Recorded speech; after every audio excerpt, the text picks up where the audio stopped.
ಇರುವಂತಹ ಅನೇಕ ಕಾರ್ಯಗಳು ಪ್ರಕಟವಾಗುವುದನ್ನ ಕಾಣ್ತೇವೆ.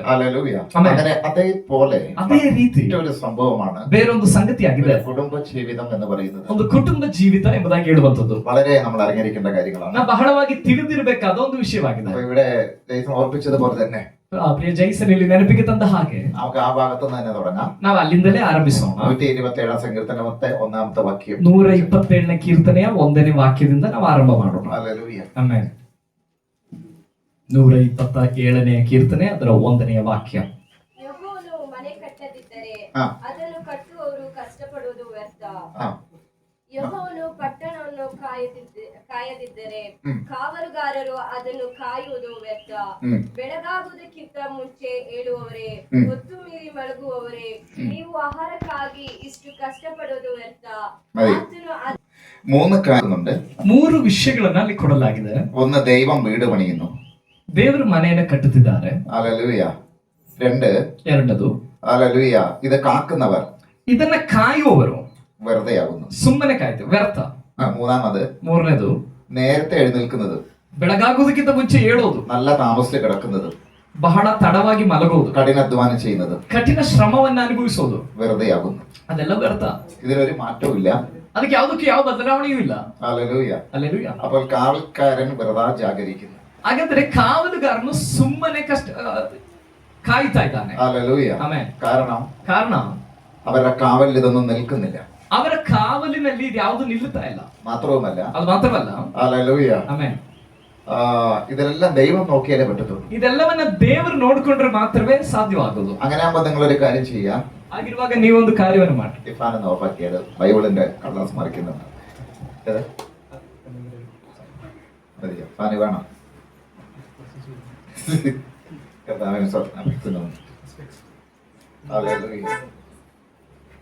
സ്തോത്രം ചെയ്തു, സ്തോത്രം ചെയ്തു. കർത്താവിന്റെ സ്തോത്രം. അപ്പൊ അതിൽ 3 വിധത്തിൽ നമ്മൾ ഒരു വിഷയം എടുക്കുകയാണ്. ಆ 3 ವಿಷಯದಲ್ಲಿ ನಾವು ಒಂದು ಸಂಗತಿಯನ್ನು ತೆಗೆದುಕೊಳ್ಳೋಣ. യഹോവ വീട് പണിയാതിരുന്നാൽ, ಯೆಹೋವನು ಮನೆಯನ್ನ ಕಟ್ಟದಿದ್ದರೆ. വീട് പണിയേണ്ടത് ദൈവമാണ്. ಹಾಗಾದ್ರೆ ಮನೆಯನ್ನ ಕಟ್ಟಬೇಕಾಗಿರೋದು ದೇವರಾಗಿದ್ದಾನೆ. ആർക്കും അറിയാത്ത ഒരു രഹസ്യമാണ്, ಯಾರಿಗೂ ತಿಳಿಯದೇ ಇರುವಂತ ಒಂದು ರಹಸ್ಯವಾಗಿದೆ. ദൈവം വീട് പണിത് കഴിഞ്ഞാൽ ഒരു കുറവും ഇവിടെ ഉണ്ടാകുന്നില്ല. ದೇವರು ಒಂದು ಮನೆಯನ್ನ ಕಟ್ಟುವುದಾದ್ರೆ ಅಲ್ಲಿ ಯಾವ ಕೊರತೆಯೂ ನಿಲ್ಲುವುದಿಲ್ಲ. ഹല്ലേലൂയ. ಆಮೆನ್. യാതൊരു പ്രശ്നങ്ങളും ഇവിടെ സൃഷ്ടിക്കപ്പെടുന്നില്ല. ಯಾವ ಸಮಸ್ಯೆಗಳು ಅಲ್ಲಿ ಸೃಷ್ಟಿಸಲ್ಪಡುವುದಿಲ್ಲ. ദൈവം വീട് പണിത് എങ്ങനെയാണ്? ದೇವರು ಮನೆಯನ್ನ ಕಟ್ಟುವುದು ദൈവം ഇറങ്ങി വന്നിട്ട്, ದೇವರು ಇಳಿದು ಬಂದು, അല്ലല്ല ഓരോ പണി അവിടെ ചെയ്യൂ എന്നല്ല അവിടെ ഉദ്ദേശിക്കുന്നത്. ನಮ್ಮ ಮನೆ ಒಂದೊಂದು ಕೆಲಸಗಳನ್ನು ಮಾಡ್ತಾರೆ ಅನ್ನೋದಲ್ಲ ಅದು ಉದ್ದೇಶಿಸಿರೋದು. ദൈവം പരിശുദ്ധാത്മാവിൽ നമ്മളിലേക്ക് വരും. ದೇವರು ಪವಿತ್ರಾತ್ಮನ ಮೂಲಕವಾಗಿ ನಮ್ಮ ಒಳಗಡೆ ಬರ್ತಾರೆ. ആ പരിശുദ്ധാത്മാവ് നമ്മളിലൂടെ, ಆ ಪವಿತ್ರಾತ್ಮನು ನಮ್ಮ ಮೂಲಕ പ്രവർത്തിക്കും, ಕಾರ್ಯ ಮಾಡುತ್ತಾರೆ. അന്നേരമാണ് ಅವಾಗಿದೆ ദൈവം തന്റെ പ്രതീക്ഷയിലുള്ള വീടിന്റെ പണി നടന്നുകൊണ്ടേയിരിക്കുന്നത്. ದೇವರು ತನ್ನ ನಿರೀಕ್ಷೆಗೆ ತಕ್ಕ ರೀತಿಯಲ್ಲಿ ಆ ಮನೆಯನ್ನ ಕಟ್ಟುವಂತದ್ದು ಆ ರೀತಿಯಲ್ಲಾಗಿದೆ. ഹല്ലേലൂയ. ಆಮೆನ್. അപ്പോൾ ഒരു വീട് പണിയുന്നത്, അക്ഷരീയമായിട്ട് ഒരു വീട് പണിയുന്നത്, ನಾವು ಇಲ್ಲಿ ಕಾಣತಕ್ಕ ರೀತಿಯಲ್ಲಿ ಒಂದು ಮನೆಯನ್ನ ಕಟ್ಟೋದು. ഹല്ലേലൂയ. ഞാൻ അല്പം രക്ഷയിലേക്ക് വരാത്തവരെ കുറിക്കുന്നു. ನಾನು ಸ್ವಲ್ಪ ರಕ್ಷಣೆಗೆ ಬರದೇ ಇರೋರ ಕುರಿತಾಗಿ ಹೇಳ್ತೇನೆ. അവരെങ്ങനെയാ വീട് പണിയുന്നത്?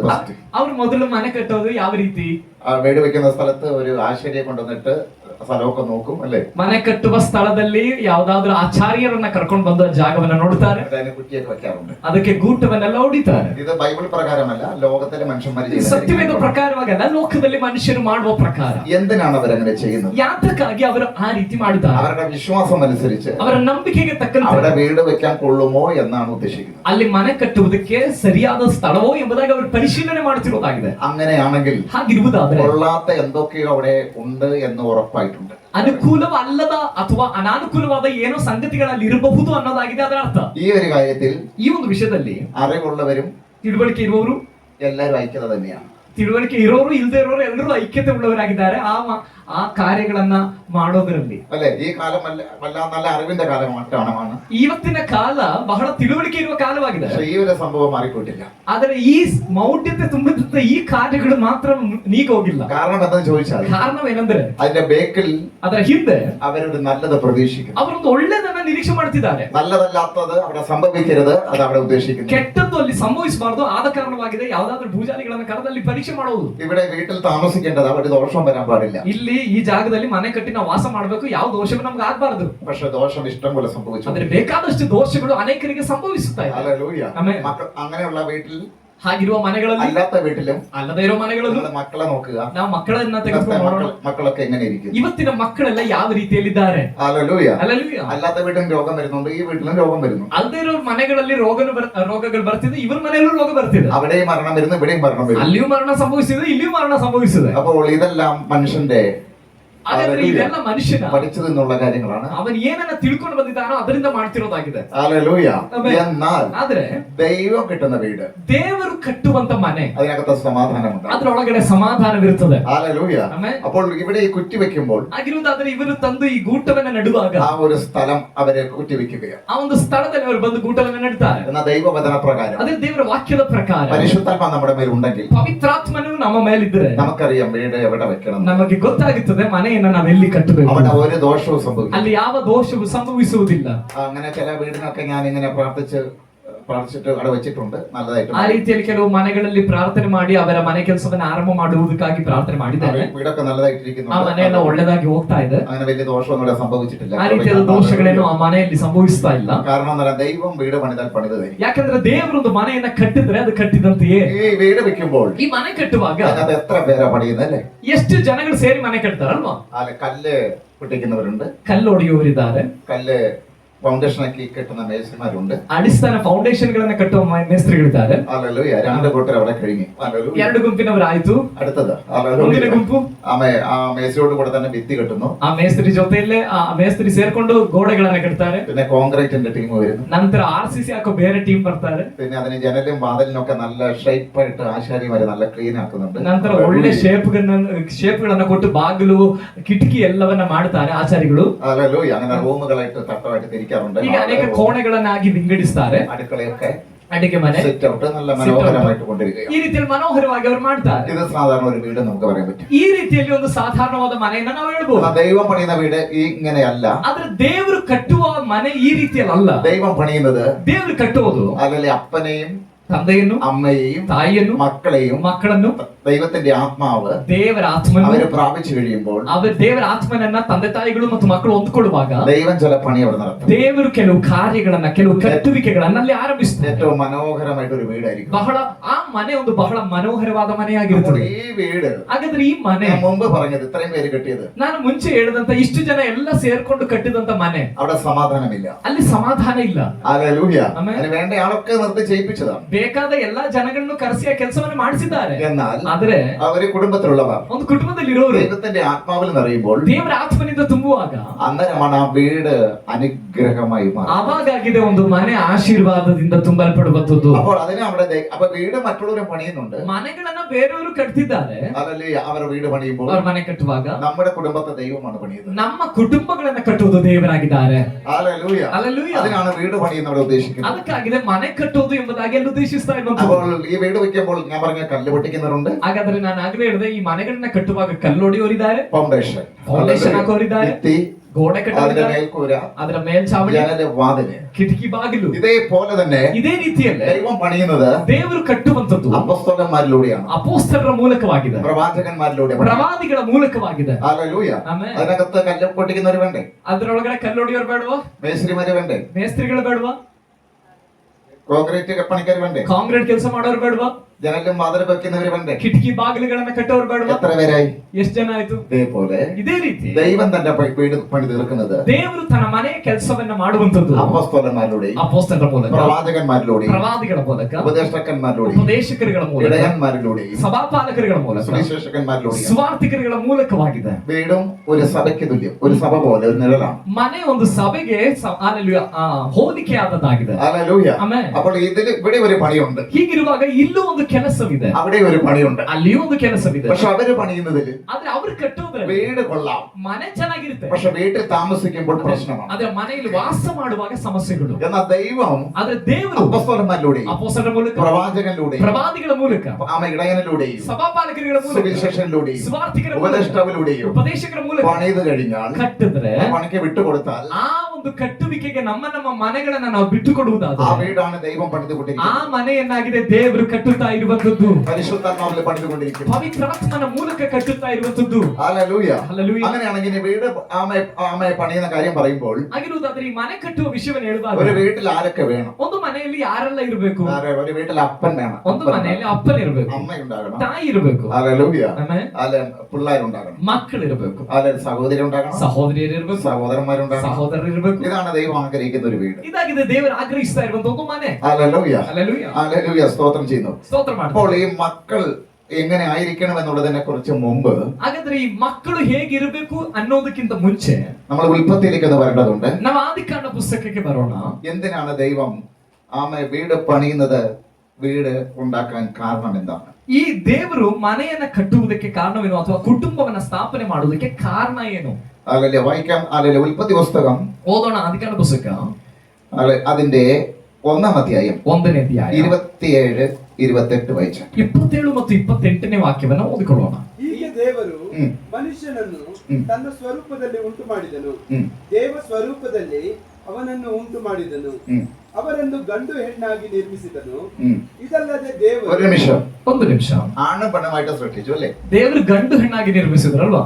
എന്നാൽ അവിടെ ആണും പെണ്ണായിട്ട് സൃഷ്ടിച്ചിട്ടില്ല. ಆದ್ರೆ ದೇವರು ಅಲ್ಲಿ ಇನ್ನೂ ಗಂಡು ಹೆಣ್ಣಾಗಿ ಸೃಷ್ಟಿ ಮಾಡಿಲ್ಲ. പക്ഷെ അവിടെ എഴുതിയിരിക്കുന്ന ആണും പെണ്ണുമായിട്ട് സൃഷ്ടിച്ചു. ಆದ್ರೆ പറയಲ್ಪಟ್ಟಿದೆ ಗಂಡು ಹೆಣ್ಣಾಗಿ ನಿರ್ಮಿಸಿದನು. പക്ഷെ അവിടെ ആദത്തെ മാത്രം സൃഷ്ടിച്ചു. ಆದ್ರೆ ದೇವರು ಸೃಷ್ಟಿ ಮಾಡಿದ್ದು ಆದಾಮನನ್ನ ಮಾತ್ರ.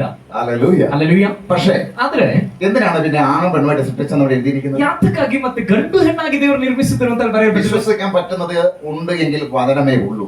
ನಂಬುವುದಕ್ಕೆ ಯೋಗ್ಯವಾದ ಯಾವ್ದಾದ್ರು ಇದ್ರೆ ಅದು ದೇವರ ವಾಕ್ಯ ಮಾತ್ರ. അതാണ് വിശ്വാസവും സത്യവും. ಅದಾಗಿದೆ ನಂಬಿಕೆ ಮತ್ತು ಸತ್ಯ. അത് ഒരിക്കലും മാറത്തുമില്ല. ಅದೆಂದಿಗೂ ಬದಲಾಗುವುದಿಲ್ಲ. പിന്നെ എങ്ങനെയാണ് അവിടെ വ്യത്യാസം വരുന്നത്? ಮತ್ತೆ ಹೇಗೆ ಅಲ್ಲಿ ಬದಲಾವಣೆ ಬರುತ್ತೆ? ഹല്ലേലൂയ. ಆಮೆನ್. ഇവിടെ വായിക്കുന്ന ആണും പെണ്ണുമായിട്ട് ദൈവം സൃഷ്ടിച്ചു. ಅಲ್ಲಿ ಬರೆದಿದೆ ಗಂಡು ಹೆಣ್ಣಾಗಿ ದೇವರು ನಿರ್ಮಿಸಿದ್ರು. അങ്ങനെയാണെങ്കിൽ ಆಗಿರುವುದಾದ್ರೆ ആണിനെ മാത്രം ഇവിടെ സൃഷ്ടിച്ചിട്ടുള്ളൂ. ಆದ್ರೆ ಅಲ್ಲಿ ಸೃಷ್ಟಿ ಮಾಡಿರೋದು ಗಂಡನ ಮಾತ್ರ. മണ്ണെന്ന് രൂപമുണ്ടാക്കി ಮಣ್ಣಿನಿಂದ ದೇವರೊಂದು ರೂಪವನ್ನು ಮಾಡಿ മൂക്കിൽ ജീവശ്വാസം ഊതി. ಮೂಗಿನಲ್ಲಿ ಜೀವಶ್ವಾಸ ಊದಿದ್ರು. ഹല്ലേലൂയ. എവിടെ 6-ാം അധ്യായം 2:6 വായിച്ചേ.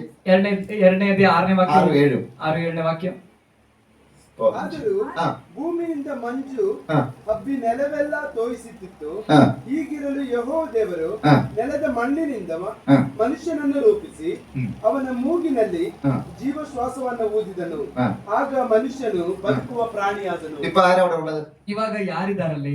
ആദമേ ഉള്ളൂ. ಆದಾಮನಷ್ಟೇ ಅಲ್ಲಿರೋದು. അല്ലല്ലേ? പക്ഷെ വായിച്ചത് എന്താണ്? 27 ಆದ್ರೆ ಇದಕ್ಕಿಂತ ಮುಂಚೆ 1ನೇ 27ನೇ ವಾಕ್ಯದಲ್ಲಿ ಓದಿದ್ದೇನು? ദൈവം ആണും പെണ്ണുമായി സൃഷ്ടിച്ചു. ದೇವರು ಮನುಷ್ಯನನ್ನ ಗಂಡು ಹೆಣ್ಣಾಗಿ ನಿರ್ಮಿಸಿದ್ರು. പക്ഷെ പെണ്ണവിടെ. ಆದ್ರೆ ಹೆಣ್ಣೆಲ್ಲಿ? ഹല്ലേലൂയ. ಹಲ್ಲೆಲೂಯ. പെണ്ണവിടെ ಹೆಣ್ಣೆಲ್ಲಿ? മറഞ്ഞിരിക്കുക. ಅವಳು ಮರೆಯಾಗಿದ್ದಾಳೆ. ദൈവത്തിന്റെ സൃഷ്ടിപ്പ് കറക്റ്റ് ആണ്. ದೇವರ ಸೃಷ್ಟಿ ಸರಿಯಾಗಿದೆ. 27 ആണും പെണ്ണുമായിട്ട് തന്നെയാ സൃഷ്ടിച്ചത്. 27ನೇ ವಾಕ್ಯದಲ್ಲಿ ದೇವರು ಗಂಡು ಹೆಣ್ಣಾಗಿ പക്ഷെ ಸೃಷ್ಟಿ. ആദാമിന്റെ കണ്ണിൽ ಆದ್ರೆ ಆದಾಮನ ಕಣ್ಣಲ್ಲಿ ആദാമിനെ കാണാൻ പറ്റുന്നുള്ളൂ. ಆದಾಮನನ್ನ ಮಾತ್ರ ಕಾಣ್ಲಿಕ್ಕೆ ಆಗ್ತಿಲ್ಲ. ഹല്ലേലൂയ. ಆಮೆನ್. ആദാമിനെ കാണാൻ പറ്റുന്നുള്ളൂ. ಆದಾಮನನ್ನ ಮಾತ್ರ ಕಾಣ್ಲಿಕ್ಕೆ ಆಗ್ತಿಲ್ಲ. ഹല്ലേലൂയ. പിന്നെ ആരെ കാണുന്നില്ല?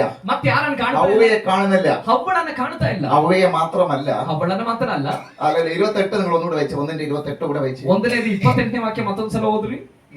ಇಲ್ಲದೆ ದೇವರು ಅವರನ್ನು ಆಶೀರ್ವದಿಸಿ ನೀವು ಬಹು ಸಂತಾನವುಳ್ಳವರಾಗಿ ಹೆಚ್ಚಿರಿ, ಭೂಮಿಯಲ್ಲಿ ತುಂಬಿಕೊಂಡು ಅದನ್ನು ವಶ ಮಾಡಿಕೊಳ್ಳಿರಿ, ಸಮುದ್ರದ ಮೀನುಗಳ ಮೇಲೆಯೂ ಆಕಾಶದ ಪಕ್ಷಿಗಳ ಮೇಲೆಯೂ ಭೂಮಿಯಲ್ಲಿ ಚಲಿಸುವ ಎಲ್ಲಾ ಜೀವಿಗಳ ಮೇಲೆಯೂ ದೊರೆತನ ಮಾಡಿರಿ ಅಂದನು. മതി. ഹല്ലേലൂയ. ಆಮೆನ್. ശ്രദ്ധിക്കുക. ಅಲ್ಲಿ ಗಮನಿಸಿರಿ. ആദാമിനെ ദൈവം സൃഷ്ടിക്കുന്നതിന് മുമ്പ് ಆದಾಮನನ್ನ ದೇವರು ಸೃಷ್ಟಿ ಮಾಡೋದಕ್ಕಿಂತ ಮುಂಚೆ ബൈബിളിൽ എഴുതിയിരിക്കുന്നു, ಬೈಬಲ್ ಬರೆಯಲ್ಪಟ್ಟಿದೆ ആണും പെണ്ണുമായിട്ട് സൃഷ്ടിച്ചു. ಗಂಡು ಹೆಣ್ಣಾಗಿ എന്നിട്ട് ನಿರ್ಮಿಸಿದ್ರು. ദൈവം പറയാണ്, ನಂತರ ದೇವರು ಹೇಳ್ತಿದ್ದಾರೆ, നിങ്ങൾക്ക് മക്കൾ ഉണ്ടാകട്ടെ, ನಿಮಗೆ ಬಹು ಸಂತಾನ ಉಂಟಾಗಲಿ, അവര് വലുതായി പെരുകട്ടെ. ಅವರ ಅಭಿವೃದ್ಧಿಯಾಗಲಿ. പക്ഷെ വാസ്തവമായിട്ട് ആദാം അവിടെ ഇല്ല. ಆದ್ರೆ ನಿಜವಾಗಿ ಹೇಳ್ಬೇಕಂದ್ರೆ ആദാമില്ല അവിടെ. ಆದಾಮನಲ್ಲಿಲ್ಲ. ദൈവം ആണും പെണ്ണുമായിട്ട് സൃഷ്ടിച്ചെന്നാ പറയുന്നത്. ದೇವರು ಗಂಡು ಹೆಣ್ಣಾಗಿ ನಿರ್ಮಿಸಿದ್ರು ಅಂತ ಬರೆಯಲ್ಪಟ್ಟಿದೆ. ഇതിന്റെ അർത്ഥം എന്താ ചോദിച്ചാൽ, ಅದರ ಅರ್ಥವೇನೆಂದ್ರೆ, എനിക്ക് ആത്മാവില് ബോധ്യമായിട്ട് ഞങ്ങളുടെ ನನಗೆ പറയാം. ಆತ್ಮದಲ್ಲಿ ಪ್ರಕಟವಾದದ್ದನ್ನು ಹೇಳ್ತೇನೆ. ഞങ്ങൾ ആരും ഇവിടെ പഠിച്ചിട്ടല്ല ഇതൊന്നും ചെയ്യുന്നത്. ನಾವು ಎಲ್ಲೋ ಹೋಗಿ ಸ್ಟಡಿ ಮಾಡ್ಬಿಟ್ಟಲ್ಲ ಇದು ആരും ಹೇಳ್ತೀವಿ. ഇവിടെ പഠിച്ചിട്ടല്ല. ಯಾರು ಇಲ್ಲಿ ಸ್ಟಡಿ ಮಾಡ್ಬಿಟ್ಟಲ್ಲ. ഫാമിലി മീറ്റിംഗ് എന്നുള്ള ഇത് ഈ കുടുംബത്തിന്റെ ಸೆಮಿನಾರ್ ಅನ್ನುವಂಥದ್ದು ദൈവം ആഗ്രഹിക്കുന്നത്, ದೇವರು ಆಗ್ರಹಿಸ್ತಿರೋದು, ദൈവത്തിന്റെ ആത്മാവിൽ പറയപ്പെടുന്നത് കൊണ്ടാണ് അങ്ങനെ വരുന്നത്. ದೇವರ ಆತ್ಮನಿಂದ ಹೇಳಲ್ಪಡ್ತಾ ಇರುವುದಾಗಿದೆ ಇಲ್ಲಿ ಹೇಳ್ತಿರೋದು. ആദാമിനെ സൃഷ്ടിക്കുന്നതിന് മുമ്പ് ಆದಾಮನನ್ನ ದೇವರು ಸೃಷ್ಟಿ ಮಾಡೋದಕ್ಕಿಂತ ಸೃಷ್ಟಿಗಿಂತ ಮುಂಚೆ ഹല്ലേലൂയ. ദൈവം എന്ത് ചെയ്തു? ದೇವರು ಏನ್ ಮಾಡಿದ್ರು? ആണും പെണ്ണുമായിട്ട് സൃഷ്ടിച്ചു. ಗಂಡು ಹೆಣ್ಣಾಗಿ ನಿರ್ಮಿಸಿದ್ರು. എന്നിട്ട് പറയാ സന്താന പുഷ്ടിയുള്ളവരെ പെരുകുവി. ನಂತರ ದೇವರು ಹೇಳ್ತಿದ್ದಾರೆ ಬಹು ಸಂತಾನವುಳ್ಳವರಾಗಿ ಹೆಚ್ಚಿರಿ. ഇത് സംഭവിക്കുമ്പോൾ, ಇದು ദൈവം ಸಂಭವಿಸುವಾಗ, സൃഷ്ടിച്ചു എന്ന് പറയുമ്പോൾ ದೇವರು ನಿರ್ಮಿಸಿದ್ದಾರೆ ಅಥವಾ ಸೃಷ್ಟಿಸಿದ್ದಾರೆ ಅಂತ ಹೇಳುವಾಗ അവിടെ ಆരെയും കാണാനില്ല. ಅಲ್ಲಿ ಯಾರು ಕಾಣ್ತಾ ಇಲ್ಲ, വെറും പൊടി മാത്രമേ ഉള്ളൂ മണ്ണിൽ. ಕೇವಲ ಮಣ್ಣಿನಲ್ಲಿ ಧೂಳು ಮಾತ್ರ ಇದೆ ಅಷ್ಟೇ. ഹല്ലേലൂയ. ದೇವರು ಇದನ್ನು ಹೇಳ್ತಿರುವಾಗ ಅಲ್ಲೇನೂ ಇಲ್ಲ, ಆದಾಮನೂ ಇಲ್ಲ, ಹವ್ವಳು ಇಲ್ಲ, ಬಹು ಸಂತಾನವೂ ಇಲ್ಲ, ಬರೀ ಪುಡಿ ಮಾತ್ರ പക്ഷെ ಇರುವುದು. പറഞ്ഞത് ദൈവമാണെങ്കിൽ ಅಲ್ಲಿ ಹೇಳಿದ್ದು ದೇವರಾಗಿದ್ದರೆ ആ പൊടിയുന്ന അത്ഭുതങ്ങൾ ಆ ಧೂಳಿನಿಂದಲೂ ಅದ್ಭುತ ನಡೆಯುತ್ತದೆ. ಆಮೆನ್. ഹല്ലേലൂയ. ಹೇಳಿದ ಅರ್ಥ ಇದೆ. ಏಳನೇ ವಾಕ್ಯದಲ್ಲಾಗಿದೆ ದೇವರು ಆದಾಮನನ್ನ ಮಣ್ಣಿನಿಂದ ತೆಗೆದು ಸೃಷ್ಟಿ ಮಾಡುತ್ತಿರೋದು. 1ನೇ 27ನೇ ವಾಕ್ಯದಲ್ಲಿ ನಾನು ನಿರ್ಮಿಸಿದನು ಎಂಬುದಾಗಿ ಹೇಳುವಾಗ ಅಲ್ಲಿ ಏನೂ ಇಲ್ಲ, ಪುಡಿ ಮಾತ್ರ ಇರೋದು. ದೇವರು ಹೇಳಿದ್ರೆ ಪುಡಿಯಿಂದಲೂ ಅದ್ಭುತ ನಡೆಯುತ್ತದೆ. അങ്ങനെയാണെങ്കിൽ ಹಾಗಿರುವುದಾದ್ರೆ ഇതിൽ നിന്ന് ദൂതും വെളിപ്പെടുന്നുണ്ട്. ಇದರೊಳಗಡೆ ಪ್ರವಾದನೆಯೂ ಪ್ರಕಟವಾಗ್ತಿದೆ. ദൈവം ഒരു കുടുംബത്തെ സ്ഥാപിക്കുമ്പോൾ, ದೇವರೊಂದು ಕುಟುಂಬವನ್ನ ಸ್ಥಾಪಿಸುವಾಗ, സ്ഥാപിക്കുന്നതിന് മുമ്പ് തന്നെ ಸ್ಥಾಪನೆ ಮಾಡೋದಕ್ಕಿಂತ ಮುಂಚೆಯೇ ദൈവത്തിന് ചില പദ്ധതി ഉണ്ട്. ದೇವರಿಗೆ ಆ ಕುಟುಂಬದ ಕುರಿತಾಗಿ ಕೆಲವು ಉದ್ದೇಶಗಳಿವೆ. അതാ ഇവിടെ പറയപ്പെടുന്നത്. ಅದಾಗಿದೆ ಇಲ್ಲಿ ಹೇಳಲ್ಪಡ್ತಿರೋದು. അല്ലെങ്കിൽ ഇവിടെ പറയപ്പെടുന്ന അങ്ങനെയാണ്. ಇಲ್ಲಿ ಹೇಳಲ್ಪಡ್ತಿರೋದು ಅದಾಗಿದೆ. ആദാമിനെ സൃഷ്ടിക്കുന്നതിന് മുമ്പ് ಆದಾಮನನ್ನ 2ನೇ ವಾಕ್ಯದಲ್ಲಿ ಸೃಷ್ಟಿ ಮಾಡೋದಕ್ಕಿಂತ ಮುಂಚೆ ദൈവം ആണ് പെണ്ണുമായി സൃഷ്ടിച്ചു. ದೇವರು ಗಂಡು ಹೆಣ್ಣಾಗಿ ನಿರ್ಮಿಸಿದನು. ഹല്ലേലൂയ. അപ്പോൾ ഇവിടെ ഒരു കാര്യം ഉറപ്പായി. ಹಾಗಾದ್ರೆ ಅಲ್ಲೊಂದು ವಿಷಯ ನಿಶ್ಚಯ. ദൈവം ആണിനെ സൃഷ്ടിച്ചാൽ, ದೇವರು ಗಂಡನ್ನ ನಿರ್ಮಿಸಿದ್ರೆ, ഇന്നും ജനിപ്പിച്ചാൽ, ಇವತ್ತು ಕೂಡ ಅಷ್ಟೇನೆ ದೇವರೊಬ್ಬ ಗಂಡನ್ನ ಹುಟ್ಟಿಸಿದ್ರೆ എവിടെയോ കൂടെ ഒരു പെണ്ണിനെയും ജനിപ്പിച്ചിട്ടുണ്ട്. ಅವನೊಂದಿಗೆ ಒಂದು ಹೆಣ್ಣನ್ನು ದೇವರು ಸೃಷ್ಟಿ ಮಾಡಿದ್ದಾರೆ. ഹല്ലേലൂയ. Amen. പക്ഷെ ഇവിടെ കാണുന്നില്ല. ಆದ್ರೆ ಅವಳಿಲ್ಲಿ ಕಾಣ್ತಾ ಇಲ್ಲ. തക്ക സമയത്ത് കാണും. ತಕ್ಕ ಸಮಯದಲ್ಲಿ ಅವಳು ಕಾಣ್ತಾಳೆ. നിങ്ങൾ കരമതിക്കാൻ ಸಮಯ ಬಂದಾಗ ಅವಳು ಕಾಣ್ತಾಳೆ. ಕರಗಳನ್ನೆತ್ತಿ ದೇವರಿಗೆ ಸ್ತೋತ್ರ ಮಾಡೋಣ. പാഴായിരിക്കുന്ന ഭൂമിയിൽ, ಕ್ರಮವಿಲ್ಲದೆ ಬರಿದಾಗಿರೋ ಭೂಮಿಯಲ್ಲಿ, വെറും മണ്ണായിരിക്കുന്ന ഭൂമിയിൽ, ಕೇವಲ ಮಣ್ಣಿನಿಂದ ತುಂಬಲ್ಪಟ್ಟ ಭೂಮಿಯಲ್ಲಿ, ആ ഭൂമിയിൽ നിന്ന് ദൈവം പറയുന്നു, ಆ ಭೂಮಿಯಲ್ಲಿ ನಿಂತ್ಕೊಂಡು ದೇವರು ಹೇಳ್ತಿದ್ದಾರೆ, ആണും പെണ്ണുമായിട്ട് ഞാൻ സൃഷ്ടിച്ചു. ಗಂಡು ಹೆಣ್ಣಾಗಿ ನಾನು ಅವನು ನಿರ್ಮಿಸಿದನು. ഇന്ന് നമ്മളെ തന്നെ നോക്കുക. ಇವತ್ತು ನಮ್ಮನ್ನೇ ನೋಡೋಣ. നമ്മുടെ വീടിന്റെ പരിസ്ഥിതി നോക്കുക. ನಮ್ಮ ಮನೆ ಪರಿಸ್ಥಿತಿ ನೋಡೋಣ. മക്കളുടെ അവസ്ഥ നോക്കുക. ಮಕ್ಕಳ ಪರಿಸ್ಥಿತಿ ನೋಡೋಣ. വീട്ടിലെ സാഹചര്യം നോക്കുക. ಮನೆಯ ಪರಿಸ್ಥಿತಿಗಳನ್ನು ನೋಡೋಣ. ഒന്നുമില്ലാത്ത സ്ഥാനത്ത് ಏನು ಇಲ್ಲದ ಪರಿಸ್ಥಿತಿಯಲ್ಲಿ ദൈവം ഇങ്ങനെ പറഞ്ഞെങ്കിൽ ದೇವರು ಹೀಗೆ ಹೇಳಿದ್ರೆ ദൈവം അത് നിവർത്തിക്കും. ದೇವರು ಅದನ್ನ ദൈവം ನೆರವೇರಿಸುತ್ತಾರೆ. നിവർത്തിക്കും. ಏನು ಇಲ್ಲದ ಸ್ಥಳದಲ್ಲಿ ಬರಿದಾಗಿರುವ ಭೂಮಿಯಲ್ಲಿ ಅದನ್ನು ಹೇಳಿ ನೆರವೇರಿಸಿದ್ರೆ ನಮ್ಮ ಜೀವಿತದಲ್ಲಿ ದೇವರು ನೆರವೇರಿಸ್ತಾರೆ. ദൈവം തന്നെ പറഞ്ഞിട്ടുണ്ടോ? ದೇವರು ಏನಾರ ಹೇಳಿದ್ದಾರೆ? ദൈവം എന്തെങ്കിലും സംസാരിക്കുക, ದೇವರು ನಿಮ್ಮೊಂದಿಗೆ ಮಾತಾಡ್ಲಿಕ್ಕೆ, പ്രാർത്ഥനയ്ക്ക് ഇരിക്കുക, ಪ್ರಾರ್ಥನೆಗಾಗಿ ಕುಳಿತುಕೊಳ್ಳಿ, ദൈവത്തോട് കൂടെ ഇരിക്കുക, ದೇವರ ಸಂಗಡ ಕುಳಿತುಕೊಳ್ಳಿ, ദൈവത്തോട് കൂടെ ഇരിക്കാൻ, ದೇವರ ಸಂಗಡ ಕೂರ್ಲಿಕ್ಕೆ, ദൈവത്തിന്റെ അടുക്കലിരിക്കാൻ ದೇವರ ಸಮೀಪದಲ್ಲಿ ಕೂರ್ಲಿ, സമയം കണ്ടെത്തുക, ಸಮಯವನ್ನ ಕಂಡುಕೊಳ್ಳಿ, കുടുംബങ്ങൾ സമയം കണ്ടെത്തുക. ಕುಟುಂಬಗಳು ಸಮಯವನ್ನ ಕಂಡುಕೊಳ್ಳಿ. അങ്ങനെയാണ് ഈ കുടുംബത്തിന് ആവശ്യമുള്ളത്. ಹಾಗಿರುವುದಾದ್ರೆ ಈ ನಿಮ್ಮ ಕುಟುಂಬಗಳಿಗೆ ಅವಶ್ಯಕತೆ കുടുംബത്തിൽ കാണാത്തത്, ನಿಮ್ಮ ಕುಟುಂಬದಲ್ಲಿ ಈಗ ಕಾಣದೇ നിങ്ങൾ ಇರುವ, ആഗ്രഹിക്കുന്ന കാര്യങ്ങൾ ನೀವು ಆಸೆ ಪಡುವ ಸಂಗತಿಗಳು ഒരു നല്ല രീതിയിൽ ഇത് പോകാൻ, ಒಂದು ಒಳ್ಳೆ ರೀತಿಯಲ್ಲಿ ನೀವು ಮುಂದೆ ಹೋಗ್ಲಿಕ್ಕೆ, അങ്ങനെയുള്ള സാഹചര്യത്തിലല്ല ഇത് പോകുന്നത്. ಆಗಿರುವ ಸನ್ನಿವೇಶದಲ್ಲ ಇದು ಮುಂದೆ ಹೋಗ್ತಿರೋ. എന്നാൽ ಆದ್ರೆ വെറും പൊടി നിന്നുകൊണ്ട് ಕೇವಲ ಧೂಳಿನಿಂದ ദൈവം അത് സൃഷ്ടിച്ചെന്ന് പറയുമ്പോൾ ದೇವರು ಒಂದು ಕುಟುಂಬವನ್ನ ಸೃಷ್ಟಿಸಿದ್ರು ಅಂತ ಹೇಳ್ತಾರ. ആ പൊടിയിൽ ദൈവം നിൽക്കുന്നു. ಆ ಧೂಳಿನಲ್ಲಿ ದೇವರು ನಿಂತಿದ್ದಾರೆ. കുടുംബത്തെ ദൈവം നിൽക്കട്ടെ. ಕುಟುಂಬದಲ್ಲಿ ದೇವರು ನಿಂತುಕೊಳ್ಳಲಿ. കുടുംബത്തെ ദൈവം നിൽക്കട്ടെ. ನಿಮ್ಮ ಕುಟುಂಬಗಳಲ್ಲಿ ದೇವರು ನಿಂತುಕೊಳ್ಳಲಿ. ദൈവം ചിലവരുടെ സൃഷ്ടിക്കും. ಆಗಿರುವುದಾದ್ರೆ ದೇವರು ಕೆಲವನ್ನಲ್ಲಿ ಸೃಷ್ಟಿಸುತ್ತಾರೆ. ദൈവയുടെ വാഗ്ദത്തം പറയും. ದೇವರಲ್ಲಿ ವಾಗ್ದಾನಗಳನ್ನು ಹೇಳ್ತಾರೆ. ഒന്നുമില്ലാതിരിക്കാൻ വാഗ്ദത്തം പറയും. ಏನು ಇಲ್ಲದೆ ಇರೋ ಸ್ಥಿತಿಯಲ್ಲೂ ದೇವರು ವಾಗ್ದಾನವನ್ನು ಹೇಳ್ತಾರೆ. ഒന്നുമില്ലാത്ത പൊടിയിൽ ಏನು ಇಲ್ಲದೆ ಇರೋ ಧೂಳಲ್ಲಿ ദൈവം നിന്നുകൊണ്ട് ದೇವರು ನಿಂತುಕೊಂಡು വാഗ്ദത്തം പറയാണ്. ವಾಗ್ದಾನವನ್ನು ಹೇಳ್ತಿದ್ದಾರೆ. വെറും പൊടിയോട് നോക്കി പറയുന്നു, ಕೇವಲ ಧೂಳನ್ನು ನೋಡ್ಕೊಂಡು ದೇವರು ഞാൻ ಹೇಳ್ತಿದ್ದಾರೆ, ആണും പെണ്ണുമായിട്ട് സൃഷ്ടിക്കാൻ ನಾನು പോകുകയാണ്. ಗಂಡು ಹೆಣ್ಣಾಗಿ ನಿರ್ಮಿಸಲಿಕ್ಕೆ ಹೋಗುತ್ತಿದ್ದೆ. അങ്ങനെയാണെങ്കിൽ ഇന്ന് ಹಾಗಿರುವುದಾದ್ರೆ ಇವತ್ತು എല്ലാ കുടുംബത്തോടും ಎಲ್ಲ ಕುಟುಂಬಗಳು ദൈവത്തോട് കുടുംബം ഒന്ന് അടുക്കാൻ ദൈവം ആഗ്രഹിക്കുന്നു. ದೇವರ ಬಳಿಗೆ ನೀವು ಸಮೀಪಿಸಬೇಕೆಂಬುದಾಗಿ ದೇವರು ನಿಮ್ಮ ಕುಟುಂಬಗಳ ಕುರಿತಾಗಿ ಬಯಸುತ್ತಿದ್ದಾರೆ. പൊടിയിൽ ദൈവം നിൽക്കുന്നു. ಧೂಳಿನಲ್ಲಿ ದೇವರು ನಿಂತಿದ್ದಾರೆ. ദൈവത്തിന് പൊടിയിൽ നിൽക്കേണ്ട കാര്യമില്ല. ದೇವರು ಧೂಳಿನಲ್ಲಿ ನಿಲ್ಲಬೇಕಾದ ಅಗತ್ಯ ಇಲ್ಲ. അതിന് സ്വർഗമുണ്ട് നിൽക്കാൻ. ಆತನಿಗೆ ನಿಲ್ಲುವುದಕ್ಕೊಂದು ಒಳ್ಳೆಯ ಪರಲೋಕವಿದೆ. പക്ഷെ പൊടിയിൽ നിൽക്കുന്നതിന്റെ കാരണം, ಆದ್ರೆ ಧೂಳಿನ ಮೇಲೆ ಬಂದು ನಿಂತಿರೋದಕ್ಕೆ ಕಾರಣ, ആ പൊടിയിൽ ചില പത്ത് ಆ ദൈവത്തോട് ಧೂಳಿನ ಮೂಲಕ ಕೆಲವು ಕಾರ್ಯಗಳನ್ನ ದೇವರಿಗೆ ಮಾಡ್ಲಿಕ್ಕಿದೆ. മനുഷ്യന്റെ കുടുംബത്തിൽ, ಮನುಷ್ಯನ ഈ ಕುಟುಂಬದಲ್ಲಿ, ലോക കുടുംബത്തിൽ ಈ ಲೋಕದ ಕುಟುಂಬದಲ್ಲಿ ദൈവത്തിന് നിൽക്കേണ്ട കാര്യമില്ല. ದೇವರಿಗೆ ನಿಲ್ಲಬೇಕಾದ ಅಗತ್ಯ ಇಲ್ಲ. ദൈവം ഏതെങ്കിലും കുടുംബത്തിൽ നിൽക്കുന്നുവെങ്കിൽ, ಆದ್ರೆ ದೇವರು ಯಾವ್ದಾದ್ರು ಕುಟುಂಬದಲ್ಲಿ ಬಂದು ನಿಂತಿದ್ರೆ, അഥവാ പരിശുദ്ധാത്മ നിൽക്കുന്നുവെങ്കിൽ, ಪವಿತ್ರಾತ್ಮನ ಯಾವ್ದಾದ್ರು ಕುಟುಂಬದಲ್ಲಿ ಬಂದು ನಿಂತಿದ್ರೆ, അത് വെറുതെയല്ല, ಸುಮ್ಮನೆ ಅಲ್ಲ. എന്തൊക്കെ ഇവിടെ സൃഷ്ടിക്കപ്പെടാൻ വേണ്ടിയാണ്. ನಿಮ್ಮ ಕುಟುಂಬಗಳಲ್ಲಿ ಏನನ್ನು ಸೃಷ್ಟಿ ಮಾಡ್ಲಿಕ್ಕೋಸ್ಕರ ಆಗಿದೆ ಆತನ ಬಂದು ನಿಂತಿರುವುದು. ഏതൊക്കെ വ്യക്തികളിൽ ಯಾವುದೋ ಕೆಲವು ವ್ಯಕ್ತಿಗಳು പരിശുദ്ധാത്മ ನಿൽക്കുന്നുവെങ്കിൽ, ಪವಿತ್ರಾತ್ಮನ ಬಂದು ನಿಂತಿರೋದ, ആ വ്യക്തിയിൽ എന്തൊക്കെ ദൈവം ಆ ചെയ്ത ವ್ಯಕ್ತಿಯಲ್ಲಿ ದೇವರು ಏನೆಲ್ಲ ಮಾಡುವುದಕ್ಕಾಗಿ ಬಯಸ್ತಾ ಇದ್ದಾರೆ. നിങ്ങൾ ചിന്തിക്കാത്ത, ನೀವು ಚಿಂತೆ ಮಾಡದಿರುವ, നിങ്ങൾ കണ്ടിട്ടില്ലാത്ത, ನೀವು ಕಾಣದಿರುವ, നിങ്ങൾ കണക്ക് കൂട്ടാത്ത ನೀವು ಲೆಕ್ಕಾಚಾರ ಮಾಡದೇ ಇರೋ ರೀತಿ ദൈവത്തിന്റെ പദ്ധതിയിൽ ದೇವರ ಆಲೋಚನೆ, നിങ്ങളുടെ കുടുംബം ನಿಮ್ಮ ಕುಟುಂಬ എന്തൊക്കെ ആയി മാറാൻ ದೇವರ ಉದ್ದೇಶದಲ್ಲಿ ನಿಮ್ಮ ಕುಟುಂಬ ಏನೆಲ್ಲ ಆಗುವುದಕ್ಕೆ വേണ്ടിയാണ് ಅದಕ್ಕೋಸ್ಕರ ആ കുടുംബത്തെ ദൈവം ಆ നിൽക്കുന്നത്. ಕುಟುಂಬದಲ್ಲಿ ದೇವರು ദൈവം ನಿಂತಿರುವ, കുടുംബത്തിൽ നിൽക്കാൻ വേണ്ടി വേണ്ടി ದೇವರೊಂದು ಕುಟುಂಬದಲ್ಲಿ ನಿಲ್ಲುವುದಕ್ಕಾಗಿ നിങ്ങൾ അതിനെ വിട്ടുകൊടുക്കണം. ನೀವು ನಿಮ್ಮ ಕುಟುಂಬಗಳಲ್ಲಿ ಅದಕ್ಕಾಗಿ ಬಿಟ್ಟುಕೊಡಬೇಕು. അത് നിങ്ങൾ സ്വാഗതം ചെയ്യണം. ಯೇಸುವನ್ನ ನಿಮ್ಮ ಕುಟುಂಬದಲ್ಲಿ ಸ್ವಾಗತ ಮಾಡಬೇಕು. കൂടുതൽ ആമേ യേശു നിൽക്കട്ടെ വീടിനകത്ത്. ಹೆಚ್ಚಾಗಿ ನಿಮ್ಮ ಕುಟುಂಬಗಳಲ್ಲಿ ಯೇಸುವೇ ಬಂದು ನಿಂತುಕೊಳ್ಳಲಿ. എന്നാൽ വെറും പൊടിയിൽ ಆಗಿರುವುದಾದ್ರೆ ಕೇವಲ ಧೂಳಿನಲ್ಲಿ ദൈവം ആണും പെണ്ണുമായിട്ട് സൃഷ്ടിക്കുന്ന പോലെ ದೇವರು ಗಂಡು ಹೆಣ್ಣಾಗಿ ಆ ಧೂಳಿನಿಂದ ನಿರ್ಮಿಸಿದ ಹಾಗೆ ചിലത് ദൈവം ചെയ്യാൻ പോകുക. ಕೆಲವನ್ನ ನಿಮ್ಮ ಕುಟುಂಬಗಳ ದೇವರು ಮಾಡ್ಲಿಕ್ಕೆ ಹೋಗುತ್ತಿದ್ದಾರೆ. ചിലത് ദൈവം പണിയാൻ പോകുക കുടുംബത്തെ. ಕೆಲವು ಕುಟುಂಬಗಳಲ್ಲಿ ದೇವರು ಕೆಲವನ್ನ ಕಟ್ಟುವುದಕ್ಕೆ ಹೋಗುತ್ತಿದ್ದಾರೆ. അപ്പൊ കുടുംബത്തെ വീട് ദൈവം പണിയണമെങ്കിൽ എന്ത് ചെയ്യണം? ಹಾಗಾದ್ರೆ ಒಂದು ಮನೆಯನ್ನ ಒಂದು ಕುಟುಂಬವನ್ನ ದೇವರು ಕಟ್ಟಬೇಕಂದ್ರೆ ಏನ್ ಮಾಡಬೇಕು? പണിയുന്ന ആള് വീട്ടിലുണ്ടാകണം. ಕಟ್ಟುವವನ ಮನೆಯಲ್ಲಿರಬೇಕು. പണിയുന്ന പണിക്കാരൊക്കെ വീട്ടിൽ വരണം. ಕೆಲಸ ಮಾಡುವ ಕೆಲಸಗಾರರ ಮನೆಯಲ್ಲಿರಬೇಕು. അപ്പോസ്തലന്മാര് വരട്ടെ, ಅಪೊಸ್ತಲರ ಮನೆಗೆ ಬರಲಿ, പ്രവാചകന്മാര് വരട്ടെ, ಪ್ರವಾದಿಗಳು ಬರಲಿ, ഉപദേഷ്ടാക്കന്മാര് വരട്ടെ, ಉಪದೇಶಕರು ಬರಲಿ, ഹല്ലേലൂയ, സുവിശേഷകന്മാര് വരട്ടെ. ಸ್ವಾರ್ಥಿಕರು ಬರಲಿ. ഇങ്ങനെയുള്ള ശുശ്രൂഷയുള്ളവർ ಹೀಗಿರುವ ಸೇವೆ ಇರುವವರು നമ്മുടെ വീട്ടിനകത്തുണ്ടെങ്കിൽ, ನಮ್ಮ ಮನೆಗಳಲ್ಲಿ ಇರುವುದಾದರೆ, നമ്മുടെ സഭയ്ക്കകത്തുണ്ടെങ്കിൽ ನಮ್ಮ ಸಭೆಗಳಲ್ಲಿ ಇರುವುದಾದರೆ അവിടെ ദൈവമുണ്ട്. ಅಲ್ಲಿ ದೇವರಿದ್ದಾರೆ. ഇവരിലൂടെയാണ് ദൈവം പണിയുന്നത്. ಅವರ ಮೂಲಕ ಆಗಿದೆ ದೇವರು ಕಟ್ಟುವಂತದ್ದು. ഹല്ലേലൂയ. ഒന്നുകൂടി ഞാൻ പറയാം. ಮತ್ತೆ ಹೇಳ್ತಾರೆ, പൊടിയിൽ നിന്നുകൊണ്ട് ദൈവം പറയുന്നു, ಧೂಳಿನಲ್ಲಿ ನಿಂತುಕೊಂಡು ದೇವರು ಹೇಳ್ತಿದ್ದಾರೆ, ഒന്നുമില്ലാതിരിക്കെ ಏನು ಇಲ್ಲದಿರುವಾಗ ആണും പെണ്ണുമായിട്ട് സൃഷ്ടിക്കുന്നു. ಗಂಡು ಹೆಣ್ಣಾಗಿ ನಿರ್ಮಿಸ್ತಾ ಇದ್ದಾರೆ. ഇന്ന് അതില്ല ഇതില്ല ആരെങ്കിലും കരയുന്നുണ്ടെങ്കിൽ ಇವತ್ತು ಅದಿಲ್ಲ ಇದಿಲ್ಲ ಅಂತ ಯಾರಾದ್ರೂ ಅಳುತ್ತಾ ಇದ್ರೆ വിശ്വസിക്കുക, ನಂಬಿಕೆ ಇಡಿರಿ. യേശു ആ വീട്ടിൽ നിൽക്കാൻ ഇടം കൊടുക്കുക. ಯೇಸು ನಿಮ್ಮ ಮನೆಯಲ್ಲಿ ನಿಲ್ಲುವುದಕ್ಕೆ ಸ್ಥಳ ಕೊಡಿರಿ. ഒന്നുമില്ലാത്ത പൊടിയിൽ സൃഷ്ടിച്ചതുപോലെ ദൈവം വീട്ടിനകത്ത് ചില നന്മകൾ, ಏನು ಇಲ್ಲದಿರುವ ಧೂಳಿನಿಂದ ದೇವರು ಗಂಡು ಹೆಣ್ಣಾಗಿ ನಿರ್ಮಿಸಿದ ಪ್ರಕಾರ ನಿಮ್ಮ ಕುಟುಂಬದಲ್ಲಿ ಕೆಲವು ಅನುಗ್ರಹಗಳನ್ನ ചില നന്മകൾ ദൈവം അവിടെ ഒരുക്കി. ಕೆಲವು ಅನುಗ್ರಹಗಳನ್ನ ದೇವರು ಸೃಷ್ಟಿ ಮಾಡುತ್ತಾರೆ. ഹല്ലേലൂയ. ആമേൻ. ദൈവത്തിന് ആ പൊടി നിൽക്കാൻ കിട്ടി. ದೇವರಿಗೆ ನಿಂತುಕೊಳ್ಳುವುದಕ್ಕೆ ಆ ಧೂಳಿನಲ್ಲಿ ಸ್ಥಳ ಸಿಕ್ಕಿತು. വെറും പൊടിയാണ് ദൈവത്തിന് നിൽക്കാൻ കിട്ടിയെങ്കിലും ಕೇವಲ ಧೂಳು ದೇವರಿಗೆ ನಿಲ್ಲುವುದಕ್ಕೆ ಸಿಕ್ಕಿದ್ರು ಸಹ സ്വർണത്തിൽ നിന്നിട്ടല്ല മനുഷ്യനെ പണിതത്. ಚಿನ್ನದ ಮೇಲೆ ನಿಂತ್ಕೊಂಡಲ್ಲ ದೇವರು ಮನುಷ್ಯನನ್ನ ಸೃಷ್ಟಿ ಮಾಡಿದ್ರು. സ്വർണത്തിൽ നിന്നിട്ടല്ല ആണ് പെണ്ണുമായിട്ട് സൃഷ്ടിച്ചത്. ಚಿನ್ನದ ಮೇಲೆ ನಿಂತ್ಕೊಂಡಲ್ಲ ಗಂಡು ಹೆಣ್ಣಾಗಿ ದೇವರು ನಿರ್ಮಾಣ ಮಾಡಿದ್ರು. ആമേൻ. സ്വർണത്തിന് വിലയുണ്ട്. ಚಿನ್ನಕ್ಕೆ ಬೆಲೆ ಇದೆ. വെറും മണ്ണിന്റെ പൊടിക്ക് എവിടെയാ വില? ಆದ್ರೆ ಕೇವಲ ಮಣ್ಣಿನ ಈ ಧೂಳಿಗೆ ಏನು ಬೆಲೆ ಇದೆ? മണ്ണ് നിരത്ത് എന്നെയും നിങ്ങളെയും ಮಣ್ಣಿನಿಂದ ತೆಗೆದಂತ ನಮ್ಮನ್ನ ನಿಮ್ಮನ್ನ ദൈവത്തിന്റെ പ്രവൃത്തികളെ നമ്മളിലൂടെ തന്നെയാണ്. ದೇವರು ನಮ್ಮ ಮೂಲಕವೇ ಆಗಿದೆ ಕಾರ್ಯ ಮಾಡ್ಲಿಕ್ಕಾಗಿ ಬಯಸಿರುವುದು. ഹല്ലേലൂയ. ಆಮೆನ್. ഹല്ലേലൂയ. ശ്രദ്ധിക്കുക. ಗಮನಿಸಿ. അതുകൊണ്ട് നമ്മൾ അതിന്റെ ഒന്നും പുറകെ ഓടേണ്ട കാര്യമില്ല. ಆದ ಕಾರಣ ನಾವು ಅವುಗಳ ಹಿಂದೆ ಓಡಬೇಕಾದ ಅಗತ್ಯವಿಲ್ಲ. അല്ലെ, പൊടിയിൽ തന്നെ സ്ഥിരതയോടെ ദൈവത്തെ വേണ്ടി ദാഹിച്ചാൽ മതി. ಅಲ್ಲೇ ಈ ಧೂಳಿನ ಸ್ಥಿತಿಯಲ್ಲಿ ಇರುವಂತ ನಾವು ಸ್ಥಿರತೆ ಇರುವಂತ ಮನಸ್ಸಿನೊಂದಿಗೆ ದೇವರಿಗಾಗಿ ಹಂಬಲಿಸಿದ್ರೆ ಸಾಕು. അവിടെ അത്ഭുതം എന്ന് പറയുന്നത്, ಅಲ್ಲಿ ಅದ್ಭುತ ಅನ್ನೋದು പൊടിയിൽ നിന്നുകൊണ്ട് പറയുന്നു, ಧೂಳಿನಲ್ಲಿ ನಿಂತು ಯೇಸು ಹೇಳ್ತಿದ್ದ, ആണും പെണ്ണുമായിട്ട് സൃഷ്ടി. ಗಂಡು ಹೆಣ್ಣಾಗಿ ನಾನು ನಿರ್ಮಿಸಿದೆ. എന്നിട്ട് വീണ്ടും പറയുകയാണ്, ನಂತರ ಪುನಃ ಹೇಳ್ತಿದ್ದಾರೆ, നിങ്ങൾ സന്താന പുഷ്ടിയുള്ളവരാകുവിൻ. ಬಹು ಸಂತಾನವುಳ್ಳವರಾಗಿರಿ. എന്നിട്ട് വീണ്ടും പറയുകയാണ്, ನಂತರ ಪುನಃ ಹೇಳ್ತಿದ್ದಾರೆ, നിങ്ങളുടെ കുടുംബം ನಿಮ್ಮ ಕುಟುಂಬ സകലത്തെയും വാഴും. ಎಲ್ಲವನ್ನ ಆಳುತ್ತೀರಿ, ದೊರೆತನ ಮಾಡುತ್ತೀರಿ. സകലത്തെ നിങ്ങളാണ് വാഴുന്നത്. ಎಲ್ಲವನ್ನ ದೊರೆತನ ಮಾಡೋದು ನೀವಾಗಿರ್ತೀರಿ. ഹല്ലേലൂയ. ಆಮೆನ್. നമുക്കിവിടെ മുഖ്യമന്ത്രിയുണ്ട്. ನಮಗೆ ಇಲ್ಲಿಯ ಮುಖ್ಯಮಂತ್ರಿ ಇದ್ದಾರೆ. ഹല്ലേലൂയ. പലവിധമായ വകുപ്പ് മന്ത്രിമാരുണ്ട്. ಅನೇಕ ವಿಧವಾದಂತ ಸಚಿವರುಗಳು ಮಂತ್ರಿಗಳಿದ್ದಾರೆ. രാജ്യത്തിന്റെ പ്രധാനമന്ത്രിയുണ്ട്.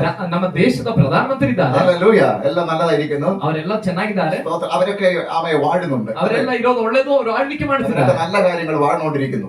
ಅವರಿಂದ ಒಳ್ಳೆ ಕಾರ್ಯಗಳು ಆಳ್ವಿಕೆ പക്ഷെ ಮಾಡ್ತಿದ್ದಾರೆ. അവരെ കയ്യിൽ നിൽക്കാത്ത പല കാര്യങ്ങളും ಆದ್ರೆ ಅವರ ಕೈಯಲ್ಲಿ ನಿಯಂತ್ರಿಸಲಿಕ್ಕೆ ಆಗದಿರುವ ಅನೇಕ ಕಾರ್ಯಗಳು, പ്രപഞ്ച ശക്തികൾ നിയന്ത്രിക്കാൻ കഴിയുന്നില്ല. ಪ್ರಕೃತಿಯ ಶಕ್ತಿಗಳನ್ನ ನಿಯಂತ್ರಣ ಮಾಡ್ಲಿಕ್ಕೆ ಅವ್ರಿಗೆ ಆಗೋದಿಲ್ಲ. അങ്ങനെയുള്ള പല സംഭവങ്ങളും ಹಾಗಿರುವ ಅನೇಕ ಸಂಗತಿಗಳು. എന്നാൽ ഇവിടെ വാഴാൻ പറഞ്ഞപ്പോൾ ಆದ್ರೆ ಇಲ್ಲಿ ದೊರೆತನ ಮಾಡ್ಬೇಕಂತ ಹೇಳುವಾಗ സകല ശക്തികളും കീഴ്പ്പെടും. ಎಲ್ಲ ಶಕ್ತಿಗಳು ಅಧೀನಗೊಳ್ಳುತ್ತವೆ. അങ്ങനെ ഒരു വാഴ്ച മനുഷ്യനുണ്ടായി. ಹಾಗಿರುವಂತ ಒಂದು ಆಳ್ವಿಕೆ ಮನುಷ್ಯನಿಗಿದೆ. തിരിച്ച വാഴ്ച വരാൻ പോകുകയാണ്. ತಿರುಗಿ ಆಳ್ವಿಕೆ ಬರ್ಲಿಕ್ಕೆ ಹೋಗುತ್ತಾ ಇದೆ. അവൻ ശ്രദ്ധിക്കുക, ಗಮನಿಸಿ. സകലത്തിന്റെ മേലെ വാഴണം. ನೀವು ಎಲ್ಲದರ ಮೇಲೆ ಆಳ್ವಿಕೆ അപ്പൊ ಮಾಡಬೇಕು. ഒരു കുടുംബം എന്ത് ചെയ്യണം? ಹಾಗಾದ್ರೆ ಒಂದು ಕುಟುಂಬ ಏನ್ ಮಾಡ್ಬೇಕು? കുടുംബത്തെ വേറൊന്നും കയറി വാഴാൻ പാടില്ല. ಒಂದು ಕುಟುಂಬದಲ್ಲಿ ಬೇರೆ ಏನು ಬಂದು ಆಳ್ವಿಕೆ ಮಾಡಬಾರದು. കുടുംബം അല്ലെങ്കിൽ മറ്റു പലതിനെ വാഴേണ്ടതാകും. ಒಂದು ಕುಟುಂಬ ಬೇರೆಲ್ಲವುಗಳನ್ನ ಆಳ್ವಿಕೆ ಮಾಡಬೇಕು. അത് ഏത് കുടുംബമാണ്? ಅದು ಯಾವ ಕುಟುಂಬ? യഹോവ വീട് പണിയുകയാണെങ്കിൽ, ಯೆಹೋವನ ಮನೆಯನ್ನ ಕಟ್ಟುವುದಾದರೆ, ഹല്ലേലൂയ, യഹോവയുടെ പണിയിൽ വീട് നടക്കുകയാണെങ്കിൽ, ಯೆಹೋವನ ಕಟ್ಟುವಿಕೆಯಲ್ಲಿ ಒಂದು ಮನೆ ಕಟ್ಟಲ್ಪಡುವುದಾದರೆ, ഹല്ലേലൂയ. ಆಮೆನ್. ഞാൻ നേരത്തെ പറഞ്ഞതുപോലെ ನಾನು ಮೊದಲೇ ಹೇಳಿದ ഈ ಹಾಗೆ ലോകത്തിൽ വീട് വെക്കുന്നത് പലർക്കും കാണാൻ കഴിയും. ಈ ಲೋಕದಲ್ಲಿ ಮನೆ ಕಟ್ಟೋದನ್ನ ಎಲ್ಲರೂ ಕೂಡ ಕಾಣಬಹುದು. ദൈവം വീട് പണിത് എല്ലാവർക്കും കാണാൻ പറ്റത്തില്ല. ಆದ್ರೆ ದೇವರೊಂದು ಮನೆಯನ್ನ കಟ್ಟುವುದಾದರೆ ಅದನ್ನ ಎಲ್ರಿಗೂ ಕಾಣ್ಲಿಕ್ಕೆ അത് കുറച്ച് ಆಗೋದಿಲ್ಲ. കഴിയുമ്പോൾ അറിയും. ಆದ್ರೆ ಸ್ವಲ್ಪ ಕಡಿವಾಗ ಗೊತ್ತಾಗುತ್ತೆ. പക്ഷെ ആ വീട്ടുകാർക്ക് എന്തൊക്കെ പിടികിട്ടാൻ തുടങ്ങും. ಆದ್ರೆ ಆ ಮನೆಯಲ್ಲಿ ಇರೋರಿಗೆ ಏನೆಲ್ಲ ಅರ್ಥವಾಗುತ್ತೆ, ದೇವರ ಮನೆ ಕಟ್ಟುತ್ತಿದ್ದಾರೆ ಎಂಬುದಾಗಿ. അതാ വിശ്വാസം. ಅದಾಗಿದೆ ನಂಬಿಕೆ. ആമേ, ശ്രദ്ധിക്കുക. ಗಮನಿಸಿರಿ, ദൈവം അങ്ങനെ മത്സ്യത്തെ, സമുദ്രത്തിൽ മത്സ്യത്തെയും, ದೇವರು ಸಮುದ್ರದ ಮೀನುಗಳ ಮೇಲೆ, ആമേ കരയിൽ പലവിധമായ ജന്തുജാലങ്ങളെ സൃഷ്ടിച്ചു. ನೆಲದಲ್ಲಿ ಹರಿದಾಡುವ ಅನೇಕ ಕ್ರಿಮಿ ಕೀಟಗಳನ್ನ ದೇವರು ಸೃಷ್ಟಿ ಮಾಡಿದ್ರು. നിങ്ങൾ സകല മൃഗങ്ങളെയും, ಎಲ್ಲಾ ಪ್ರಾಣಿಗಳನ್ನ. ഇന്ന് കാഴ്ച ബംഗ്ലാവിൽ പോയിട്ട് ಇವತ್ತು ಮ್ಯೂಸಿಯಂಗಳಿಗೆ ಹೋಗಿ സിംഹത്തെ കൂട്ടിലിട്ടിട്ടുണ്ട്. ಸಿಂಹಗಳನ್ನ ಗೂಡೊಳಗಡೆ ಹಾಕಿದ್ದಾರೆ. കൂട്ടിൽ പോയി കണ്ടിട്ട് വരാം. ಗೂಡಲು ಒಳಗಿರುವ ಸಿಂಹವನ್ನು ಹೋಗಿ ನೋಡಿ ಬರ್ಬೋದು. കൂട്ടിന്റെ പുറത്തുനിന്ന് കണ്ടിട്ട് വരാം. ಆದ್ರೆ ಗೂಡಿಂದ ಹೊರಗಡೆ ನಿಂತ್ಕೊಂಡು ನಾವು ನೋಡ್ಬೋದು. പലവിധമായ മൃഗങ്ങളുണ്ട്, ಅನೇಕ ವಿಧವಾದ ಪ್ರಾಣಿಗಳಿರುತ್ತೆ. അടുത്ത് പോകരുത്. ಅದು ಹತ್ತಿರ ಹೋಗ್ಬಾರ್ದು. കാരണം അത് നമ്മളെ കരി വാഴും, ಅದು ನಮ್ಮನ್ನ ಆಳ್ವಿಕೆ ಮಾಡುತ್ತೆ. അല്ലല്ലോ. അത് എന്നാൽ ഇവിടെ ഉൽപ്പത്തിയില് ಆದ್ರೆ ಆದಿಕಾಂಡದಲ್ಲಿ അത് നമ്മളെ വാഴത്തില്ലായിരുന്നു. ಆ ಸಿಂಹ ನಮ್ಮನ್ನ ಆಳ್ತಾ ಇರಲಿಲ್ಲ, നമ്മൾ അതിനെ വാഴുമായിരുന്നു. ನಾವು ಅದನ್ನ ಆಳ್ತಾ ಇದ್ವು. സകലത്തെയും വാഴുന്നതാണ് മനുഷ്യൻ. ಎಲ್ಲವನ್ನು ಆಳುವವನಾಗಿದ್ದಾನೆ ಮನುಷ್ಯನು. ഇതിനെല്ലാം സൃഷ്ടിച്ച ദൈവമാണ്. ಇದನ್ನೆಲ್ಲ ಸೃಷ್ಟಿ ಮಾಡುದು ದೇವರಾಗಿದ್ದಾನೆ. എല്ലാത്തിനെയും വാഴേണ്ട ദൈവമാണ്. ಎಲ್ಲವನ್ನ ಆಳ್ವಿಕೆ ಮಾಡಬೇಕಾಗಿರೋ ದೇವರಾಗಿದ್ದಾರೆ. ആമേൻ. സൃഷ്ടിക്കുന്നതും പ്രവർത്തിച്ചുകൊണ്ടിരിക്കുന്ന ദൈവമാണ്. ಸೃಷ್ಟಿ ಮಾಡೋದು, ಕಾರ್ಯ ಮಾಡ್ತಿರೋದು ದೇವರಾಗಿದ್ದಾರೆ. മനുഷ്യന് കഴിവുണ്ട്, ಮನುಷ್ಯನಿಗೆ ಸಾಮರ್ಥ್ಯ ಇದೆ. വീടിന് കഴിവുണ്ട്, വീടിന് കഴിവുണ്ട്. ಒಂದು ಮನೆಗೆ ಸಾಮರ್ಥ್ಯ, ഇതൊന്നുമില്ല.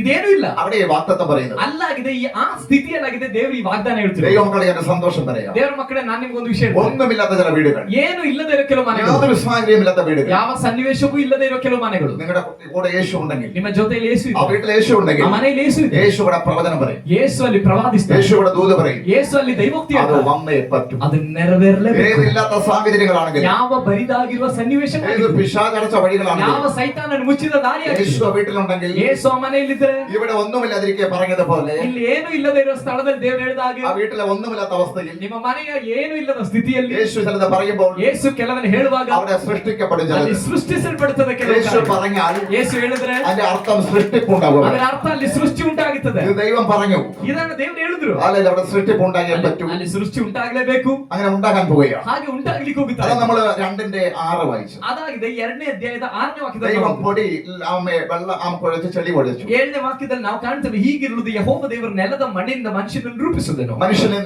ചെളി കുഴച്ച് പലതൊന്നും ഉണ്ടാക്കാൻ ഞാൻ ആദ്യം ഉത്ഭവിച്ചത് ഉൽപ്പത്തിയിലാണ്. ಅಲ್ಲೆಲ್ಲೂಯ. ಮನುಷ್ಯನನ್ನ ಆ ರೀತಿಯಲ್ಲಿ ನೆಲದ ಮಣ್ಣಿನಿಂದ ರೂಪಿಸಲಿಕ್ಕೆ ಕಾರಣ ಇದು ಆರಂಭವಾಗ್ತಿರೋದು ಆದಿಕಾಂಡದಲ್ಲಿ. അല്ല, ദൈവമാണ് അത് ആദ്യം ചെയ്തത്. ದೇವರಾಗಿದ್ದಾರೆ ಅದನ್ನು ಪ್ರಾರಂಭದಲ್ಲಿ ಮಾಡಿದ್ದು. ഹല്ലേലൂയ. ദൈവം മറ്റൊന്നും ഉണ്ടാക്കാൻ വേണ്ടിയല്ല ചെയ്തത്, മനുഷ്യനെ ഉണ്ടാക്കാൻ വേണ്ടി. ದೇವರು ಮಣ್ಣನ್ನ ಕಲಸಿದ್ದು ಬೇರೆ ಏನೋ ರೂಪವನ್ನು ಮಾಡ್ಲಿಕ್ಕಲ್ಲ, ಮನುಷ್ಯನನ್ನ ಮಾಡ್ಲಿಕ್ಕಾಗಿ ಮಾತ್ರ. ഹല്ലേലൂയ. ആമേൻ. എന്നിട്ട് എന്ത് ചെയ്യുന്നറിയാമോ? ನಂತರ ಏನ್ അവൻ ಮಾಡುವುದು? മനുഷ്യനെ നിർമ്മിച്ചിട്ട് ಅದನ್ನು ಮನುಷ್ಯನನ್ನ ನಿರ್ಮಿಸಿ അവന്റെ മൂക്കിൽ ಅವನ ಮೂಗಿನಲ್ಲಿ ദൈവം ഒന്ന് ഊതി. ದೇವರ ಜೀವ ಶ್ವಾಸವನ್ನು ಊದಿದ್ರು. ഊതി കഴിഞ്ഞപ്പോ അവൻ ജീവനുള്ളവനായി മാറി. ಊದಿದಾಗ ಅವನು ಬದುಕುವ ಪ್ರಾಣಿಯಾದನು. ഹല്ലേലൂയ. ಆಮೆನ್. ദൈവം ഒന്ന് ഊതിക്കഴിഞ്ഞാൽ ജീവൻ ഉണ്ടാവും. ದೇವರು ಊದಿದ್ರೆ ಅದರಲ್ಲಿ ಜೀವ ಉಂಟಾಗ್ತದೆ. ഹല്ലേലൂയ. ಆಮೆನ್. ദൈവം ഊതി. ದೇವರು ಊದಿದ್ರು. പുതിയ നിയമത്തിലെ യേശു ഊതുന്നതായിട്ട് നമുക്ക് കാണാൻ കഴിയും. ಹೊಸ ಒಡಂಬಡಿಕೆಯಲ್ಲಿ ಯೇಸು ಊದುವುದಾಗಿ ನಾವು ಕಾಣ್ತೇವೆ. ഹല്ലേലൂയ. അത് പരിശുദ്ധാത്മാവിനെയാണ് യേശു ಅದು ഊതിയത്. ತನ್ನ ಶಿಷ್ಯರ ಮೇಲೆ ಊದಿದ್ದು ಪವಿತ್ರಾತ್ಮನಾಗಿದೆ. ഹല്ലേലൂയ. ಆಮೆನ್.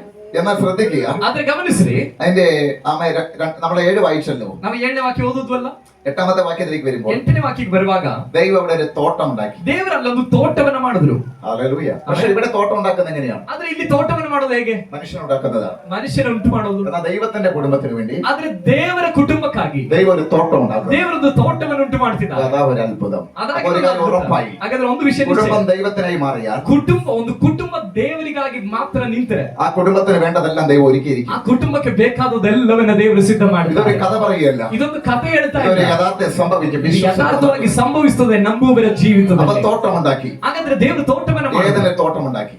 ಏದೇನನ್ನು ತೋಟವನ್ನು ആദ്യം ദൈവം വാഗ്ദത്തം പറഞ്ഞു, ಮೊದಲು ದೇವರು ವಾಗ್ದಾನವನ್ನು ഞാൻ ಹೇಳಿದ್ರು, മനുഷ്യനെ ഉണ്ടാക്കും, ನಾನು ಮನುಷ್ಯನನ್ನ ನಿರ್ಮಿಸ್ತಾನೆ, ആണുപെണ്ണുമായിട്ട് സൃഷ്ടിച്ചു. ಗಂಡು ಹೆಣ್ಣಾಗಿ ನಿರ್ಮಿಸ್ತಾನೆ, അവർ സന്താന പുഷ്ടിയുള്ളവരെ, ಅವರು ಬಹು ಸಂತಾನವುಳ್ಳವರಾಗ್ತಾರೆ, സകല മൃഗങ്ങളെയും ജന്തുക്കളെയും ಎಲ್ಲ ಮೃಗಗಳನ್ನ ಪ್ರಾಣಿಗಳ എല്ലാത്തിനും അവർ വാഴും. ಎಲ್ಲದರ ಮೇಲೆ ಅವರು ದೊರೆತನ ಮಾಡ್ತಾರೆ. ദൈവം പറയാണ്, ನಂತರ ದೇವರು ഇത് ಹೇಳ್ತಿದ್ದಾರೆ, എവിടെ വെച്ച് സംഭവിക്കണം? ಇದು ಎಲ್ಲಿ ಸಂಭವಿಸಬೇಕು? ദൈവം അത് ഏതനെ വെച്ച് സംഭവിക്കാൻ ആഗ്രഹിച്ചു. ದೇವರು ಅದು ಏದೇನಲ್ಲಿ ಸಂಭವಿಸಬೇಕೆಂಬುದಾಗಿ ಆಗ್ರಹಿಸಿದರು. ഏതനിൽ ഒരു തോട്ടം ഉണ്ടാക്കി. ಏದೇನಲ್ಲಿ ಒಂದು ತೋಟವನ್ನು ಮಾಡಿದ್ರು.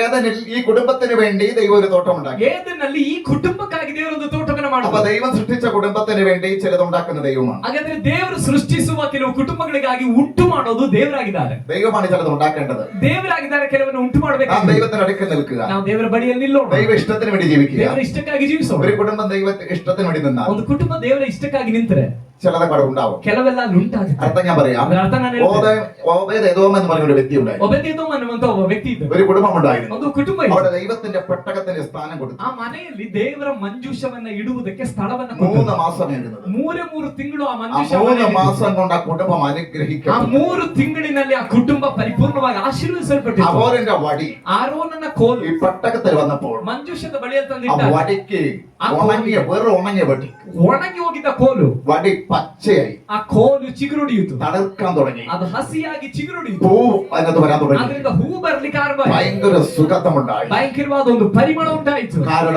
ಕಾರಣ ആ വടി പെട്ടകത്തിൽ വന്നതുകൊണ്ട്. ಆ ಕೋಲು ಮಂಜೂಷಕ್ಕೆ ಬಂದದರಿಂದ. ഇതേപോലെ ഒരു കുടുംബം ಇದೇ ರೀತಿಯಲ್ಲಿ ಒಂದು ಕುಟುಂಬ ദൈവത്തിനായാൽ ದೇವರ ಬಳಿಗೆ ಬಂದ್ರೆ ആമേ അത് തളർക്കും. കുടുംബം ಆ തളർക്കും. ಕುಟುಂಬ ಚಿಗುರೊಡೆಯುತ್ತದೆ. ಒಬೇದೆದೋಮನು പെട്ടകം വീട്ടിൽ വന്നപ്പോൾ ಅವನ ಮನೆಯಲ್ಲಿ ಮಂಜೂಷ ಬಂದಾಗ ഒരു തളർക്കുന്ന ലെവലിൽ ಒಂದು ಮನೆ ಚಿಗುರೊಡೆಯುವ ರೀತಿಯಲ್ಲಿ ഒരു ഭയങ്കര അനുഗ്രഹ ಒಂದು വീട്ടിലുണ്ട്. ಭಯಂಕರವಾದ ಅನುಗ್ರಹ ಮನೆ ഒരു വീട്ടിലുമില്ലാത്ത ഒരു ಬೇರೆ ಯಾವ ಮನೆಯಲ್ಲೂ ಇಲ್ಲದಿರುವ ಅನುಗ್ರಹ. അതിനൊരു സുഗന്ധം പുറത്തു. ಅದರಿಂದ ಒಂದು ಪರಿಮಳ ಹೊರಗಡೆ ಬಂತು. ഹല്ലേലൂയ. ಹಲ್ಲೆಲೂಯ. ഈ പെട്ടകം എന്താണ്? ಯಾಕಂದ್ರೆ ಈ ಮಂಜೂಷ ಏನು? പെട്ടകം യേശുക്രിസ്തുവിന്റെ നിഴലാണ്. ಮಂಜೂಷವು ಯೇಸು ಕ್ರಿಸ್ತನಿಗೆ ಹೋಲಿಕೆ ಆದದಾಗಿದೆ. ഹല്ലേലൂയ. ಆಮೆನ್. ആമേ ശ്രദ്ധിക്കുക. ಗಮನಿಸಿರಿ. ഈ ദൈവം യേശുക്രിസ്തു ಈ ಯೇಸು ಕ್ರಿಸ್ತನು ഒരു വീട്ടിലുണ്ടെങ്കിൽ ಒಂದು ಮನೆಯಲ್ಲಿದ್ದರೆ ഹല്ലേലൂയ ആ വീട് ಆ അനുഗ്രഹിക്കപ്പെടും. ಮನೆ ಆಶೀರ್ವದಿಸಲ್ಪಡುತ್ತದೆ.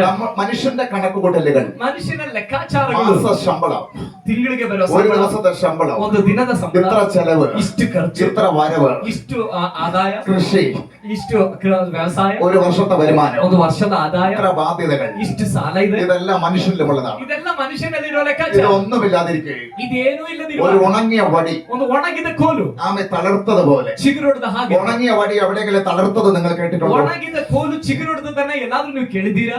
നല്ല ഇലയൊക്കെ വന്നിട്ട് ಒಳ್ಳೆ ಚೆನ್ನಾಗಿ ಎಲೆ ಎಲ್ಲ ಬಂದು നല്ല പൂവായി അതിന് ಒಳ್ಳೆ ಹೂವಾಗಿ ಅದರಿಂದ നല്ലൊരു സുഗന്ധം ಒಂದು വീശിട്ടുണ്ടെങ്കിൽ ಒಳ್ಳೆ ಸುಗಂಧ ಅದರಿಂದ ആ ಬೀಸಿದ್ರೆ, ഉണങ്ങിയ വടി പെട്ടകത്തിൽ വന്നപ്പോൾ മാത്രമാണ്. ಒಣಗಿದ ಕೋಲು ಮಂಜೂಷದ ಬಳಿಗೆ ಬಂದಾಗ ಮಾತ್ರವೇ ಅದು കുടുംബം ಸಂಭವಿಸುವುದು. യേശുക്രിസ്തുവിലായാൽ, ಒಂದು ಕುಟುಂಬ ಯೇಸು ಕ್ರಿಸ್ತನಲ್ಲಾದರೆ, യേശുക്രിസ്തു മുഖാന്തരം ಯೇಸು ಕ್ರಿಸ್ತನ ಮೂಲಕ ആ വീട് തളർക്കാൻ പോവുകയാണ്. ಆ ಮನೆ ಚಿಗುರೊಡೆಯುತ್ತದೆ. വീട് തളർക്കുന്ന എങ്ങനെയാണെന്ന് ഞാൻ പിന്നെ പറയാം. ಒಂದು ಕುಟುಂಬ ಚಿಗುರೊಡೆಯೋದು ಹೇಗೆ ಎಂಬುದಾಗಿ ನಾನು ನಂತರದಲ್ಲಿ ಹೇಳ್ತೇನೆ. മക്കളുടെ വിഷയം വരുമ്പോഴായിരിക്കും. ಮಕ್ಕಳ ವಿಷಯಕ್ಕೆ ಬರುವಾಗ ನಮಗೆ ಅದು ಗೊತ್ತಾಗುತ್ತೆ. ഹല്ലേലൂയ. നമുക്ക് അങ്ങനെ ആകാൻ കഴിയും. ನಮಗೆ ಆ ರೀತಿ ಆಗ್ಲಿಕ್ಕೆ ಆಗುತ್ತದೆ.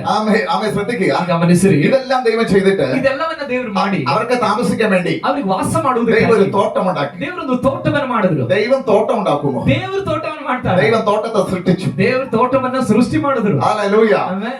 ഈ കുടുംബത്തിന് വേണ്ടി ಈ ಕುಟುಂಬಕ್ಕಾಗಿ ദൈവം സൃഷ്ടിക്കും. ದೇವರು ಸೃಷ್ಟಿ ಮಾಡ್ತಾರೆ. അത്ഭുതങ്ങൾ ദൈവം സൃഷ്ടിക്കും. ಅದ್ಭುತಗಳನ್ನ ದೇವರು ಸೃಷ್ಟಿ ಮಾಡ್ತಾರೆ. അനുഗ്രഹം ദൈവം സൃഷ്ടിക്കും.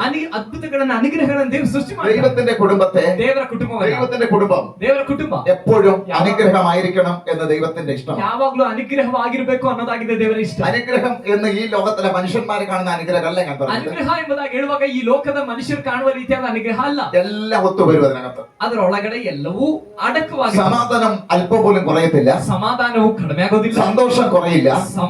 ಸಂತೋಷ ಕಡಿಮೆ ಆಗೋದಿಲ್ಲ, നന്മ കുറയില്ല. ಅನುಗ್ರಹ ಕಡಿಮೆ ಆಗೋದಿಲ್ಲ, സ്നേഹം കുറയില്ല. ಪ್ರೀತಿ ಕಡಿಮೆ ಆಗಲ್ಲ. എല്ലാ മേഖലയിലും ಎಲ್ಲಾ ರೀತಿಯಲ್ಲೂ ഒരു തളർപ്പുണ്ടാവും. ಒಂದು ಚಿಗುರು ಉಂಟಾಗಿ, അതാണ് ദൈവിക അനുഗ്രഹം എന്ന് പറയുന്നത്. ಅದಾಗಿದೆ ದೈವಿಕ ಆಶೀರ್ವಾದ ಅಂತ ಹೇಳಿದ್ರೆ. അതിനുവേണ്ടി ദൈവം അവരുടെ ഒരു തോട്ടമുണ്ടാക്കി. ಅದಕ್ಕಾಗಿ ಅವರಿಗಾಗಿ ದೇವರೊಂದು ತೋಟವನ್ನು ഈ ಮಾಡಿ, തോട്ടത്തിൽ ಈ ತೋಟದಲ್ಲಿ ತಕ್ಷಣ ഓരോ മരങ്ങൾ എണീക്കാൻ തുടങ്ങി. ಮರಗಳು ಎದ್ದು ಬರ್ಲಿಕ್ಕೆ ಆರಂಭವಾಯಿತು.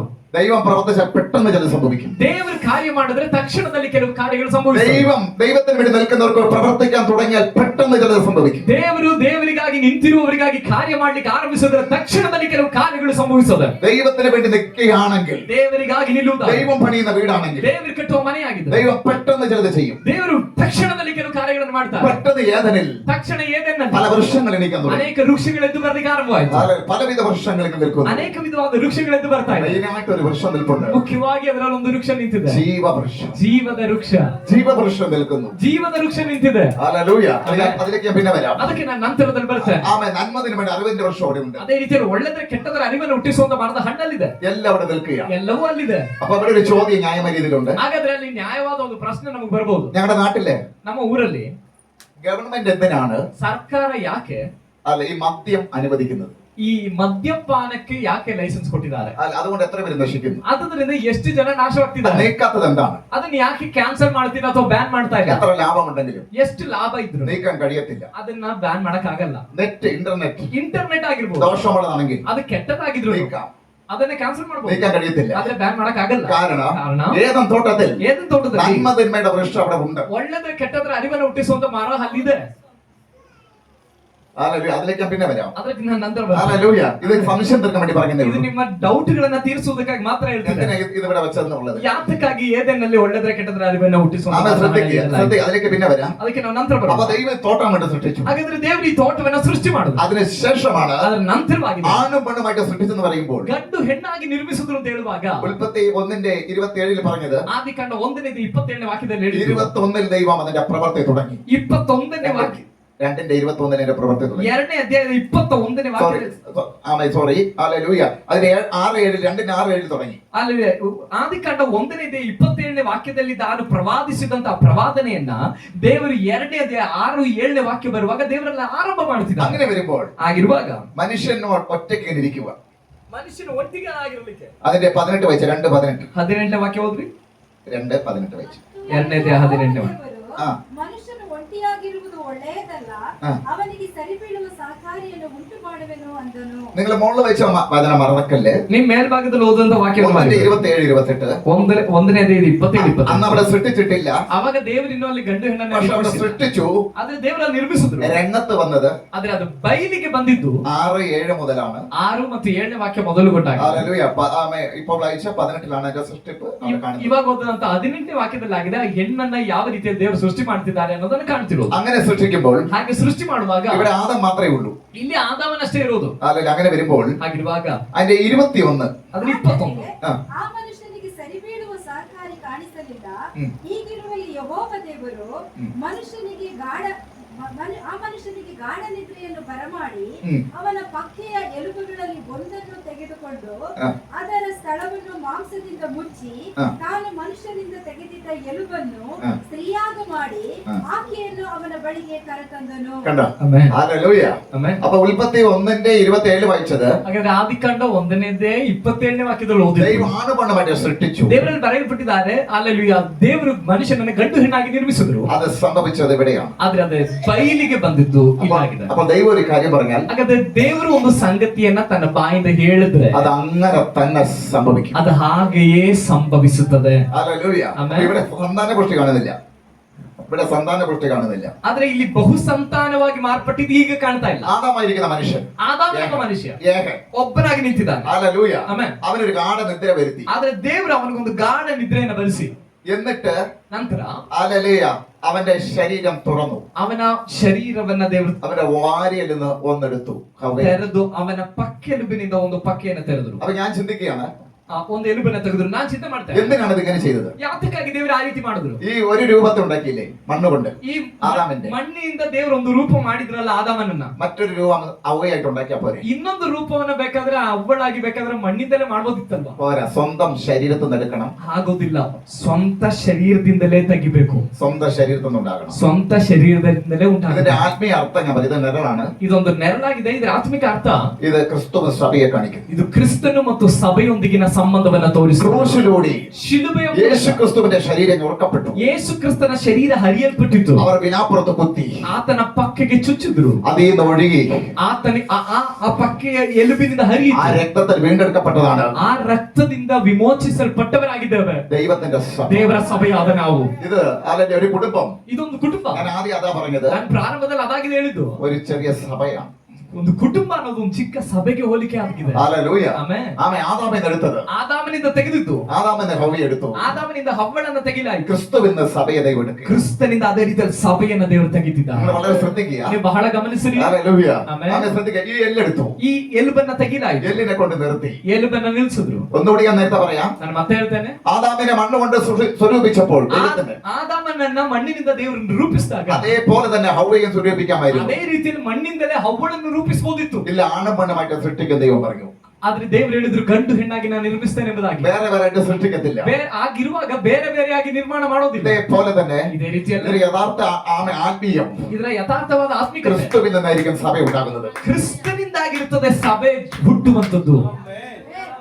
അതല്ലേ, ക്രിസ്തുവിൽ നിന്നാണ് സഭ ശരീരം. ಕ್ರಿಸ್ತನಿಂದಾಗಿದೆ ಕ್ರಿಸ್ತನ ಶರೀರವಾಗಿರುವಂತಹ ಸಭೆ ಹುಟ್ಟುವಂತದ್ದು. ഹല്ലേലൂയ. ആമേൻ. ആമേൻ. ശ്രദ്ധിക്കുക. അത് തെളിയിക്കാൻ വേണ്ടി അവിടെ പോകുന്നേ ഉള്ളൂ. ಅದನ್ನ ಪ್ರಕಟಪಡಿಸುವುದಕ್ಕಾಗಿ ಅಲ್ಲಿ ಹೋಗಿದಷ್ಟೇ. അങ്ങനെ ഹല്ലേലൂയ ആദത്തെയും ഹവ്വയും ദൈവം സൃഷ്ടിച്ചു. ಹೀಗೆ ಆದಾಮ್ ಹವ್ವಳನ್ನ ದೇವರು ಸೃಷ್ಟಿ ಮಾಡಿದ್ರು. ഹല്ലേലൂയ. സൃഷ്ടിച്ചു കഴിഞ്ഞപ്പോൾ ಸೃಷ್ಟಿ ಮಾಡಿದ ನಂತರ സന്താന പുഷ്ടിയുള്ള ഒരു പെരുകുവി.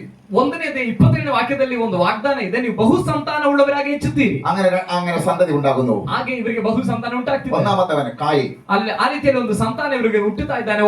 ಮೊದಲನೇವನ ಹೆಸರು ಕಾಯಿನನು, ഹാബേൽ രണ്ടാമത്തെ. ಎರಡನೇವನ ಹೇಬೆಲನು. ആ ഭാഗം ഞാൻ അവിടെ നിർത്തുകയാണ്. ಆ ಭಾಗವನ್ನು ಅಲ್ಲಿಗೆ ನಿಲ್ಲಿಸ್ತಾರೆ. ഇങ്ങനെ കുടുംബത്തെ ദൈവം സ്ഥാപിച്ചു. ಹೀಗೆ ಕುಟುಂಬವನ್ನ ದೇವರು ಸ್ಥಾಪನೆ അങ്ങനെ ಮಾಡಿದ್ದಾರೆ. അവരങ്ങ് പെറ്റ് പെരുകി വരികയാണ്. ಹೀಗೆ ಇವರು ಹೆಚ್ಚುತ್ತಾ ಬರುತ್ತಿದ್ದಾರೆ. പക്ഷെ ദൈവം പണിയുന്ന കുടുംബമാണിത്.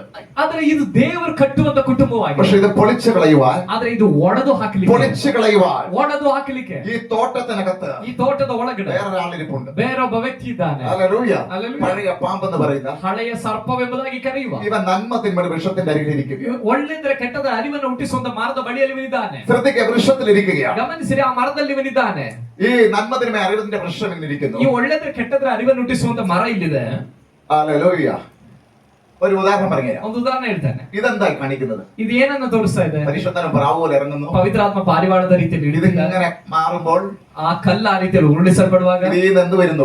ಅದರೊಳಗಿಂದ ಏನ್ ಬರ್ತಾ ಇದೆ? ഹല്ലേലൂയ. ദൈവിക വെളിപ്പാടുകൾ, ದೈವಿಕ ಪ್ರಕಟಣೆಗಳು, ദൈവിക പ്രവൃത്തികൾ, ದೈವಿಕ ಕಾರ್ಯಗಳು, ദൈവിക ശുശ്രൂഷകൾ ದೈವಿಕ ಸೇವೆಗಳು പുറത്തു വരുന്നത് പോലെ ಹೊರಗಡೆ ಬರುವ ಹಾಗೆ. അങ്ങനെ അവിടെ വരുന്നുണ്ട്. അത് ഏതിൽ നിന്നാണ്? ಅದು ಯಾವ್ದ್ರಿಂದ? ജീവവൃക്ഷത്തിൽ. ಅದು ಜೀವ ವೃಕ್ಷದಿಂದ. രണ്ട് വൃക്ഷമാണ് മെയിൻ കൊടുത്തിരിക്കുന്നത്. ಏಕ ತೋಟದಲ್ಲಿ ಎರಡು ವೃಕ್ಷವಾಗಿದೆ, ಮುಖ್ಯವಾಗಿರುವ മറ്റു വൃക്ഷങ്ങളുണ്ട്. ಅನೇಕ ಬೇರೆ ಬೇರೆ അപ്പോൾ ವೃಕ್ಷಗಳಿದೆ. ജീവവൃക്ഷത്തിന് ಆದ್ರೆ ಜೀವ ವೃಕ್ಷದಿಂದ ആമേൻ ദൈവ പ്രവൃത്തികൾ വരുമ്പോൾ, ದೇವರ ಕಾರ್ಯಗಳು ಬರುವಾಗ നന്മ തിന്മയുടെ അറിവിന്റെ വൃക്ഷത്തിന് ಒಳ್ಳೆದ್ರ ಕೆಟ್ಟದರ ಅರಿವಿನ ಹುಟ್ಟಿಸುವಂತ ಮರದಿಂದ ചിലത് വന്നുകൊണ്ടേയിരിക്കും. ಕೆಲವೆಲ್ಲ ಬರುತ್ತಲೇ ಇದೆ. അന്നും വന്നു ഇന്നും വന്നുകൊണ്ടിരിക്കും. ಅವತ್ತು ಬರ್ತಾ ಇದೆ, ಇವತ್ತು ಬರ್ತಾ ಇದೆ. നിങ്ങൾക്ക് മനസ്സിലാകുന്നുണ്ടല്ലോ അല്ലേ? ನಿಮಗೆ ಅರ್ಥ ಆಗ್ತಾ ಇದೆ ಹೇಳ್ತಿರೋದು? ഹല്ലേലൂയ. അന്നും ഇന്നും വന്നുകൊണ്ടിരിക്കും. ಅವತ್ತು ಬರ್ತಾ ಇತ್ತು, ಇವತ್ತು ಬರ್ತಾ ಇದೆ. ഹല്ലേലൂയ. അതിൽ നിന്ന് വരുന്ന ഈ നന്മ തിന്മയുടെ അറിവിന്റെ വൃക്ഷത്തിൽ നിന്ന് വരുന്നത് ಈ ಒಳ್ಳೆದ್ರ ಕೆಟ್ಟದರ ಅರಿವಿನ ಆ ಮರದಿಂದ ಬರುವಂತದ್ದು. മനുഷ്യനെ നശിപ്പിക്കുന്ന, കുടുംബത്തെ നശിപ്പിക്കുന്ന മുഴുവൻ വരുന്നത് അവിടുന്നാണ്. ಮನುಷ್ಯನನ್ನ ನಾಶ ಮಾಡುವ, ಕುಟುಂಬಗಳನ್ನ ನಾಶ ಮಾಡುವ ಎಲ್ಲವೂ ಬರುವಂತದ್ದು ಆ ಮರದಿಂದಾಗಿದೆ. അത് കാണാൻ നല്ല ഭംഗിയുണ്ടാവും. ಅದು ಕಾಣುವುದಕ್ಕೆ ಬಹಳ ರಮ್ಯವಾಗಿರ್ತದೆ, ആമേൻ നല്ലതായിരിക്കും. ಚೆನ್ನಾಗಿರ್ತದೆ, ആർക്കും ഇഷ്ടപ്പെടുന്ന രീതിയിലായിരിക്കും. ಯಾರಿಗೆ ಬೇಕಾದ್ರೆ ಅದನ್ನ ನೋಡುವಾಗ ಇಷ್ಟವಾಗುತ್ತದೆ. അതിൽ നിന്ന് ഇന്നും വന്നുകൊണ്ടിരിക്കും. ಅದರಿಂದ ಇವತ್ತು ಬರ್ತಾ ഒരു ಇದೆ. ഉറവ തുറന്നു വരുന്നത് പോലെ ಒಂದು ಬುಗ್ಗೆ ತೆರೆದು ಬರುವ ಹಾಗೆ ആ കാലഘട്ടത്തിൽ വന്നു. ಆ ಕಾಲದಲ್ಲಿ ಬಂತು. അതിനുശേഷം ಅದರ ನಂತರ കായിന്റെ മേലേക്ക് വന്നു. ಕಾಯಿನನ ಮೇಲೆ ಬಂತು. ആ കാലഘട്ടം അതിനുശേഷമുള്ള മനുഷ്യരിലേക്ക് വന്നു. ಅದ ನಂತರ ಇರುವಂತ ಮನುಷ್ಯರ ಮೇಲೆ ಬಂತು. ഇന്നും അതിൽ നിന്ന് വന്നുകൊണ്ടിരിക്കുകയാണ്. ಇವತ್ತು ಕೂಡ ಆ ಮರದಿಂದ ಕೆಲವೆಲ್ಲ ಬರ್ತಾ ഈ ಇದೆ. ലോകം മുഴുവൻ അതിനകത്തുണ്ട്. ಈ ಲೋಕವೆಲ್ಲ ಅದರ ಅಧೀನದಲ್ಲಿ ಇದೆ. അന്ന് നിന്ന നന്മ തിന്മയുടെ വൃക്ഷത്തിന്റെ പഴത്തിൽ ಅವತ್ತು ತಿಂದಂತ ಒಳ್ಳೆದ್ರ ಕೆಟ್ಟದ್ರ ಅರಿವಿನ ಆ ಹಣ್ಣಲ್ಲಿ ഈ ലോകം അതിൽ നിന്ന് വന്നുകൊണ്ടിരിക്കുകയാണ്. ಈ ಲೋಕ ಅದರಿಂದ ಬರ್ತಾ ಇದೆ. കാരണം സകല ലോകത്തിന്റെ മേൽ, ಯಾಕಂದ್ರೆ ಲೋಕದ ಮೇಲೆ ലോകം മോഹമായിട്ട് ಲೋಕದ ಮೋಹವಾಗಿ പിശാച് വന്നുകൊണ്ടിരിക്കുകയാണ്. ಸೈತಾನನು ಬರ್ತಾ ಇದ್ದಾನೆ. അന്ന് അവൻ മോഹമായിട്ടാണ് അവർക്ക് വന്നത്. ಅವತ್ತು ಅವನು ಮೋಹದಿಂದಾಗಿದೆ ಬರ್ತಿತ್ತು. ഇന്നും അത് വന്നുകൊണ്ടിരിക്കുന്നു. ಇವತ್ತು ಕೂಡ ಅದು ಬರ್ತಾ ಇದೆ. അതിൽ നിന്നൊരു ലോകം കയറി വരികയാണ്. ಅದರಿಂದ ಒಂದು ಲೋಕದ ಇನ್ಫ್ಲೂಯೆನ್ಸ್ ಅದರಿಂದ ഈ ಬರ್ತಾ ಇದೆ. ലോകത്തിന്റെ പ്രവൃത്തി അതിൽ നിന്ന് വന്നുകൊണ്ടേയിരിക്കും. ಈ ಲೋಕದ ಕಾರ್ಯಗಳು ಆ ಹಣ್ಣಿನಿಂದ ಬರುತ್ತಲೇ ഈ ಇರ್ತವೆ. ലോകത്തിനൊരു അവസാനമുണ്ട്. ಈ ಲೋಕಕ್ಕೆ ಒಂದು ಕೊನೆ ಇದೆ. അതുവരെ അതിൽ നിന്ന് വന്നുകൊണ്ടിരിക്കും. ಅಲ್ಲಿಯ ತನಕ ಆ ಮರದಿಂದ ಬರುತ್ತಲೇ ഇന്ന് അത് എന്താ ലാസ്റ്റ് വന്ന് നിൽക്കുന്നത്? ഇപ്പോൾ ಇವಾಗ ಅದು ಎಲ್ಲಿಗಾಗಿದೆ ಬಂದು ನಿಂತಿರೋದು? ಇವಾಗ ഇന്റർനെറ്റ് വരെ കയറി വന്നിരിക്കുന്നു. ಇಂಟರ್ನೆಟ್ ನ ಮೇಲೆ ಅದು ಬಂದು ನಿಂತ್ಕೊಂಡಿದೆ. നന്മതിന്മയുടെ അറിവിന്റെ വൃക്ഷം ദൈവം വെച്ചിട്ടുണ്ട്. ಒಳ್ಳೆದ್ರ ಕೆಟ್ಟದ್ರ ಅರಿವನ್ನ ಹುಟ್ಟಿಸುವಂತ ಮರದ ಹಣ್ಣನ್ನು ದೇವರು ಇಟ್ಟಿದ್ದಾರೆ. അതിൽ നിന്ന് അനുഭവിക്കുന്നവര് മുഴുവൻ ಅದರಿಂದ ಅನುಭವಿಸುವಂತದೆಲ್ಲ ദൈവം പണിയുന്ന വീടല്ല. ದೇವರು ಕಟ್ಟುವ ಮನೆ ಅಲ್ಲ. അത് എത്ര ഗ്ലാമർ ഉണ്ടെങ്കിലും, ಅದೆಷ್ಟು ಸೌಂದರ್ಯ ಇದ್ರು, എന്തെല്ലാം ഉണ്ടെങ്കിലും, ಅದರೊಳಗಡೆ ಏನೆಲ್ಲ ഈ ಇದ್ರು, ലോകത്തെ മുഴുവൻ ಈ വശീകരിക്കുന്നതിനകത്തുണ്ടെങ്കിലും, ಲೋಕವನ್ನ ವಶೀಕರಣ ಮಾಡುವಂತ ಎಲ್ಲವೂ ಅದರಲ್ಲಿ ಇದ್ರು, ലോകത്തെ മുഴുവൻ ആകർഷിക്കുന്ന ಲೋಕವನ್ನೆಲ್ಲ ಆಕರ್ಷಣೆ ಮಾಡುವ മുഴുവൻ പേരും അതിനകത്തുണ്ടെങ്കിലും, ಎಲ್ಲವೂ ಅದರಲ್ಲಿದ್ರು ആമേ അതിനകത്ത് ദൈവം വീട് പണിയുന്നില്ല. ಅದರ ಒಳಗಡೆಯಿಂದ ಅಲ್ಲ ದೇವರು ಮನೆಯನ್ನ അതിൽ നല്ല ಕಟ್ಟುವುದು. പണി വരുന്നത്, ಲೋಕದ ಇನ್ಫ್ಲೂಯೆನ್ಸ್ ಇಂದ ಅಲ್ಲ ಒಂದು ಮನೆ ಕಟ್ಟಲ್ಪಡುವುದು. അതിൽ നല്ല പണി വരുന്നത്, ಅದರಿಂದ ಅಲ್ಲ ಮನೆ അതിൽ നിന്ന് ಕಟ್ಟಲ್ಪಡುವುದು. വരുന്ന പണിയിൽ ಅದರಿಂದ ಬರುವಂತ ಕೆಲಸದ പലവിധമായ തകർച്ചകൾ ഉണ്ടാകും. ಅನೇಕ ವಿಧವಾದ ನಾಶನಗಳು ഒരു ಕುಟುಂಬದಲ್ಲಿ ಉಂಟಾಗುತ್ತವೆ. ഭാഗത്ത് ಒಂದು ಭಾಗದಲ್ಲಿ ആമേ മോഹങ്ങൾ ഉണ്ടാകും, ಮೋಹಗಳು ಉಂಟಾಗುತ್ತೆ, താല്പര്യങ്ങൾ ഉണ്ടാകും, ಬೇರೆ ಆಗ್ರಹಗಳು ಉಂಟಾಗುತ್ತೆ, ഇൻട്രസ്റ്റുകൾ ഉണ്ടാകും. ಆಸಕ್ತಿಗಳು മറു ಉಂಟಾಗುತ್ತೆ. ഭാഗത്ത് ಇನ್ನೊಂದು ಭಾಗದಲ್ಲಿ ദുഃഖവും കണ്ണുനീരും, ದುಃಖವು, ಕಣ್ಣೀರು, മാറാ രോഗങ്ങളും, ಬಿಡದೆ ಇರುವ ರೋಗಗಳು, ശാപങ്ങളും, ಶಾಪಗಳು, പ്രതികൂലങ്ങളും, ಅನಾನುಕೂಲಗಳು, ഐക്യതയില്ലായ്മയും, ಐಕ್ಯತೆ ಇಲ್ಲದೆ ಇರೋದು, കുടുംബത്തെ തകർക്കുന്ന ലെവലിൽ ಕುಟುಂಬದಲ್ಲಿ കുಟುಂಬವನ್ನ ನಾಶ ಮಾಡೋ ರೀತಿಯಲ್ಲಿ പലതും കയറി വരും. അതിൽ നിന്ന് ಅನೇಕ ವಿಷಯಗಳು ಅದರಿಂದ ಬರುತ್ತವೆ. ഇന്ന് മറ്റൊരു പഴമുണ്ട് ഏതൻ തോട്ടത്തിൽ, ಆದ್ರೆ ಏದೆನ್ ತೋಟದಲ್ಲಿ ಬೇರೊಂದು ಹಣ್ಣಿದೆ, ജീവവൃക്ഷത്തിന്റെ പഴം. ಜೀವ ವೃಕ್ಷದ ಹಣ್ಣು. അതിൽ നിന്ന് വരുന്നതാണ്. ಅದರಿಂದ ഞാൻ ഈ ಬರುವಂತದಾಗಿದೆ. പറഞ്ഞതുപോലെ ನಾನು ಈ ಹೇಳಲ್ಪಟ್ಟ ಹಾಗೆ അതിൽ നിന്ന് പരിശുദ്ധാത്മ വരും. ಅದರಿಂದ ಪವಿತ್ರಾತ್ಮನು ಬರುತ್ತಾನೆ. അതിൽ നിന്ന് ആമേ ദൈവപ്രവൃത്തി വെളിപ്പെടും. ಅದರಿಂದ ದೇವರ ಕಾರ್ಯಗಳು അതിൽ ಪ್ರಕಟಗೊಳ್ಳುತ್ತವೆ. നിന്ന് സ്വർഗീയ ശബ്ദം പുറത്തു വരും. ಅದರಿಂದ ಸ್ವರ್ಗೀಯ ಶಬ್ದಗಳು അതിൽ ಪ್ರಕಟಗೊಳ್ಳುತ್ತವೆ. നിന്നാണ് ദൈവത്താൽ അനുഗ്രഹിക്കപ്പെട്ട വീടിന്റെ പണി പുറത്തു വരുന്നത്. ಅದರಿಂದಾಗಿದೆ ದೇವರಿಂದ ಆಶೀರ್ವದಿಸಲ್ಪಟ್ಟ ಆಶೀರ್ವದಿಸಲ್ಪಟ್ಟಂತ ಕೆಲಸಗಳು ಪ್ರಕಟವಾಗುವಂತದ್ದು. ഹല്ലേലൂയ. ಆಮೆನ್. ആമേൻ. ആ വീടിന്റെ പണി, ಆ ಮನೆಯ ಕೆಲಸ, ആ വീടിന്റെ പണി ഒരു ಆ അനുഗ്രഹമായിരിക്കും. ಮನೆಯ ಕೆಲಸ ಒಂದು ಆಶೀರ್ವಾದವಾಗಿದೆ. അതിൽ നിന്ന് വരുന്ന പണിയിലാണ് ಅದರಿಂದ ಬರುವ ಕೆಲಸದಲ್ಲಾಗಿದೆ. ആമേൻ ഉണങ്ങിയ വടി പോലെ തളർക്കുന്ന ಒಣಗಿದ ಕೋಲು ಕೂಡ ಚಿಗುರೊಡೆಯುವಂತ ರೀತಿಯಲ್ಲಿ ಸಂಭವಿಸುವಂತದ್ದು. അതിൽ നിന്ന് വരുന്ന പണിയിലാണ് ಅದರಿಂದ ಬರುವಂತ ಕೆಲಸದಿಂದಾಗಿದೆ സമാധാനം വീടിനകത്ത് നിൽക്കുന്നത്. ಸಮಾಧಾನ ಮನೆ ಒಳಗಡೆ ಬರುವಂತದ್ದು, സന്തോഷം വീടിനകത്ത് നിൽക്കുന്നത്, ಸಂತೋಷ ಮನೆ ಒಳಗಡೆ ಬರುವಂತದ್ದು, അനുഗ്രഹം വീട്ടിൽ നിൽക്കുന്നത്. ಅನುಗ್ರಹ ಮನೆ ಒಳಗಡೆ ನಿಲ್ಲುವಂತದ್ದು. എന്തെല്ലാം പ്രശ്നങ്ങൾ എവിടെയൊക്കെ ഉണ്ടായാലും, ಏನೆಲ್ಲ ಸಮಸ್ಯೆಗಳು ಎಲ್ಲೆಲ್ಲ ಬಂದ್ರು, ഏതെല്ലാം വടി എന്തൊക്കെ ആയിരുന്നാലും, ಯಾವ್ದೆಲ್ಲ ಕೋಲುಗಳು ಏನೆಲ್ಲ ಆದ್ರೂ ദൈവത്താൽ അനുഗ്രഹിക്കപ്പെട്ട വടി തളർക്കുന്നത് പോലെ ದೇವರಿಂದ ಅನುಗ್ರಹಿಸಲ್ಪಟ್ಟ, ದೇವರಿಂದ ಕಟ್ಟಲ್ಪಟ್ಟಂತ ಒಂದು ಕೋಲು ಚಿಗುರೊಡೆಯುವ ಹಾಗೆ ഈ വീട് അനുഗ്രഹിക്കപ്പെട്ടിരിക്കും. ಅಂತಹ ಮನೆ ಆಶೀರ್ವದಿಸಲ್ಪಡುತ್ತದೆ. ഈ വീട്ടിൽ അനുഗ്രഹം ഉണ്ടാകും. ಆ ಮನೆ ಆಶೀರ್ವಾದ ಉಂಟಾಗ್ತದೆ. അപ്പോൾ നിങ്ങൾ മക്കളെ പെറ്റു പെരുകുക. ಹಾಗಾದ್ರೆ ಅಲ್ಲಿ ಬಹು ಸಂತಾನವನ್ನ ಹೊಂದಿಕೊಂಡು ಹೆಚ್ಚಿರಿ. ഇവരെങ്ങനെ ആയിരിക്കണം? ಇವರು ಹೇಗಿರ್ಬೇಕು? ഹല്ലേലൂയ. ಆಮೆನ್. ഇവരെങ്ങനെ ആയിരിക്കണം എന്നുള്ളത് കൊടുത്തിരിക്കുന്നത് ಇವರು ಹೇಗಿರ್ಬೇಕು ಎಂಬುದು ಕೊಟ್ಟಿರುವಂತದ್ದು ഹല്ലേലൂയ സങ്കീർത്തനത്തിലാണ്. ಕೀರ್ತನೆಗಳಲ್ಲಾಗಿದೆ. ഹല്ലേലൂയ. സങ്കീർത്തനം 27:3 വായിച്ചട്ടെ. 127:3. 127ನೇ ಕೀರ್ತನೆ 3ನೇ ವಾಕ್ಯ. ವಿರೋಧವಾಗಿ ದಂಡೆಳೆದು ಬಂದರು. 127ನೇ ಕೀರ್ತನೆ. ಪುತ್ರ ಸಂತಾನವು ಹಾ. ಯೆಹೋವನಿಂದ ಬಂದ ಸ್ವಾಸ್ಥ್ಯವು, ಹಾ. ಗರ್ಭಫಲವು ಆತನ ಬಹುಮಾನವೇ. ಹಾ. ಯೌವನದಲ್ಲಿ ಹುಟ್ಟಿದ ಮಕ್ಕಳು ಹಾ. ಯುದ್ಧವೀರನ ಕೈಯಲ್ಲಿರುವ ಅಂಬುಗಳಂತಿದ್ದಾರೆ. ആമേൻ. ഹല്ലേലൂയ. ಆಮೆನ್. അപ്പോൾ സന്താന പുഷ്ടിയുള്ളവരാകും എന്ന് പറഞ്ഞത് ಹಾಗಾದ್ರೆ ಬಹು ಸಂತಾನವುಳ್ಳವರಾಗಿರಿ ಅಂತ ಹೇಳಿದ್ದು ആദത്തിന് ഹവ്വയ്ക്കും ಆದಾಮನಿಗೂ ಹವ್ವಳಿಗೂ അവരെങ്ങനെ ആയിരിക്കണം എന്നിവിടെ വായിക്കുന്നു. ಅವರು ಹೇಗಿರ್ಬೇಕು ಎಂಬುದರ ಕುರಿತಾಗಿ ಅಲ್ಲಿ ನೋಡ್ತಾರೆ. യഹോവ നൽകുന്നതാണ് അത്. ಅದು ಯೆಹೋವನು ಅವರಿಗೆ ಕೊಡುವಂತದ್ದಾಗಿದೆ. ഹല്ലേലൂയ. ആമേൻ. യഹോവ നല്ല പ്രതിഫലമാണ്. ಯೆಹೋವನು ಕೊಡುವ ಪ್ರತಿಫಲವಾಗಿದೆ. വീരന്റെ കയ്യിലെ അസ്ത്രങ്ങൾ എങ്ങനെയോ ಯುದ್ಧವೀರನ ಕೈಯಲ್ಲಿರುವ ಅಂಬುಗಳು ಹೇಗೋ ദൈവത്തിൽ എങ്ങനെ പറയുന്നു? ದೇವರ ವಾಕ್ಯ ಹೀಗೆ ಹೇಳ್ತದೆ, യഹോവ യുദ്ധവീരൻ തന്നെ. ಯೆಹೋವನು ಒಬ್ಬ ಯುದ್ಧ ವೀರನಾಗಿದ್ದಾನೆ. വീരന്റെ കയ്യിൽ അസ്ത്രം എന്ന് പറഞ്ഞാൽ ಯುದ್ಧ ವೀರನ ಕೈಯಲ್ಲಿರುವ ಅಂಬುಗಳು ಅಂದ್ರೆ മക്കളൊക്കെ എവിടെ ഇരിക്കുന്നു? ಈ ಕುಟುಂಬದ ಮಕ್ಕಳೆಲ್ಲ ಎಲ್ಲಿದ್ದಾರೆ? ദൈവത്തിന്റെ കൈകളിലെ ಆ ದೇವರ ಕೈಯಲ್ಲಿನ അസ്ത്രങ്ങളെ പോലെ. ಆಯುಧಗಳ ಹಾಗೆ. ഹല്ലേലൂയ. ആമേൻ. അങ്ങനെയുള്ള മക്കൾ ആരാണ്? ಹಾಗಿರುವ ಮಕ್ಕಳು ಯಾರು? അപ്പോസ്തല പ്രവൃത്തി 2-ാം അധ്യായം ಅಪೊಸ್ತಲರ ಕೃತ್ಯ 2ನೇ ಅಧ್ಯಾಯ 17-18 വായിക്കുകയാണ്. അത് മനസ്സിലാവും. 17-18ನೇ ವಾಕ್ಯವನ್ನು ಓದುವುದಾದರೆ ನಿಮಗೆ ಅಲ್ಲಿ ಗೊತ್ತಾಗುತ್ತದೆ. ഒന്ന് വായിച്ചു വിട്ടെ. ഹല്ലേലൂയ. ಓದೋಣ. ಕಡೆ ದಿವಸಗಳಲ್ಲಿ ಹಾ. ನಾನು ಎಲ್ಲಾ ಮನುಷ್ಯರ ಮೇಲೆ ಹಾ. ನನ್ನ ಆತ್ಮವನ್ನು ಸುರಿಸುವೆನು. ಹಾ. ನಿಮ್ಮಲ್ಲಿರುವ ಗಂಡಸರು ಹೆಂಗಸರು ನಿಮ್ಮಲ್ಲಿರುವ ಪುತ್ರ ಪುತ್ರಿಯರು ಪ್ರವಾದಿಸುವರು. ആ. ನಿಮ್ಮ ಯೌವನಸ್ಥರಿಗೆ ದಿವ್ಯ ದರ್ಶನಗಳಾಗುವವು. ആ. ನಿಮ್ಮ ಹಿರಿಯರಿಗೆ ಕನಸುಗಳು ಬೀಳುವವು. ആ. ശരി. ആ. വായിച്ചു. ಇದಲ್ಲದೆ ആ മതി താട്ട് വേണ്ട. ಸಾಕು. ശ്രദ്ധിക്കുക. ಗಮನಿಸ್ರಿ, മക്കൾ എന്ന് പറഞ്ഞാൽ ಮಕ್ಕಳು വീരന്റെ കയ്യിൽ അസ്ത്രങ്ങൾ എങ്ങനെയോ ಯುದ್ಧ ವೀರನ ಕೈಯಲ್ಲಿರುವಂತ ಆಯುಧಗಳು ಹೇಗೋ അതിന്റെ അർത്ഥം ಅದರ ಅರ್ಥ ആത്മശക്തി മക്കളുടെ മേൽ വന്നു കഴിയുമ്പോൾ ಪವಿತ್ರಾತ್ಮನ ಶಕ್ತಿ ನಿಮ್ಮ ಮಕ್ಕಳ ಮೇಲೆ ಬರುವಾಗ വീരന്റെ കയ്യിൽ അസ്ത്രം പോലെ ಯುದ್ಧ ವೀರನ ಕೈಯಲ್ಲಿರುವ ಆಯುಧಗಳ അവർ ಹಾಗೆ ദർശനങ്ങളെ കാണും. ಅವರು ದರ್ಶನಗಳನ್ನ അവർ ಕಾಣುತ್ತಾರೆ, പ്രവചിക്കും. ಅವರು ಪ್ರವಾದಿಸ್ತಾರೆ, അവരിലെ രോഗശാന്തി ഉണ്ടാവും. ಅವರ ಮೂಲಕ ರೋಗ ಸೌಖ್ಯ, അവരിലൂടെ വീര്യ പ്രവർത്തികൾ ಅವರ വെളിപ്പെടും. ಮೂಲಕ ಮಹತ್ ಕಾರ್ಯಗಳು ಪ್ರಕಟವಾಗ್ತವೆ. ദൈവം അവരിലൂടെ പ്രവർത്തിക്കും. ದೇವರು ಅವರ ಮೂಲಕ ಕಾರ್ಯ ಮಾಡ್ತಾರೆ. ദൈവം അവരിലൂടെ വലിയ പ്രവർത്തികൾ ചെയ്തുകൊണ്ടിരിക്കും. ದೇವರು ಅವರ ಮೂಲಕ ದೊಡ್ಡ ಕಾರ್ಯಗಳನ್ನು ಮಾಡ್ತಾರೆ. മക്കളിലൂടെ ദൈവം പ്രവർത്തിക്കും. ಮಕ್ಕಳ ಮೂಲಕ ದೇವರು ಕಾರ್ಯ ഇത് ಮಾಡ್ತಾರೆ. ഇത് ആരിലൂടെ നിറവേറി? ಇದು ಯಾರ ಮೂಲಕ ನೆರವೇರಿತು? ശമൂവേലിന്റെ പുസ്തകം വായിക്കുമ്പോൾ ಸಮುವೇಲನ ಪುಸ್ತಕ ಓದುವಾಗ വീരന്റെ കയ്യിൽ അസ്ത്രം എങ്ങനെയോ ಯುದ್ಧ ವೀರನ ಕೈಯಲ್ಲಿ ಒಂದು ಆಯುಧ ಹೇಗೋ അങ്ങനെ ആകുന്നു. ಹಾಗೆ ಇದ್ದಾನೆ ശമൂവേൽ. ಸಮುವೇಲನು. ആമേ ഒരു മകൻ ಒಬ್ಬ ಒಬ್ಬ ಬಾಲಕ, അവൻ ദൈവത്തിന്റെ കയ്യിലായിരുന്നു. ಅವನು ದೇವರ ಕೈಯಲ್ಲಿ, ദൈവത്തിന്റെ ആലയത്തിലായിരുന്നു. ದೇವರ ಆಲಯದಲ್ಲಿ, അവൻ പട്ടത്തിനരികിലായിരുന്നു. ಅವನ ಮಂಜೂಷದ ಬಳಿಯಲ್ಲಿ അവൻ വിളക്ക് കത്തിക്കുന്നവനായിരുന്നു. ದೀಪವನ್ನು ಉರಿಸುವವನಾಗಿದ್ದನು. വിളക്ക് കത്തിക്കുന്ന ഒരു എണ്ണ വേണം. ದೀಪವನ್ನು ಉರಿಸಬೇಕಂದ್ರೆ ಎಣ್ಣೆ ಬೇಕು. അഭിഷേകത്തിന്റെ എണ്ണ. ಅಭಿಷೇಕದ ಎಣ್ಣೆ ಹೊಸ ಒಡಂಬಡಿಕೆಯಲ್ಲಿ ನಮಗೆ ಬೇಕು. ഹല്ലേലൂയ. ആമേൻ. അങ്ങനെയായിരുന്നു ശമൂവേൽ. ಹಾಗಾಗಿದ್ದನು ಸಮುವೇಲ. അതുകൊണ്ട് ശമൂവേൽ ಆದ ಕಾರಣ ಸಮುವೇಲನು വീരന്റെ കയ്യിൽ ഒരു അസ്ത്രം പോലെ ಯುದ್ಧ ವೀರನ ಕೈಯಲ್ಲಿರುವಂತ ಒಂದು ಆಯುಧದ ಹಾಗೆ ಅವನು ಶೋಭಿಸಿದ್ದನು. ഇതാണ് ദൈവം ആഗ്രഹിക്കുന്ന മക്കൾ. ಇದಾಗಿದೆ ದೇವರು ಒಂದು ಕುಟುಂಬದಲ್ಲಿ ಆಗ್ರಹಿಸುವಂತ ಮಕ್ಕಳು. മക്കളെ ദൈവം കൊടുക്കാൻ ആഗ്രഹിക്കുന്നത് ಮಕ್ಕಳನ್ನ ದೇವರು ಒಂದು ಕುಟುಂಬದಲ್ಲಿ ಕೊಡುವುದಕ್ಕಾಗಿ ಬಯಸೋದು വീരന്റെ കയ്യിൽ അസ്ത്രത്തെ പോലെ. ಯುದ್ಧ ವೀರನ ಕೈಯಲ್ಲಿ ಆಯುಧವನ್ನ ಕೊಟ್ಟ ಹಾಗೆ. ഒരു വീരന്റെ കയ്യിൽ അസ്ത്രം ഇരിക്കാൻ നിങ്ങൾ കണ്ടിട്ടുണ്ടോ? ಒಂದು ಯುದ್ಧ ವೀರನ ಕೈಯಲ್ಲಿ ಆಯುಧ ಇರೋದನ್ನ ನೋಡಿದ್ದೀರಾ ನೀವು? അസ്ത്രം അല്ലെ? അമ്പ് ബില്ലുമായിട്ടൊക്കെ ಬಾಣ ಬಿಲ್ಲೆಲ್ಲ ಇಟ್ಕೊಂಡು ഈ ನಿಂತಿರೋ വീരൻ എങ്ങോട്ട് അത് പ്രയോഗിക്കണം? ಈ ಯುದ್ಧ ವೀರನು ಯಾವ ಕಡೆಗೆ ಅದನ್ನು ಗುರಿ ಇಡಬೇಕು, എന്തിനെ നേരിട ഉപയോഗിക്കണം? ಯಾತಕ್ಕಾಗಿ ಅದನ್ನು ಉಪಯೋಗಿಸಬೇಕು, അങ്ങോട്ട് വലിച്ചു വിട്ടാൽ അത് അങ്ങോട്ട് പോകും. ಆ ಕಡೆಗೆ ಎಳೆದು ಬಿಡುವುದಾದ್ರೆ ಆ ಕಡೆಗೆ ಅದು ಹೋಗುತ್ತದೆ. അതേപോലെ ആയിരിക്കണം ಅದೇ ರೀತಿ ಆಗಿರ್ಬೇಕು യഹോവ തരുന്ന മക്കൾ. ಯೆಹೋವನು ಒಂದು ಕುಟುಂಬದಲ್ಲಿ ಕೊಡುವ ಮಕ್ಕಳು. ഇതിനാണ് മക്കളെ ദൈവം തരുന്നത്. ಅದಕ್ಕಾಗಿದೆ ದೇವರು ಒಂದು ಕುಟುಂಬದಲ್ಲಿ ಮಕ್ಕಳನ್ನು എന്ന് ಕೊಟ್ಟಿರುವುದು. പറഞ്ഞാൽ ಅಂದರೆ മക്കളിലൂടെ വലിയ ദൈവപ്രവൃത്തി ഉണ്ടാകും. ಮಕ್ಕಳ ಮೂಲಕ ದೇವರಿಗೆ ದೊಡ್ಡ പക്ഷെ ಕಾರ್ಯಗಳಿದೆ. ഇത് ആർക്കും അറിയത്തില്ല. ಆದ್ರೆ ಇದು ಯಾರಿಗೂ ಗೊತ್ತಿಲ್ಲ. ഉദരബലം ആമേ അല്ലെങ്കിൽ ആരുടേതാ? ಗರ್ಭಫಲವು ಯಾರು? ഉദര അമ്മയുടെയാ. ಗರ್ಭ ತಾಯಿದು, അതിന്റെ ഫലം ಅದರ ಫಲ ദൈവം തരുന്ന ദാനം. ದೇವರು ಕೊಡುವ ಸ್ವಾಸ್ಥ್ಯ. ആ ദാനം മക്കളാണ്. ಆ ಸ್ವಾಸ್ಥ್ಯ ಮಕ್ಕಳಾಗಿದ್ದಾರೆ. മക്കൾ എങ്ങനെയാണ്? ಮಕ್ಕಳು ಹೇಗೆ? വീരന്റെ കയ്യിൽ അസ്ത്രം. ಮಕ್ಕಳು ಹೇಗಿರಬೇಕು?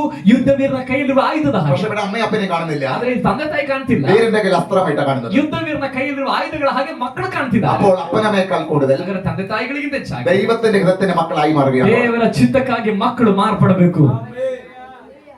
ഹല്ലേലൂയ. ಆಮೆನ್. പക്ഷെ അവര് മക്കൾ തന്നെയാണ്. ಆದ್ರೆ ಅವ್ರ ಮಕ್ಕಳೇ.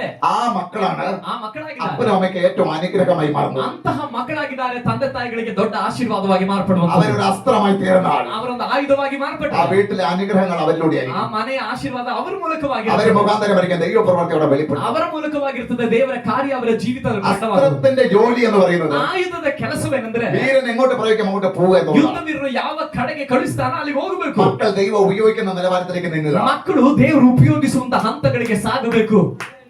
മനസ്സിലാവുന്നവർക്ക് ദൈവത്തെ സ്തുതിക്കുന്നു. ಅರ್ಥವಾಗುತ್ತಾ ಇರೋರಿಗಾಗಿ ನಾನು ದೇವರಿಗೆ ಸ್ತೋತ್ರ ಮಾಡ್ತೇನೆ. ഹല്ലേലൂയ. ഹല്ലേലൂയ. ഹല്ലേലൂയ. ഞാൻ നേരത്തെ പറഞ്ഞതുപോലെ ನಾನು ಮೊದಲೇ ಹೇಳಿದ ಹಾಗೆ ദൈവത്തിന്റെ പ്രവൃത്തിയുമുണ്ട്. ದೇವರ ಕಾರ್ಯವೂ ಇದೆ. അപ്പോൾ തന്നെ മറുഭാഗത്ത് ಮತ್ತೊಂದು ಭಾಗದಲ್ಲಿ നന്മതിന് അറിവിച്ച ആ പ്രവൃത്തിയുടെ മക്കളുമുണ്ട്. ಒಳ್ಳೆದರ ಕೆಟ್ಟದರ ಅರಿವನ್ನು ಹುಟ್ಟಿಸುವಂತ ಮರದ ಹಣ್ಣನ್ನ ತಿಂತಾ ಇರುವ ಮಕ್ಕಳು ಇದ್ದಾರೆ. നമ്മൾ പ്രാർത്ഥിക്കണം, മക്കൾക്ക് വേണ്ടി പ്രാർത്ഥിക്കുക. ನಾವು ನಮ್ಮ ಮಕ್ಕಳಿಗಾಗಿ ಪ್ರಾರ್ಥಿಸಬೇಕು. ദൈവത്തിന്റെ ആ വീരനായ ദൈവത്തിന്റെ അസ്ത്രങ്ങൾ പോലെ ആയിരിക്കട്ടെ. ಯುದ್ಧ ವೀರನ ಕೈಯಲ್ಲಿರುವ ಆಯುಧದ ಹಾಗೆ ನನ್ನ ಮಕ್ಕಳು ಮಾರ್ಪಡಬೇಕು.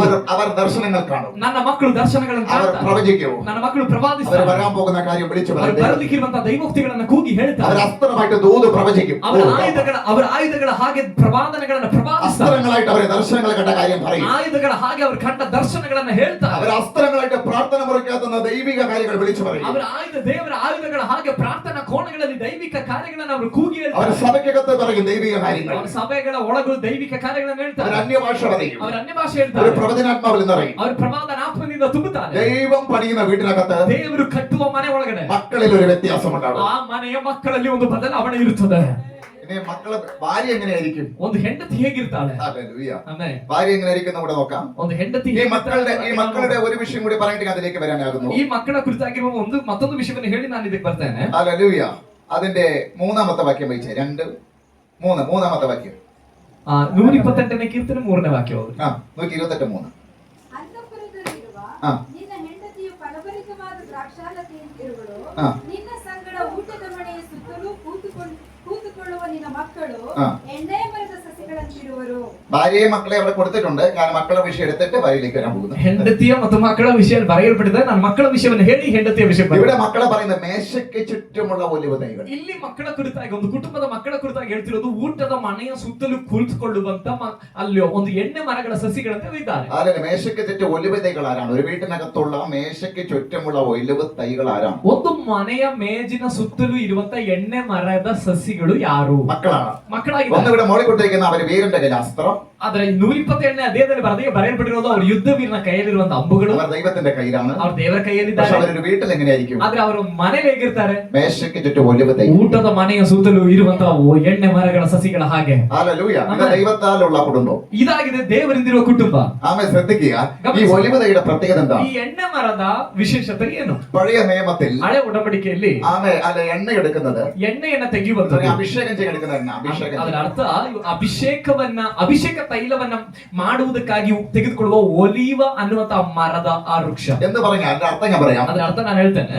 പഴയ നിയമത്തിൽ ಹಳೆ ಒಡಂಬಡಿಕೆಯಲ್ಲಿ ഞങ്ങളെ പോലെ നിൽക്കുന്ന ശുശ്രൂഷിക്കുന്നവർ ನಮ್ಮಂತೆ ನಿಂತು ಸೇವೆ ಮಾಡುವವರು അവർക്ക് ഒരു അഭിഷേകം ഉണ്ടായിരിക്കും. ಅವ್ರಿಗೊಂದು ಅಭಿಷೇಕ ಇರಬೇಕು. അത് പുതിയ നിയമത്തിലുണ്ട്. ಅದು ಹೊಸ ಒಡಂಬಡಿಕೆಯಲ್ಲಿ ಇದೆ. ആ അഭിഷേകം എങ്ങനെയാണ് അന്ന് വന്നത്? ಆ ಅಭಿಷೇಕ ಅವತ್ತು ಹೇಗೆ ಅವರ ಮೇಲೆ ಬರ್ತಾ ಇತ್ತು, ഇപ്പോൾ എങ്ങനെയാണ് വന്നത്? ಇವಾಗ ಹೇಗಾಗಿದೆ ഇപ്പോൾ വന്നത് ಇವಾಗ ಬಂದಿತ್ತು. യേശു മധ്യാസിൽ പോയിട്ട് ಯೇಸು ಮಧ್ಯಾಕಾಶ സ്വർഗത്തിൽ പോയി ಪರಲೋಕಕ್ಕೆ ಹೋಗಿ പരിശുദ്ധാത്മാവിനെ നമുക്ക് അയച്ചു തരികയാണ്. ಪವಿತ್ರಾತ್ಮನನ್ನ ನಮಗಾಗಿ ಕಳಿಸ್ಕೊಡ್ತಾರೆ. ആ പരിശുദ്ധാത്മാവിലാണ് ಆ ಪವಿತ್ರಾತ್ಮನಲ್ಲಾಗಿದೆ ശുശ്രൂഷയ്ക്ക് വെളിവുള്ളവരെ ಸೇವೆಗೆ ಕರೆದಿಕೆ ಇರುವ ആ ശുശ്രൂഷയുടെ ಆ ಸೇವೆಯ പരിശുദ്ധാത്മാവ് അഭിഷേകം ചെയ്യുന്നു. ಆ ಸೇವೆಗಾಗಿ ಪವಿತ್ರಾತ್ಮನ ಅಭಿಷೇಕ ಮಾಡ್ತಾರೆ. പരിശുദ്ധാത്മാ എല്ലാവരും പ്രാപിക്കണം. ನಾನು ಮತ್ತೆ ಹೇಳ್ತೇನೆ, ಪವಿತ್ರಾತ್ಮನನ್ನ ಎಲ್ಲರೂ ಹೊಂದ್ಕೋಬೇಕು. പരിശുദ്ധ എല്ലാവരും പ്രാപിക്കണം. ಪವಿತ್ರಾತ್ಮನನ್ನ ಎಲ್ಲರೂ ಹೊಂದ್ಕೋಬೇಕು. ശുശ്രൂഷിക്കുന്നവർ ಆದ್ರೆ ಸೇವೆ ആ ಮಾಡೋರು ശുശ്രൂഷയ്ക്ക് മേൽ ഒരു അഭിഷേകം ಆ ഉണ്ടാവും. ಸೇವೆಯ ಮೇಲೆ ಅವರಿಗೊಂದು ಅಭಿಷೇಕ ಇದೆ. ಆ ಸೇವೆಗೋಸ್ಕರ ഹല്ലേലൂയ. ಆಮೆನ್. ആ ശുശ്രൂഷ ചെയ്യാൻ വേണ്ടിയുള്ള ഒരു ಆ അഭിഷേകം ಸೇವೆ ಮಾಡುವುದಕ್ಕೋಸ್ಕರವಾಗಿ ಬೇಕಾಗಿರುವ പലർക്കും ಅಭಿಷೇಕ അറിയാത്ത കാര്യമാണിത്. ಅನೇಕರಿಗೆ ತಿಳಿಯದೇ ಇರುವ ವಿಷಯವಾಗಿದೆ ಇದು. പലർക്കും അറിയാത്ത കാര്യം. ಅನೇಕರಿಗೆ ತಿಳಿಯದೇ ಇರುವ ವಿಷಯ. ശുശ്രൂഷയ്ക്ക് ഇറങ്ങുന്നത് ಸೇವೆಗೆ ಇಳಿಯೋದು ഒരു സംഘടന പറഞ്ഞിട്ടാകരുത്, ಒಂದು ಸಂಸ್ಥೆ ಹೇಳ್ಬಿಟ್ಟಲ್ಲ, ഒരു സർട്ടിഫിക്കറ്റ് കൊണ്ടാകരുത്. ಒಂದು ಸರ್ಟಿಫಿಕೇಟ್ ತಕೊಂಡಲ್ಲ. ദൈവം ഏത് ശുശ്രൂഷയ്ക്ക് വിളിച്ചിട്ടുണ്ടോ ದೇವರು ಯಾವ ಸೇವೆಗಾಗಿ ನಮ್ಮನ್ನು ആ ಕರೆದಿದ್ದಾನೆ, വിളി തിരിച്ചറിഞ്ഞിട്ട് ಆ ಕರೆಯುವಿಕೆ ನಾವು ಅರ್ಥ ആ ಮಾಡಬೇಕು. വിളിയിലുള്ള ಆ ಕರೆಯುವಿಕೆ അഭിഷേകം നിന്റെ മേൽ വീഴണം. ಅಭಿಷೇಕ ನಿನ್ನ ಮೇಲೆ ಬೀಳಬೇಕು. എന്നിട്ട് വേണം ഇറങ്ങാൻ. ನಂತರವಾಗಿದೆ ನೀನು അല്ലെങ്കിൽ ಇಳಿಬೇಕು. കുഴപ്പമുണ്ടാകും. ഞാനത് ഇപ്പൊ പറയുന്നില്ല. ഹല്ലേലൂയ. ಇಲ್ಲದೆ ಇದ್ರೆ ಸಮಸ್ಯೆಗಳು ಬರುತ್ತೆ, ಅದು ಇವಾಗ ನಾನು ಹೇಳೋದಿಲ್ಲ. ഹല്ലേലൂയ. ആമേൻ. ആമേൻ. ശ്രദ്ധിക്കുക. ಗಮನಿಸಿರಿ, പഴയ നിയമത്തിൽ അഭിഷേകം ചെയ്യുന്നത് ಹಳೆ ಒಡಂಬಡಿಕೆಯಲ್ಲಿ ಅಭಿಷೇಕ ಮಾಡೋದು പുരോഹിതന്മാരെയാണ്, ಯಾಜಕರುಗಳನ್ನಾಗಿದೆ, അപ്പോ പ്രവാചകന്മാരെയാണ്, ಪ್ರವಾದಿಗಳನ್ನಾಗಿದೆ, അവൻ രാജാക്കന്മാരെയാണ്. ರಾಜರುಗಳನ್ನಾಗಿದೆ. നിങ്ങൾ ശ്രദ്ധിക്കുക. ನೀವು ಗಮನಿಸಿರಿ, അവരെ അഭിഷേകം ചെയ്യാൻ എടുക്കുന്നത് ಅವರನ್ನ ಅಭಿಷೇಕ ಮಾಡುವುದಕ್ಕಾಗಿ ತೆಗೆದುಕೊಳ್ಳುವುದು ഇടിച്ചെടുത്ത ഒലിവെണ്ണയാണ്. ಅದರಲ್ಲಿ ಕುಟ್ಟಿ ತೆಗೆದಂತ ಒಲಿವ ತೈಲವನ್ನಾಗಿದೆ. ഹല്ലേലൂയ. സ്തോത്രം ചെയ്തു. ആമേൻ. അവ ഇടിച്ചെടുത്ത ഒലിവെണ്ണയാണ്. ಜಜ್ಜಿ ತೆಗೆದಂತ ಒಲಿವ ഒലിവ് എന്ന് ಎಣ್ಣೆ. പറയുന്ന ഒരു മരമുണ്ട്. ಒಲಿವ ಅಥವಾ ಎಣ್ಣೆ ಮರ ಅನ್ನುವಂತ ಒಂದು ಮರವಿದೆ. ആ മരത്തിനകത്ത് കായ് പിടിക്കുന്ന ഒലിവിന്റെ കായ്, ಆ ಮರದಲ್ಲಿ ಬರುವಂತ ಒಲಿವ ಕಾಯಿಗಳಿದೆ. അത് ഇടിച്ചിട്ട് ಅದನ್ನ ಜಜ್ಜಿ അത് പിഴിഞ്ഞ് അതിൽ നിൽക്കുന്ന എണ്ണയാണ് ಅದನ್ನ ಹಿಂಡಿ ತೆಗೆಯುವಂತ ಎಣ್ಣೆ ಆಗಿದೆ. പഴയ നിയമത്തിൽ ಹಳೆ ಒಡಂಬಡಿಕೆ ഒരു ವ್ಯಕ್തിയുടെ മേൽ ഒഴിക്കുമ്പോൾ ಒಂದು ವ್ಯಕ್ತಿಯ ಮೇಲೆ ಒಯ್ಯುವಾಗ അഭിഷേകം വരുന്നത്. ಅಭಿಷೇಕ ಬರುವಂತ പഴയ നിയമത്തിൽ ಹಳೆ ಒಡಂಬಡಿಕೆ ഇപ്പോൾ അത് ഒഴിച്ചാൽ വരത്തില്ല. ಇವಾಗ ಅದನ್ನು ಒಯ್ದ್ರೆ ಈಗ ಅಭಿಷೇಕ അതൊരു ಬರುವುದಿಲ್ಲ. നിഴല് മാത്രമാണ്. ಹಳೆ ಒಡಂಬಡಿಕೆಯಲ್ಲಿ ಮಾಡ್ತಾ ಇದ್ದದ್ದು ಒಂದು ನೆರಳು ಮಾತ್ರ. അല്ലെങ്കിൽ ഇപ്പോൾ സംഭവിക്കുന്നത് ಆದ್ರೆ ಈಗ ಸಂಭವಿಸ್ತದೆ, പരിശുദ്ധാത്മാവിൽ നമ്മൾ അഭിഷേകം ചെയ്യണം. ಪವಿತ್ರಾತ್ಮನಿಂದಲೇ ದೇವರು ನಮ್ಮನ್ನು ಅಭಿಷೇಕಿಸುತ್ತಾರೆ. അപ്പോൾ പഴയ നിയമത്തിൽ പറഞ്ഞത് ಹಾಗಾದ್ರೆ ಹಳೆ ಒಡಂಬಡಿಕೆಯಲ್ಲಿ ಹೇಳಿದ್ದು മക്കൾ ഒലിവ തൈ എന്ന് പറഞ്ഞാൽ ಮಕ್ಕಳು ಒಲಿವ ತೈಗಳು ಅಂದ್ರೆ ಅಥವಾ ಒಲಿವ ಸಸಿಗಳು ಅಂದ್ರೆ പരിശുദ്ധാത്മാവിലൂടെ പുറപ്പെടണം. ಅವರು ಪವಿತ್ರಾತ್ಮನಿಂದ അവര് ಹೊರಡುವವರಾಗಿರ್ಬೇಕು. വേറെ ഏതിനേക്കാൾ, ಅವ್ರು ಬೇರೆ ഈ ಯಾವುದಕ್ಕಿಂತ ലോകത്തിലെ അറിവ് പറയുന്നതിനേക്കാൾ, ಈ ಲೋಕದ ತಿಳುವಳಿಕೆಗಳಿಗಿಂತ, ഈ ലോകത്തിലുള്ള കാര്യങ്ങളെക്കാൾ കൂടുതൽ ಈ ಲೋಕದ ಕಾರ್ಯಗಳಿಗಿಂತಲೂ ಹೆಚ್ಚಾಗಿ അവർ അഭിഷേകത്തെ കുറിച്ച് പറയുന്നവരായിരിക്കണം. ಅವರ ಅಭಿಷೇಕದ ಕುರಿತು ಹೇಳುವವರಾಗಿರ್ಬೇಕು. അവർ ആത്മാവിനെ കുറിച്ച് വിശ്വസിക്കുന്നവരായിരിക്കണം. ಅವರು ಪವಿತ್ರಾತ್ಮನ ಕುರಿತು ನಂಬುವವರಾಗಿರ್ಬೇಕು. അതാ മക്കൾ മേശയ്ക്ക് ഒലിവ തൈ എന്ന് പറയപ്പെടുന്നു. ಅದನ್ನಾಗಿದೆ ಮಕ್ಕಳು ಎಣ್ಣೆ ಮರ ಊಟದ ಮನೆಯ ಸುತ್ತಲೂ ಕುಳಿತುಕೊಳ್ಳುವಂತ ಎಣ್ಣೆ ಮರದ ಸಸಿಗಳು ಅಂತ ಹೇಳಿದ್ರೆ. നീ ഭാര്യ എങ്ങനെയാണ്? ಹಾಗಾದ್ರೆ ಹೆಂಡತಿ ಹೇಗೆ? ഹല്ലേലൂയ. നമ്മുടെ വായിച്ച 3 തന്നെ ನಾವು ಓದಿದಂತ 3ನೇ ವಾಕ್ಯದಲ್ಲಿ വീട്ടിനകത്ത് ഫലപ്രദമായ മുന്തിരിവള്ളി, ನಿನ್ನ ಹೆಂಡತಿಯು ಫಲಭರಿತವಾದ ದ್ರಾಕ್ಷಾಲತೆಯಂತಿರುವಳು. ഫലപ്രദമായ ഒരു മുന്തിരിവള്ളി. ದ್ರಾಕ್ಷಾಲತೆಯ ಅಲ್ಲಲ್ಲಿ ಫಲಭರಿತವಾದ ದ್ರಾಕ್ಷಾಲತೆ. ഹല്ലേലൂയ. ആമേൻ. അപ്പോൾ മുന്തിരി ಹಾಗಾದ್ರೆ ದ್ರಾಕ್ಷಿ വള്ളി, ಬಳ್ಳಿ അതിൽ നിന്ന് ഫലപ്രദമായിട്ട് അത് പുറത്തു വരും. ಅದರ ಒಳಗಿಂದ ಒಂದು ಫಲಭರಿತವಾಗಿ ಅವಳು ಹೊರ ಬರುತ್ತಾಳೆ. ഹല്ലേലൂയ. ദൈവിക കാര്യങ്ങൾ പറയുന്ന, ಅವಳ ದೈವಿಕ ಕಾರ್ಯಗಳನ್ನು ಹೇಳುವ, ദൈവത്താൽ അനുഗ്രഹിക്കപ്പെട്ട കാര്യങ്ങൾ, ದೇವರಿಂದ ಆಶೀರ್ವದಿಸಲ್ಪಟ್ಟ ಕಾರ್ಯಗಳು ഫലപ്രദമായ, നല്ല ഫലപ്രദമായ. ಬಹಳ ಫಲಭರಿತವಾದ. ഫലം എന്ന് പറഞ്ഞാൽ ಫಲ ಅಂದ್ರೆ മറ്റുള്ളവർക്ക് കൊടുക്കുന്ന. ಬೇರೆಯವರಿಗೆ ಕೊಡುವಂತ, ഹല്ലേലൂയ. ಬೇರೆಯವರಿಗೆ ಪ್ರಯೋಜನವಾಗತಕ್ಕ, അല്ലേ? നല്ല രുചികരമായ ആഹാരങ്ങൾ, ಬಹಳ ರುಚಿಕರವಾದ ಆಹಾರಗಳು, നല്ല രുചികരമായ സംസാരങ്ങൾ. ಬಹಳ ರುಚಿಕರವಾದ ಮಾತು. ഹല്ലേലൂയ.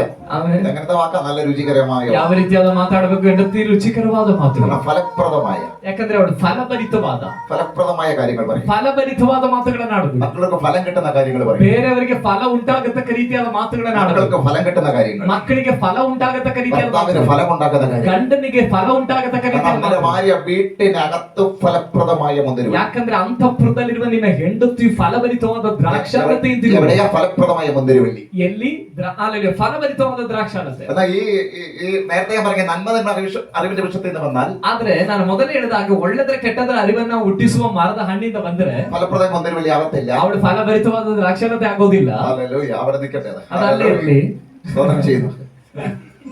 ಅವಳು ಏನಾಗ್ತಾಳೆ ಅನ್ನೋದಲ್ಲೇ ಇರ್ಲಿ. ഹല്ലേലൂയ. ಆಮೆನ್. കാരണം ഈ സന്തോഷം നഷ്ടപ്പെടാതിരിക്കാൻ. ಯಾಕಂದ್ರೆ ಈಗಿರುವ ನಿಮ್ಮ ಸಂತೋಷ ನಷ್ಟಪಡದೇ ಇರುವುದಕ್ಕಾಗಿ. ഹല്ലേലൂയ. ഭർത്താവ് എങ്ങനെയായിരിക്കണം? ಹಾಗಾದ್ರೆ ಗಂಡ ಹೇಗಿರ್ಬೇಕು? അതിന്റെ 4ാമത്തെ വാക്യം 128:4. 4ನೇ ವಾಕ್ಯ ಓದೋಣ. 128:4. ಯೆಹೋವನಲ್ಲಿ ಭಯಭಕ್ತಿಯುಳ್ಳ ആ ಪುರುಷನು ಈ ರೀತಿಯಾಗಿ ಆಶೀರ್ವಾದ ಹೊಂದುವನು. ആ ಚೀಯೋನಿನಲ್ಲಿರುವ ഒന്നുകൂടി. അത് മലയാളത്തിൽ ഇങ്ങനെ വായിക്കുന്നു, യഹോവ ഭക്തനായ പുരുഷൻ ഇങ്ങനെ അനുഗ്രഹിക്കപ്പെടും. അങ്ങനെയാണ്. ಅಲ್ಲಿ ಮಲಯಾಳಂನಲ್ಲಿ ಈ ರೀತಿಯಲ್ಲಿ ಬರೆಯಲ್ಪಟ್ಟಿದೆ, ಇಗೋ ಯೆಹೋವನಲ್ಲಿ ಭಯಭಕ್ತಿಯುಳ್ಳ ಪುರುಷನು ಈ ರೀತಿಯಾಗಿ ಆಶೀರ್ವಾದವನ್ನು ಹೊಂದುವನು. അപ്പൊ പുരുഷൻ എന്തുണ്ടായിരിക്കണം? ಹಾಗಾದ್ರೆ ಪುರುಷನಿಗೆ ಏನಿರ್ಬೇಕು? ഹല്ലേലൂയ. അവൻ യഹോവ ഭക്തനായിരിക്കണം. ಅವನಿಗೆ ಯೆಹೋವನಲ್ಲಿ ಭಯಭಕ್ತಿ അവൻ ಉಳ್ಳವನಾಗಿ, ദൈവ ഭക്തനാണെങ്കിൽ ಅವನು ದೇವರ ಭಯಭಕ್ತಿ ಉಳ್ಳವನಾಗಿದ್ರೆ അനുഗ്രഹം അവിടെ ഉണ്ടാവും. ಆಶೀರ್ವಾದ ಅವನ ಕುಟುಂಬದಲ್ಲಿ ಉಂಟಾಗುತ್ತದೆ. ശ്രദ്ധിക്കുക. ಗಮನಿಸಿರಿ, ഹല്ലേലൂയ. ഭർത്താവ് ಗಂಡ മക്കളുടെ അപ്പൻ, ಮಕ್ಕಳ ತಂದೆ, അല്ലെ ഭാര്യയ്ക്ക് ഭർത്താവ്, ಹೆಂಡತಿಯ ಗಂಡ, ഇവരടങ്ങുന്നാണല്ലോ ഒരു കുടുംബം. ಇವರೆಲ್ಲರೂ ಒಟ್ಟಾಗುವಂತದಲ್ಲ ಒಂದು ಕುಟುಂಬ. അപ്പൊ ഭർത്താവ് ആരായിരിക്കണം? ಆದ್ರೆ ಗಂಡನ ಏನಾಗಿರ್ಬೇಕು? ദൈവ ഭക്തനായിരിക്കണം. ಅವನು ದೇವರ ಮೇಲಿನ ಭಯಭಕ್ತಿ ഏത് ಉಳ್ಳವನಾಗಿರ್ಬೇಕು. കുടുംബത്തിന്റെ കാര്യം ഞാൻ പറഞ്ഞത്? ಯಾವ ಕುಟುಂಬದ ವಿಷಯ ನಾನು ಹೇಳಿದ್ದು? ഇങ്ങനെ ദൈവത്തിന്റെ കുടുംബത്തെ കാര്യം. ಹೀಗೆ ದೇವರ ಕುಟುಂಬದ ಕಾರ್ಯವಾಗಿದೆ. യഹോവ വീട് പണിയാതിരുന്നാൽ ಯೆಹೋವನ ಮನೆಯನ್ನ ಕಟ್ಟದಿದ್ದರೆ പണി വൃഥാവാകുന്നു. ಕಟ್ಟುವವರು ಕಷ್ಟಪಡೋದು ആ ವ್ಯರ್ಥ. വീടിനെ കുറിച്ച് ഞാൻ പറഞ്ഞത് ಆ ಮನೆ ಬಗ್ಗೆ ಆಗಿದೆ ನಾನು ಹೇಳಿದ್ದು. യഹോവ പണിയുന്ന വീടിന്റെ കാര്യമാണ്. ಯೆಹೋವನ ಕಟ್ಟುವ ಮನೆ ವಿಷಯವಾಗಿದೆ. ഭർത്താവ് ആരാണ്? ಗಂಡ അല്ലെ ಏನಾಗಿರ್ತಾನೆ? പിള്ളേരുടെ അപ്പനാരാണ്? ಅದು ಮಕ್ಕಳ ತಂದೆ യഹോവ ಏನಾಗಿರ್ತಾನೆ? ഭക്തനാണ്. ಅವನು ಯೆಹೋವನಲ್ಲಿ ಭಯಭಕ್ತಿ അവൻ യഹോവ ಉಳ್ಳವನಾಗಿರ್ತಾನೆ. ഭക്തനായിരിക്കുന്നു. ಅವನು ಯೆಹೋವನಲ್ಲಿ ಭಯಭಕ್ತಿ അപ്പൊ ഒരു ಉಳ್ಳವನಾಗಿರ್ತಾನೆ. വീട്ടിൽ അനുഗ്രഹം ഉണ്ടാണെങ്കിൽ ಹಾಗಾದ್ರೆ ಒಂದು ಮನೆಯಲ್ಲಿ ಅನುಗ್ರಹ ಉಂಟಾಗಬೇಕಂದ್ರೆ അപ്പൻ ആരായിരിക്കണം? ತಂದೆ ಏನಾಗಿರ್ಬೇಕು? ദൈവ ഭക്തനായിരിക്കണം. ದೇವರ ಭಕ್ತನಾಗಿರ್ಬೇಕು. അല്ലെങ്കിൽ അവിടെ അനുഗ്രഹം ഉണ്ടാകുന്നില്ല. ಇಲ್ಲದೆ ಇದ್ರಲ್ಲಿ ಆಶೀರ್ವಾದ ಉಂಟಾಗಲ್ಲ. ಎಲ್ಲರೂ ಇಲ್ಲೇ ಇದ್ದೀರಾ? ಆಮೆನ್. ഹല്ലേലൂയ. ಆಮೆನ್. അല്ലാതെ ആമേ അനുഗ്രഹം ഉണ്ടാകാൻ വേണ്ടി ಅಲ್ಲದೆ ಆಶೀರ್ವಾದ ಉಂಟಾಗುವುದಿಲ್ಲ. നല്ല രാവിലെ എണീച്ച് പോയിട്ട് ಬೆಳುಗ್ಗೆನೆ ಎದ್ದೋಗಿ നന്ന താമസിച്ച് കിടന്നിട്ടൊന്നും കാര്യമില്ല. ರಾತ್ರಿ ತಡವಾಗಿ ಬಂದು ಮಲ್ಕೊಂಡು ಇಡೀ ದಿನ ಎಲ್ಲ ಕಷ್ಟಪಟ್ಟು ಅಪ್ಪನ ರಾತ್ರಿ ಎങ്ങനെ- ತಡವಾಗಿ ಮಲ್ಕೊಂಡು ಪ್ರಯೋಜನ ಇಲ್ಲ. അപ്പൻ എന്തായിരിക്കണം? ಆ ಮನೆಯಲ್ಲಿ ತಂದೆ ಏನಾಗಿರ್ಬೇಕು? യഹോവ ഭക്തനായിരിക്കണം. ಅವನು ಯೆಹೋವನಲ್ಲಿ ಭಯಭಕ್ತಿ അമ്മ ಉಳ್ಳವನಾಗಿರ್ಬೇಕು. എങ്ങനെയായിരിക്കണം? ತಾಯಿಯಾಗಿರ್ಬೇಕು. ഫലപ്രദമായ മുന്തിരിവള്ളിയായിരിക്കണം. ಫಲಭರಿತವಾದ ದ್ರಾಕ್ಷಾಲತೆ ತರ ಇರ್ಬೇಕು. മക്കൾ എങ്ങനെയായിരിക്കണം? ಮಕ್ಕಳಾಗಿರ್ಬೇಕು. മേശയ്ക്ക് ചുറ്റും ഒലിവ് തൈകളെ പോലെ. ಊಟದ ಮನೆಯ ಸುತ್ತಲೂ ಒಲಿವ ಮರದ ಹಾಗೆ. മറ്റൊന്ന് ಮತ್ತೊಂದು വീരന്റെ കൈയായി ദൈവത്തിന്റെ കയ്യിൽ അസ്ത്രങ്ങളായിട്ട് ಆ ಮಕ್ಕಳು അവരിയ്ക്കണം. ದೇವರ ಕೈಯಲ್ಲಿರುವ ಆಯುಧಗಳಾಗಿರ್ಬೇಕು. ഈ കുടുംബത്തെയാണ് ಆ ರೀತಿಯಾದ ಕುಟುಂಬವನ್ನಾಗಿ ദൈവത്താൽ അനുഗ്രഹിക്കപ്പെട്ട കുടുംബം എന്ന് പറയുന്നത്. ದೇವರಿಂದ ಆಶೀರ್ವದಿಸಲ್ಪಟ್ಟ ಕುಟುಂಬ ಎಂಬುದಾಗಿ ಹೇಳಲಿಕ್ಕೆ ಸಾಧ್ಯವಾಗುವುದು. അഥവാ ദൈവം വീട് പണിത കുടുംബം എങ്ങനെയായിരിക്കും? ದೇವರು ಕಟ್ಟುವಂತ ಮನೆ ಈ ರೀತಿಯಲ್ಲಿ ಇರ್ತದೆ. ഹല്ലേലൂയ. ആമേൻ. അങ്ങനെ ഒരു കുടുംബ ജീവിതത്തിന് വേണ്ടി ಆ ರೀತಿಯಾದ ಒಂದು ಕುಟುಂಬ ಜೀವಿತಕ್ಕಾಗಿ ഒരുമിച്ച് വിശ്വസിക്കാം. ಒಟ್ಟಾಗಿ ನಂಬಿರಿ. ഇന്ന് പകല് ಇವತ್ತು ಹಗಲು കുടുംബത്തിലിരിക്കുന്ന ಕುಟುಂಬದಲ್ಲಿರುವ അപ്പനും ತಂದೆ മക്കളും ಮಕ್ಕಳು അമ്മയും ತಾಯಿ എല്ലാരും കൂടി ചേർന്ന് ಎಲ್ಲರೂ ಒಟ್ಟಾಗಿ ഈ ಸೇರಿ വചനപ്രകാരം ಈ ವಾಕ್ಯದ ಪ್ರಕಾರ നമുക്ക് തന്നെ ഒരു ശോധനയാണ്. ನಾವೇ ನಮ್ಮನ್ನ ಪರಿಶೋಧಿಸಿಕೊಳ್ಳೋಣ. ഹല്ലേലൂയ. ಆಮೆನ್. ആമേൻ. ശ്രദ്ധിക്കുക. ಗಮನಿಸಿ. അനുഗ്രഹത്തിന് വേണ്ടി അവിടെ ഓടേണ്ട കാര്യമില്ല. ಆಶೀರ್ವಾದಕ್ಕಾಗಿ ಎಲ್ಲೂ ಓಡಬೇಕಾಗಿಲ್ಲ. അനുഗ്രഹം നിങ്ങളിൽ തന്നെ ഉണ്ട്. ಆಶೀರ್ವಾದ ನಿಮ್ಮಲ್ಲಿಯೇ ಇದೆ. ആമേൻ. യഹോവ ഭക്തനായിരിക്കുക അപ്പൻ. ಯೆಹೋವನಲ್ಲಿ ಭಯಭಕ್ತಿ ಉಳ್ಳ ತಂದೆ. അമ്മ ഒലിവ് തൈ പോലെ ഇരിക്കുക മേശയിൽ. ಒಂದು ತಾಯಿ ಎಣ್ಣೆ ಮರದ ಸಸಿಯಾಗಿದ್ದಾಳೆ. ആമേ മക്കൾ ഒലിവ് തൈകളെ പോലെ. ಮಕ್ಕಳು ಒಳಿವ ಎಣ್ಣೆ ಮರದ ಸಸಿ ಹಾಗೆ. ആമേ ഭാര്യ മുന്തിരിവള്ളിയുടെ ಹೆಂಡತಿ ಫಲಭರಿತವಾದ ದ್ರಾಕ್ಷಾಲತೆಯ ಹಾಗೆ ഫലം കൊടുക്കുന്ന ലെവലായിരിക്കും. ಫಲವನ್ನ ಕೊಡುವ ರೀತಿಯಲ್ಲಾಗಿರ್ಬೇಕು. അർജന്റ് ഉള്ളവര് മാത്രമേ നിങ്ങൾക്ക് വേണ്ടി പ്രാർത്ഥിച്ചിട്ടില്ല, പ്രാർത്ഥിക്കാനുണ്ട്. ഹല്ലേലൂയ. ಅರ್ಜೆಂಟ್ ಇದ್ದವ್ರು ಮಾತ್ರ ಹೋಗ್ರಿ, ನಿಮಗಾಗಿ ಪ್ರಾರ್ಥನೆ ಮಾಡಿಲ್ಲ, ಪ್ರಾರ್ಥನೆ ಮಾಡ್ಲಿಕ್ಕಿದೆ. ഇതൊരു കുടുംബം എങ്ങനെ ആയിരിക്കും എന്നുള്ള സമയം എടുക്കുന്നുണ്ട് ഈ രീതിയിലേക്ക് പോകുന്നത്. ಒಂದು ಕುಟುಂಬ ಹೇಗಿರ್ಬೇಕು ಎಂಬುದಾಗಿ ಇರುವಂತ ವಿಷಯಕ್ಕೆ ಮಾತನಾಡ್ತಾ ಬರುವಾಗ ಸಮಯ ಹೋಗ್ತಿದೆ, ಆದ ಕಾರಣ ಆಗಿದೆ ಇದು ಹೋಗ್ತಾ ಇರುವಂತದ್ದು. ഹല്ലേലൂയ.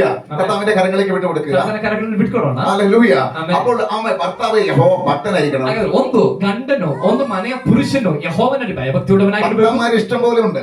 ಪುರುಷ ഭക്തന്മാർ ഇഷ്ടം പോലെ ഉണ്ട്. ಭಕ್ತರುಗಳು ಬೇಕಾದಷ್ಟಿದೆ. ആ ഭക്തിയല്ല ഇവിടെ ಆ ಭಕ್ತಿ പറയുന്നത്. ಎಲ್ಲ ಇಲ್ಲಿ ಹೇಳಿದ್ದು യഹോവ ഭക്തൻ. ಯೆಹೋವ ಭಕ್ತನಾಗಿರ್ಬೇಕು. ദൈവത്താൽ അനുഗ്രഹിക്കപ്പെട്ട ഒരു ഭക്തനായിരിക്കും. ದೇವರಿಂದ ಆಶೀರ್ವದಿಸಲ್ಪಟ್ಟ ಒಬ್ಬ ಭಕ್ತನಾಗಿರ್ಬೇಕು. ഇങ്ങനെ മക്കളും ഭാര്യയും അപ്പനും കൂടി കൂടുന്നതാണ്. ಹೀಗೆ ಗಂಡ ಹೆಂಡತಿ ಮಕ್ಕಳು ಸೇರುವಂತದ್ದಾಗಿದೆ. ഇന്ന് തീരുമാനമെടുത്താൽ ಇವತ್ತು ತೀರ್ಮಾನ ತಗೊಂಡ್ರೆ ആ തലത്തിൽ എല്ലാവരും ಆ തീരുമാനമെടുക്കണം. ಹಂತದಲ್ಲೇ ನಾವು ಬದುಕುತ್ತೇವೆ ಎಂಬುದಾಗಿ ನೀವು ತೀರ್ಮಾನ ആ ತೆಗೆದುಕೊಳ್ಳುವುದಾದರೆ വീടിനെ ദൈവം പണിയും. ಆ ಮನೆಯನ್ನ ದೇವರು ಕಟ್ಟುತ್ತಾರೆ. ആ വീടിനെ ദൈവം ಆ അനുഗ്രഹിക്കും. ಮನೆಯನ್ನ ದೇವರು ಆಶೀರ್ವದಿಸ್ತಾರೆ. അനുഗ്രഹത്തിന് എവിടെ ഓടേണ്ട ആവശ്യമില്ല. ಆಶೀರ್ವಾದಕ್ಕಾಗಿ ಎಲ್ಲೂ അനുഗ്രഹം ಓಡಬೇಕಾಗಿಲ್ಲ. അവിടെ ഉണ്ട്, അവിടെയാണ് ഉള്ളത്. ಆಶೀರ್ವಾದ ಅಲ್ಲೇ ಉಂಟಾಗುತ್ತದೆ. ഇങ്ങനെ യഹോവ ഭക്തനായ ആളല്ല പുരുഷൻ അനുഗ്രഹിക്കപ്പെടും. ಹೀಗೆ ಯೆಹೋವನಲ್ಲಿ ಭಯಭಕ್ತಿ ಉಳ್ಳ ಪುರುಷನು ಈ ರೀತಿಯಾಗಿ ಆಶೀರ್ವಾದವನ್ನು ಹೊಂದುವನು. ഹല്ലേലൂയ. ಆಮೆನ್. എന്താ ഈ ഫലപ്രദമായ മുന്തിരിവള്ളി? ಏನು ಫಲಭರಿತವಾದ ದ್ರಾಕ್ಷಾರತೆ? അബ്രഹാമിന്റെ വീട്ടിനകത്ത് ಅಬ್ರಾಮನ ಮನೆಯೊಳಗಡೆ സാറ ഹല്ലേലൂയ ഒരു ഫലപ്രദമായ മുന്തിരിവള്ളി. ಸಾರಳು ಒಂದು ಫಲಭರಿತವಾದ ದ್ರಾಕ್ಷಾರತೆ ಆಗಿದ್ದಾಳೆ. അബ്രഹാം വാദക്കിരിക്കുന്നു, ಅಬ್ರಾಮನ್ ಬಾಗಿಲಲ್ಲಿದ್ದಾನೆ. സാറ ഒരു ഫലപ്രദമായ മുന്തിരിവള്ളി. ಸಾರಳು ಒಂದು ಫಲಭರಿತವಾದ ഇവർക്ക് ഒരു മക്കളെ ദൈവത്തിന് കൊടുക്കും. ദൈവം ഇവർക്ക് മക്കളെ കൊടുക്കണം. ದೇವರು ಇವರಿಗೆ ಮಕ್ಕಳು ಕೊಡಬೇಕು. പക്ഷെ എങ്ങനെ മക്കളെ കൊടുത്താൽ പോരാ. ಆದ್ರೆ ಹೇಗೋ ಮಕ್ಕಳನ್ನು ಕೊಟ್ಟರೆ ಆಗುದಿಲ್ಲ. അത് ഒലിവ് തൈകളായിരിക്കണം. ಆ ಮಕ್ಕಳು ಒಲಿವ ತೈಯ ಸಸಿಗಳ ಹಾಗೆ ಅಥವಾ ಎಣ್ಣೆ ಮರದ ಸಸಿಯ ಹಾಗೆ വീരന്റെ കയ്യിൽ അസ്ത്രം പോലെ ആകണം. ಯುದ್ಧ ವೀರನ ಕೈಯಲ್ಲಿರುವ ಆಯುಧದ ಹಾಗೆ ಇರುವಂತ ಮಕ್ಕಳನ್ನು ಇವರು അതുകൊണ്ട് അല്പം താമസിച്ചത്. ಆದ ಕಾರಣವಾಗಿದೆ ಆ ಮನೆಯಲ್ಲಿ ಹಾಲಲ್ಲಿ ಆ ಸಂತತಿ ಲಭಿಸೋದಕ್ಕೆ ಸ್ವಲ್ಪ ತಡವಾಗಿದ್ದು. ഇന്ന് എന്നെ കേൾക്കുന്ന ദൈവമല്ലേ, ಇವತ್ತು ನನ್ನ ಶಬ್ದಗಳು ചിലത് താമസിക്കുന്നത് ಕೆಲವು ತಡವಾಗುವುದು. ദൈവ ഭക്തനായിരിക്കുന്ന നിങ്ങൾക്ക് ದೇವ ಭಕ್ತರಾಗಿರುವ ನಿಮಗೆ ഏറ്റവും നല്ലൊരു വഴി. ಬಹಳ ಒಳ್ಳೆದಕ್ಕೋಸ್ಕರ ದೇವರಲ್ಲಿ ಭಯಭಕ್ತಿ ಉಳ್ಳಂತ ನಿಮಗೆ ಕೆಲವೆಲ್ಲ ತಾಮಸವಾಗುವಂತದ್ದು ಅಥವಾ ತಡವಾಗುವಂತದ್ದು ಬಹಳ ಒಳ್ಳೆದಕ್ಕೋಸ್ಕರ. അപ്പോൾ ആദ്യം തന്നെ ಹಾಗಾದ್ರೆ ಮೊದಲೇ ആമേ പറയാൻ വാദിക്കാൻ വരുന്നു. ನಾನು ಹೇಳಿದ ಭಾಗ ಬರುತ್ತೆ. പൊടിയിൽ നിന്നുകൊണ്ട് ദൈവം പറയാണ്, ಧೂಳಿನಲ್ಲಿ ನಿಂತ್ಕೊಂಡು ದೇವರು ಹೇಳ್ತಿದ್ದ, ഞാനൊരു കുടുംബത്തെ സൃഷ്ടിച്ചു, ನಾನೊಂದು ಕುಟುಂಬವನ್ನು ಸೃಷ್ಟಿ ಮಾಡ್ತೇನೆ, ആണും പെണ്ണുമായിട്ട് സൃഷ്ടിച്ചു. ಗಂಡು ಹೆಣ್ಣಾಗಿ ಸೃಷ್ಟಿ ಮಾಡ್ತೇನೆ. ദൈവം സൃഷ്ടിച്ചു. ದೇವರು ಸೃಷ್ಟಿ ಮಾಡಿದ್ರು. ഹല്ലേലൂയ. അവിടെ അത് സംഭവിച്ചിട്ടില്ല. ಅದನ್ನು ಸಂಭವಿಸಿಲ್ಲ. പറഞ്ഞത് അതേപോലെ സംഭവിച്ചു. ಆದ್ರೆ ಹೇಳಿದ್ದು ಅದೇ ರೀತಿಯಲ್ಲಿ ಕೆಲವು ವಾಕ್ಯಗಳು ಕಳೆದ ನಂತರ ಸಂಭವಿಸಿತು. ഒരു നിമിഷം നമ്മളെ ദൈവകരങ്ങളിലേക്ക് വിട്ടു. ಒಂದು ನಿಮಿಷ ನಮ್ಮನ್ನೇ ನಾವು ದೇವರ ಕರಗಳಲ್ಲಿ ಬಿಟ್ಟುಕೊಡೋಣ. ദൈവകരങ്ങൾ ഇതേപോലെ നമുക്കൊന്നാകാം. ಇದೇ ರೀತಿಯಲ್ಲಿ ನಾವು ಆಗೋಣ. ദൈവം നമ്മളോട് സംസാരിക്കും. ದೇವರು ನಮ್ಮೊಡನೆ ಮಾತನಾಡ್ತಾರೆ. യേശുവിന്റെ നാമത്തിൽ. ಯೇಸುವಿನ നമ്മളിങ്ങനെ വായിച്ചു. ಅಲ್ಲಿ ನಾವು ಈ ರೀತಿಯಲ್ಲಿ ಓದುದು. രാവിലെ എണീച്ചു പോകുന്നതോ, ಬೆಳಿಗ್ಗೆ ಹೊತ್ತಾರೆ ಎದ್ದು ಹೋಗುವವರು, താമസിച്ച് കിടന്നിട്ട് അധ്വാനിക്കുന്നതോ, ಬೆಳಗಾಗುವುದಕ್ಕಿಂತ ಮುಂಚೆ ಏಳುವವರು, ಹೊತ್ತು ಮೀರಿ ಮಲಗುವವರೇ എവിടെ എത്തുന്നില്ല. ಅವರಿಗೆ ಎಲ್ಲಿಗೂ ತಲುಪಕ್ಕಾಗ್ತಿಲ್ಲ. എന്നാൽ ദൈവം പണിയുന്ന വീട് അനുഗ്രഹിക്കും. ಆದ್ರೆ ದೇವರು ಕಟ್ಟುವಂತ ಮನೆ ಆಶೀರ್ವದಿಸಿ. ദൈവം വീട് പണിയുന്നത് ഈ നിലവാരത്തിലാണ്. ದೇವರು ಮನೆಯನ್ನು ಕಟ್ಟುವಂತದ್ದು ಈ ರೀತಿಯಲ್ಲಾಗಿದೆ. അതിനായി ദൈവകരങ്ങളിലേക്ക് നമുക്ക് ഓരോരുത്തരും നോക്കാം. ನಾವು ಪ್ರತಿಯೊಬ್ಬರು ನಮ್ಮನ್ನೇ ನೋಡೋಣ. അപ്പന്റെ കാര്യം ഒന്ന് നോക്ക്. ഞാനൊരു യഹോവ ഭക്തനാണോ? ತಂದೆಯಾದವರು ತಂದೆಯಾದ ನೀವು ನಿಮ್ಮನ್ನ ಪರೀಕ್ಷೆ ಮಾಡ್ಕೊಳ್ಳಿ. ನಾನು ಯೆಹೋವನಲ್ಲಿ ಭಯಭಕ್ತಿ ಉಳ್ಳ ಪುರುಷನಾಗಿದ್ದೇನಾ? നിങ്ങളുടെ കുടുംബം അനുഗ്രഹിക്കപ്പെടണമോ? ನಿಮ್ಮ ಕುಟುಂಬ ಆಶೀರ್ವದಿಸಲ್ಪಡಬೇಕು. മക്കൾ അനുഗ്രഹിക്കപ്പെടണമോ? ನಿಮ್ಮ ಮಕ್ಕಳು ಆಶೀರ್ವದಿಸಲ್ಪಡಬೇಕು. യഹോവ ഭക്തനാണോ എന്ന് ചിന്തിക്കുക. ಹಾಗಾದ್ರೆ ಪುರುಷನಾಗಿರುವ ನೀವು ಒಂದು ಯೆಹೋವನಲ್ಲಿ ಭಯಭಕ್ತಿ ಉಳ್ಳವರ ಎಂಬುದಾಗಿ ಪರೀಕ್ಷೆ ಮಾಡ್ಕೊಳ್ಳಿ. അമ്മ ചിന്തിക്കട്ടെ, ಒಂದು ತಾಯಿಯಾದವಳು ಯೋಚನೆ ಮಾಡಿ, ഈ വീട് അനുഗ്രഹിക്കപ്പെടാൻ ನನ್ನ ಮನೆ ಆಶೀರ್ವದಿಸಲ್ಪಡಲಿ. ഞാനൊരു ഫലപ്രദമായ മുന്തിരിവള്ളിയാണ്. ನಾನೊಂದು ಫಲಭರಿತವಾದ ദ്രാಕ್ಷಾಲತೆಯಾಗಿದ್ದೇನೆ. മക്കള് അമ്മ ചിന്തിക്കട്ടെ, ಮಕ್ಕಳು ತಮ್ಮನ್ನೇ ತಾವು ಪರೀಕ್ಷೆ ಮಾಡ್ಕೊಳ್ಳಿ. നമ്മുടെ വീട്ടിൽ അനുഗ്രഹം ഉണ്ടാകുക, ನಮ್ಮ ಮನೆಯಲ್ಲಿ ಆಶೀರ್ವಾದ ಉಂಟಾಗುವುದಕ್ಕೆ ഒരു തൈ പോലെ ನಾವು ಊಟದ ಮನೆಯ ಸುತ್ತಲೂ ಕುಳಿತುಕೊಳ್ಳುವಂತ ಎಣ್ಣೆ ಮರಗಳ ಸಸಿಗಳು അസ്ത്രമാണോ? ಯುದ್ಧವೀರನ ಕೈಯಲ್ಲಿರುವಂತ ಆಯುಧಗಳಂತೆ കയ്യിലാണോ ആയിരിക്കുന്നത്? ಯುದ್ಧವೀರನ ಕೈಯಲ್ಲಿ ನಾವಿದ್ದೇವ? അതെ, ദൈവത്തിന്റെ കയ്യിലാണോ ഞാൻ ആയിരിക്കുന്നത്? ನಿಮ್ಮನೆ ನೀವು ಪರೀಕ್ಷೆ ಮಾಡ್ಕೊಳ್ಳಿ. ನಾನು ದೇವರ ಕೈಯಲ್ಲಿದ್ದೇನ? ആ വീട് ദൈവം പണിയും. ಆ ಮನೆಯನ್ನು ದೇವರು ಆ ಕಟ್ಟುತ್ತಾರೆ. കുടുംബത്തെ ദൈവം അനുഗ്രഹിക്കും. ಕುಟುಂಬವನ್ನು ದೇವರು ആ ಅನುಗ್ರಹಿಸಿ കുടുംബത്തെ ദൈവം ചിലത് സൃഷ്ടിക്കും. ಆ ಕುಟುಂಬದಲ್ಲಿ ದೇವರು ಕೆಲವನ್ನ ಸೃಷ್ಟಿ അവർക്ക് ಮಾಡ್ತಾರೆ. താമസിക്കുന്ന ഏതം സൃഷ്ടിച്ചതുപോലെ ഹല്ലേലൂയ. ഏതം തോട്ടം ಅವರಿಗೆ ವಾಸ ಮಾಡುವುದಕ್ಕಾಗಿ ಏನೇನು ತೋಟವನ್ನ ಸೃಷ್ಟಿ ಮಾಡಿದ ಹಾಗೆ ദൈവം അത്ഭുതങ്ങൾ ചെയ്യും. ದೇವರ ಅದ್ಭುತಗಳನ್ನ ಮಾಡ್ತಾರೆ. ഇത് എല്ലാ കുടുംബങ്ങളിലും ಎಲ್ಲ ಕುಟುಂಬಗಳ ಮೇಲೂ ഈ രീതിയിലാണ് ദൈവം കുടുംബത്തെ ആഗ്രഹിക്കുന്നത്. ಈ ರೀತಿಯಲ್ಲಿ ಆಗುವುದಕ್ಕಾಗಿದೆ ದೇವರು ಒಂದು ಕುಟುಂಬದ ಕುರಿತಾಗಿ ಬಯಸ್ತಾರೆ. ഇങ്ങനെയുള്ള കുടുംബമാണ് ദൈവത്തിന്റെ കുടുംബം. ಈ ರೀತಿಯಾದ ಕುಟುಂಬವಾಗಿದೆ ದೇವರ ಕುಟುಂಬ. ഇന്ന് പകൽ നമുക്ക് നമ്മുടെ കുടുംബത്തെ ഒന്ന് ഒരുക്കാം. ಈ ಹಗಲು ನಮಗೆ ನಮ್ಮ ಕುಟುಂಬಗಳನ್ನ ಸಿದ್ಧ ಮಾಡಿಕೊಳ್ಳೋಣ. പരസ്പരം നമുക്ക് സമ്മതിക്കാം. ಪರಸ್ಪರ ವೈಯಕ್ತಿಕವಾಗಿ ನಾವು ಒಪ್ಪಿಕೊಳ್ಳೋಣ. കർത്താവിനോട് ക്ഷമിക്കണം. ಕರ್ತನೇ ನನ್ನ ಕ್ಷಮಿಸು. അപ്പന്മാർ ദൈവത്തോട് ചോദിക്കട്ടെ. ತಂದೆಯಂದಿರು ದೇವರ ಹತ್ರ ಕೇಳಿರಿ. അമ്മമാർ ദൈവത്തോട് ചോദിക്കട്ടെ. ತಾಯಂದಿರು ದೇವರ ಬಳಿಯಲ್ಲಿ ಕೇಳಿರಿ. മക്കൾ ദൈവത്തോട് ചോദിക്കട്ടെ. ಮಕ್ಕಳುಗಳು ದೇವರ ಬಳಿಯಲ್ಲಿ ಕೇಳಿರಿ. പരസ്പരം നമുക്ക് ചോദിക്കാം. ವೈಯಕ್ತಿಕವಾಗಿ ನಾವೇ ಕೇಳೋಣ ದೇವರ ಬಳಿಯಲ್ಲಿ. കർത്താവ് ഈ രീതിയിൽ എനിക്ക് ആകാൻ കഴിഞ്ഞിട്ടില്ല. ಕರ್ತನೇ ಇದುವರೆಗೂ ನಾನು ಈ ರೀತಿಯಲ್ಲಿ ಆಗುವುದಕ್ಕೆ ಸಾಧ್ಯವಾಗಲಿಲ್ಲ. എന്റെ ഭാഗം ഞാൻ കറക്റ്റ് ചെയ്തിട്ടില്ല. ನನ್ನ ವಿಷಯವನ್ನ ನಾನು ಕರೆಕ್ಟ್ അപ്പൻ ಮಾಡ್ಕೊಂಡಿಲ್ಲ. ചിന്തിക്കട്ടെ, എന്റെ ഭാഗം ഞാൻ കറക്റ്റ് ചെയ്തിട്ടില്ല. ಒಂದು ತಂದೆ ಯೋಚನೆ ಮಾಡ್ಕೊಳ್ಳಿ, ನನ್ನ ಭಾಗವನ್ನ ನಾನು ಕರೆಕ್ಟ್ ಮಾಡ್ಕೊಂಡಿಲ್ಲ. അതുകൊണ്ടാണ് ഈ തടസ്സങ്ങളൊക്കെ. ಅದಕ್ಕಾಗಿದೆ ಈ ತಡೆಗಳೆಲ್ಲ ಬಂದಿರೋದು. അമ്മ ചിന്തിക്കട്ടെ, ഞാൻ എന്റെ ഭാഗം കറക്റ്റ് ചെയ്തിട്ടില്ല. ಒಂದು ತಾಯಿ ಪರೀಕ್ಷೆ ಮಾಡ್ಕೊಳ್ಳಿ, ನನ್ನ ಭಾಗವನ್ನ ನಾನು ಸರಿ ಮಾಡ್ಕೊಂಡಿಲ್ಲ. അതുകൊണ്ടാണ് ഈ തടസ്സങ്ങളൊക്കെ. ಆದ ಕಾರಣವಾಗಿದೆ ಈ ತಡೆಗಳೆಲ್ಲ. മക്കളൊന്ന് ചിന്തിക്കട്ടെ, ഞങ്ങളുടെ കുട്ടികളുടെ പ്രായം ഞങ്ങൾ കറക്റ്റ് ചെയ്തിട്ടില്ല. ಮಕ್ಕಳು ಯೋಚನೆ ಮಾಡ್ಕೊಳ್ಳೋಣ, ಮಕ್ಕಳಾಗಿ ನಾವು ಮಾಡಬೇಕಂತದನ್ನ ನಾವು ಸರಿ ಮಾಡ್ಕೊಂಡಿಲ್ಲ. അതുകൊണ്ടാണ് യഹോവയുടെ അനുഗ്രഹം ഞങ്ങളുടെ വീട്ടിലുണ്ടാകുന്നത്. ಆದ ಕಾರಣವಾಗಿದೆ ಯೆಹೋವನ ಆಶೀರ್ವಾದ ನಮ್ಮ ಮನೆಯಲ್ಲಿ ಇರದೇ ಇರೋದು. ഇന്ന് കുടുംബങ്ങൾക്ക് വേണ്ടി പ്രാർത്ഥിക്കുന്നു. ಆದ್ರೆ ಇವತ್ತು ಕುಟುಂಬಗಳಿಗಾಗಿ ಪ್ರಾರ್ಥನೆ ಮಾಡ್ತಾರೆ. കുടുംബങ്ങളെ ഞങ്ങൾ സമർപ്പിക്കുന്നപ്പ ಕುಟುಂಬಗಳನ್ನ ದೇವರೇ ನಿನ್ನ ಕರಗಳ ഈ ಸಮರ್ಪಿಸಿ. രീതിയിൽ ഞങ്ങൾ ഓരോരുത്തരായി മാറുവാൻ സഹായിക്കണം. ಈ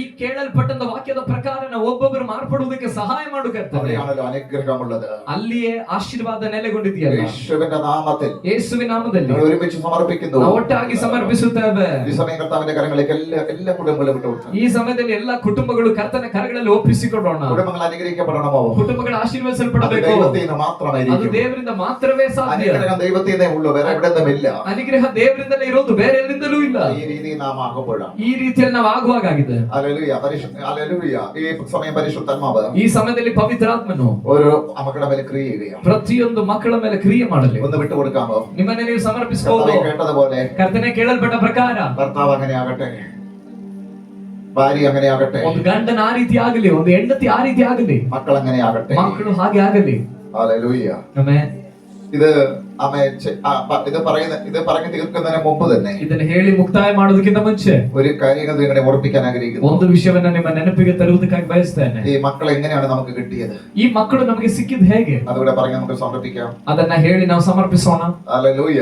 അതൊക്കെ ഒരു അത്ഭുതമായിട്ടാണ് ദൈവം നമുക്ക് തരുന്നത്. ದೇವರೊಂದು ಮಗುವನ್ನ ನಮಗೆ ಕೊಡುವಂತದ್ದು ಅದ್ಭುತವಾಗಿದೆ. ഇത് ആരുടെയും കഴിവല്ല, ಅದು ಯಾರ ಸಾಮರ್ಥ್ಯವೂ ಅಲ್ಲ. അങ്ങനെയാണ് ഈ അത്ഭുതമായിട്ട് ദൈവം നമുക്ക് മക്കളെ തരുന്നത്. ದೇವರು ಹೇಗೆ ಇಷ್ಟ ಅದ್ಭುತವಾಗಿ ಮಕ್ಕಳನ್ನು ನಮಗೆ ಕೊಡುವಂತದ್ದು. അല്ലെങ്കിൽ 139 സങ്കീർത്തനം 139ನೇ ಕೀರ್ತನೆಯಲ್ಲಿ ആമേൻ വായിക്കാതിന്റെ 13, 14 മുതൽ താഴോട്ട് വായിച്ചേ. 13ನೇ ವಾಕ್ಯದಿಂದ ನಾವು ಕೆಳಗಡೆ ಓದ್ಕೊಳ್ಳೋಣ. ನನ್ನ ಅಂತರೇಂದ್ರಿಯಗಳನ್ನು ಉಂಟು ಮಾಡಿದವನು, ತಾಯಿಯ ಗರ್ಭದಲ್ಲಿ ನನ್ನನ್ನು ರೂಪಿಸಿದವನು ನೀನಲ್ಲವೋ? ಅಂತರ ಇಂದ್ರಿಯಗಳೇ ಸೃಷ್ಟಿಸಿದ ನೀಯಲ್ಲೋ? ಅಂತ ಇಂದ್ರಿಯಗಳನ್ನ ಸೃಷ್ಟಿ ಮಾಡಿದ್ದು ನೀನಾಗಿದೆಯಲ್ಲ. ഹല്ലേലൂയ. ಅಂತರಿಂದ್ರಿಯಗಳು മനുഷ്യനറിയാത്ത കാര്യങ്ങളാണ്. ಇದು ಮನುಷ್ಯನು ತಿಳಿಯದಿರುವ ವಿಷಯಗಳಾಗಿದೆ.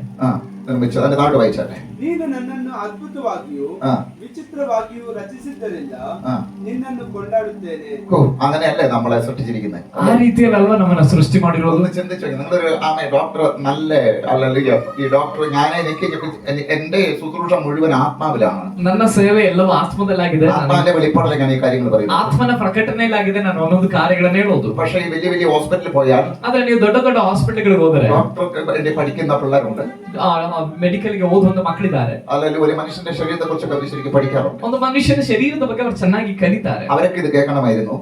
ಅವರೆಲ್ಲರೂ ಇದನ್ನು ಕೇಳಬೇಕಾಗಿತ್ತು. ആ മനുഷ്യന്റെ അകത്തുള്ള ഓരോ സൃഷ്ടിപ്പുകളെ നോക്കുമ്പോൾ, ಮನುಷ್ಯನ ಒಳಗಿರುವಂತ ಒಂದೊಂದು ಸೃಷ್ಟಿಗಳನ್ನು ನೋಡುವಾಗ, അകത്തുള്ള കിഡ്നി മുതൽ കരള് അല്ലെങ്കിൽ കൊടല്, ഓരോരോ ഞരമ്പ്, ಒಳಗಡೆ ಇರುವ ಕಿಡ್ನಿ, ಕರಳುಗಳು, ಜಠರ, ನರಗಳು, ಈ ರೀತಿಯಲ್ಲಿರುವಂತ ಎಲ್ಲವೂ അതുകൊണ്ട് ഇവിടെ വായിക്കുന്ന 14 അത് രേഖപ്പെടുത്തിയിട്ടുണ്ട്. ಅದರ ಬಗ್ಗೆ ಆಗಿದೆ ಇಲ್ಲಿ ಉಲ್ಲೇಖ ಮಾಡಿರೋದು. ഭയങ്കര അതിശയമായി എന്നെ സൃഷ്ടിച്ചിരിക്കുക. ಅದ್ಭುತವಾಗಿಯೂ ಆಶ್ಚರ್ಯವಾಗಿ ದೇವರನ್ನು ಸೃಷ್ಟಿ ಮಾಡಿದ, ವಿಚಿತ್ರವಾಗಿ ನಾನು ರಚಿಸಿದ್ದಾನೆ. ഞാൻ നിനക്ക് സ്തോത്രം ചെയ്യും. ಆದ ಕಾರಣ ನಿನ್ನನ್ನು ಕೊಂಡಾಡುತ್ತೇನೆ. മക്കള് പറയും, ಮಕ್ಕಳು ಹೇಳ್ತಿದ್ದಾರೆ, ഒരു കാലത്ത് നമ്മള് മക്കളാ, നമ്മൾ പറയേണ്ടതാണ്. ಒಂದು ಕಾಲದಲ್ಲಿ ನಾವು ಮಕ್ಕಳಾಗಿ ಆಗಿದ್ದವು, ನಾವು ಕೂಡ ಇದನ್ನ ನೆನೆಸಿ ದೇವರಿಗೆ ಕೊಂಡಾಡಬೇಕು.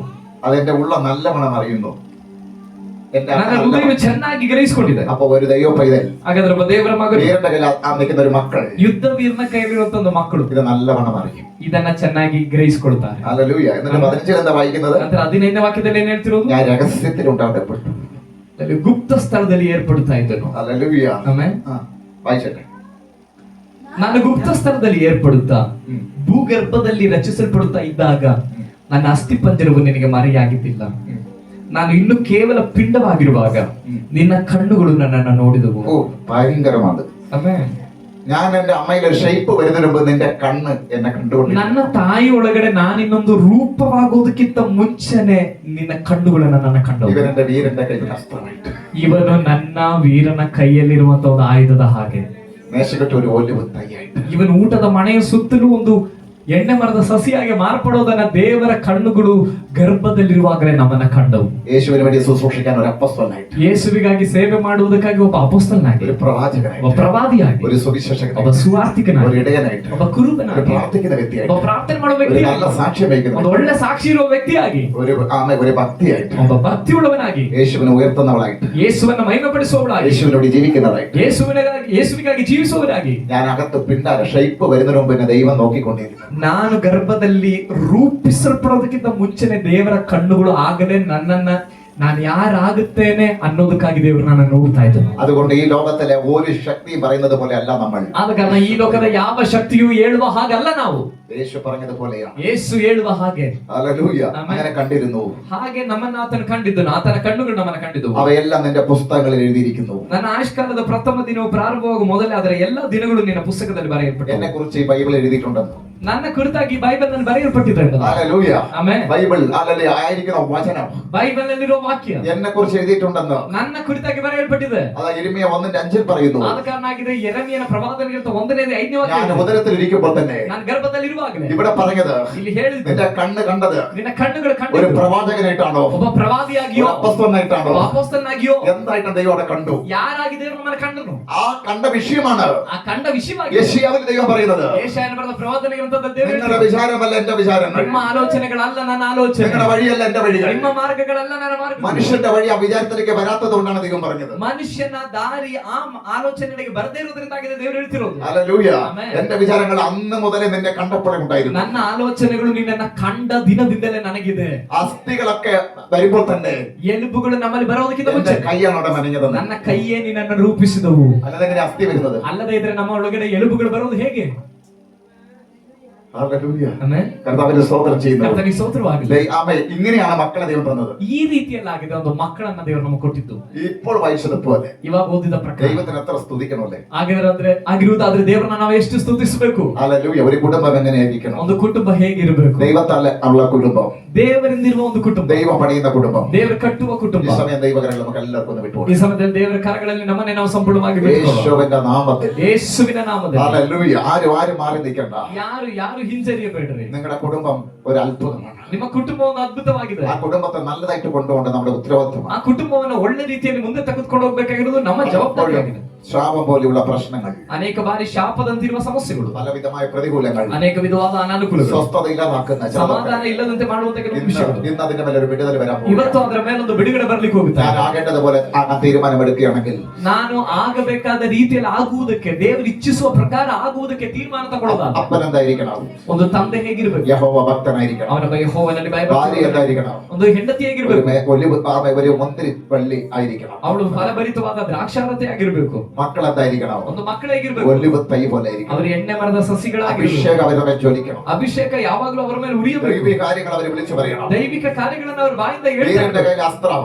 ಯುದ್ಧವೀರನ ಕೈಗಳು ആരുടെ ഇഷ്ടത്തിനല്ല അവർ ഓടേണ്ടത്. ಯಾರ್ದೋ ಇಷ್ಟದ ಪ್ರಕಾರ ಅಲ್ಲ ಅವರು ಓಡಬೇಕು. യേശുവിന്റെ കയ്യിലെ അസ്ത്രം പോലെ അവർ പ്രയോജനപ്പെടണം. ಯೇಸುವಿನ ಕೈಯಲ್ಲಿರುವ ಆಯುಧದ ಹಾಗೆ ಅವರು ಪ್ರಯೋಜನಗಳು. അസ്ത്രങ്ങൾ എന്തൊക്കെയാണെന്ന് ഞാൻ പറയൂ. ಆ ಆಯುಧ ಅಂದ್ರೆ ಹೇಗೆ ಎಂಬುದಾಗಿ ನಾನು ಹೇಳಿದನು. ഈ കുടുംബം എത്ര അനുഗ്രഹിക്കപ്പെട്ട ಈ കുടുംബം. ಕುಟುಂಬ ಎಷ್ಟು ಆಶೀರ್ವದಿಸಲ್ಪಟ್ಟ ಕುಟುಂಬ. ഇതാണ് യഹോവയിൽ അനുഗ്രഹിക്കപ്പെട്ട കുടുംബം. ಇದಾಗಿದೆ ಯೆಹೋವನಿಂದ ಆಶೀರ್ವದಿಸಲ್ಪಟ್ಟ ಕುಟುಂಬ. അങ്ങനെ കുടുംബമാകുവാൻ ಆ ರೀತಿಯಾದ ಒಂದು ಕುಟುಂಬವಾಗುವುದಕ್ಕೆ മക്കളുടെ ഭാഗം ക്രമീകരിക്കട്ടെ. ಮಕ್ಕಳು ಮಕ್ಕಳ ಜೀವಿತದ ವಿಷಯಗಳನ್ನ ಕ್ರಮಪಡಿಸಿಕೊಳ್ಳೋಣ.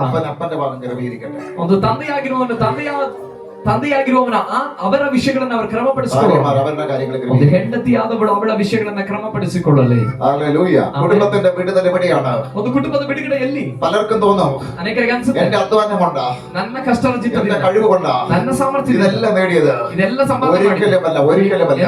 ಎಂದಿಗೂ ಇಲ್ಲ. ദൈവവചനം പറയുന്നു, ದೇವರ ವಾಕ್ಯ ಹೇಳುತ್ತೆ, നീ രാവിലെ എണീച്ചു പോകുന്നതും ನೀನು ಬೆಳಗ್ಗೆ ಬೆಳಗಾಗುವುದಕ್ಕಿಂತ ಮುಂಚೆ താമസിച്ച് ಹೇಳು. കിടക്കുന്നതെല്ലാം വെറുതെയാകുന്നു. ತಡವಾಗಿ ಮಲಗುವಂತದೆಲ್ಲವೂ ವ್ಯರ್ಥ. അനുഗ്രഹം ദൈവത്തിൽ നിന്നാണ് വരുന്നത്. ಆಶೀರ್ವಾದ ಬರುವುದು ದೇವರಿಂದಾಗಿದೆ. ദൈവത്തിൽ നിന്ന് അനുഗ്രഹം വരണമെങ്കിൽ ದೇವರಿಂದ ಆಶೀರ್ವಾದ ಬರಬೇಕಾದ್ರೆ അവരെങ്ങനെ ആയിരിക്കണമെന്ന് നമ്മൾ ചിന്തിച്ചു. ಅವರು ಹೇಗಿರ್ಬೇಕು ಅನ್ನೋದಾಗಿದೆ ನಾವು ಚಿಂತೆ ಮಾಡಿದ್ದು. ദൈവം ഒന്നും ആകുന്നതിന് മുമ്പ് ನಾವು ಏನು ಆಗೋದಕ್ಕಿಂತ ಮುಂಚೆ ദൈവം ആണും പെണ്ണുമായി സൃഷ്ടിച്ചു. ದೇವರು ಗಂಡು ಹೆಣ್ಣಾಗಿ ನಿರ್ಮಿಸಿದ್ರು. നാം പിണ്ടാരമായിരുന്നപ്പോൾ ನಾವು ಪಿಂಡವಾಗಿರುವಾಗಲೇ ദൈവത്തിന്റെ കണ്ണ് നമ്മുടെ മേലുണ്ടായി. ದೇವರ ಕಣ್ಣುಗಳು ನಮ್ಮನ್ನು നമ്മളെ ನೋಡುವುದು. ആരാക്കി കൊണ്ടുവരണമെന്ന്. ನಾವು ಯಾರಾಗಿ ಮಾರ್ಪಡಬೇಕೆಂಬುದಾಗಿ. ഒന്നുമില്ലാതിരിക്കുമ്പോൾ ಏನು ಇಲ್ಲದಿರುವಾಗ ദൈവം ചിലത് ആഗ്രഹിക്കുന്നുണ്ട്. ದೇವರು ಕೆಲವನ್ನ ഇന്ന് ಆಗ್ರಹಿಸಿದ್ದಾರೆ. പകലൊരു ഒന്നുമില്ലാത്ത അവസ്ഥയിൽ ഏതെങ്കിലും കുടുംബം പോകുന്നത് ಈ ಹಗಲು ವೇಳೆಯಲ್ಲಿ ಏನು ಇಲ್ಲದ ಪರಿಸ್ಥಿತಿಗಳಲ್ಲಿ ಯಾವ್ದಾದ್ರು ಕುಟುಂಬ ಆದೋಗ್ತಾ ಇದ್ದಾರೆ. ദൈവം അവിടെ ചില സൃഷ്ടിപ്പ് കൊണ്ടുവരാൻ പോകുകയാണ്. ದೇವರು ನಿಮ್ಮ ಕುಟುಂಬಗಳಲ್ಲಿ ಕೆಲವು ಸೃಷ್ಟಿಗಳನ್ನು ಉಂಟು ಮಾಡಿ ചിലത് ദൈവം ചെയ്യാൻ പോകുകയാണ്. ಕೆಲವನ್ನ ನಿಮ್ಮ ಕುಟುಂಬಗಳ ದೇವರು ಮಾಡ್ಲಿಕ್ಕೆ ಹೋಗ್ತಿದ್ದಾರೆ. ആ വിഷയത്തിന് വേണ്ടി ദൈവകാര്യങ്ങൾ നമ്മളെ വിട്ടുകൊടുക്കും. ಆ ವಿಷಯಕ್ಕಾಗಿ ದೇವರ ಕಾರ್ಯಗಳಲ್ಲಿ ನಮ್ಮನ್ನು ನಾವು ಸಂಪೂರ್ಣವಾಗಿ ಬಿಟ್ಟುಕೊಂಡೋಣ. ഹല്ലേലൂയ. യേശുവിന്റെ നാമത്തിൽ ಯೇಸುವಿನ ನಾಮದಲ್ಲಿ കർത്താവിനെ സ്തോത്രം ചെയ്യുന്നു.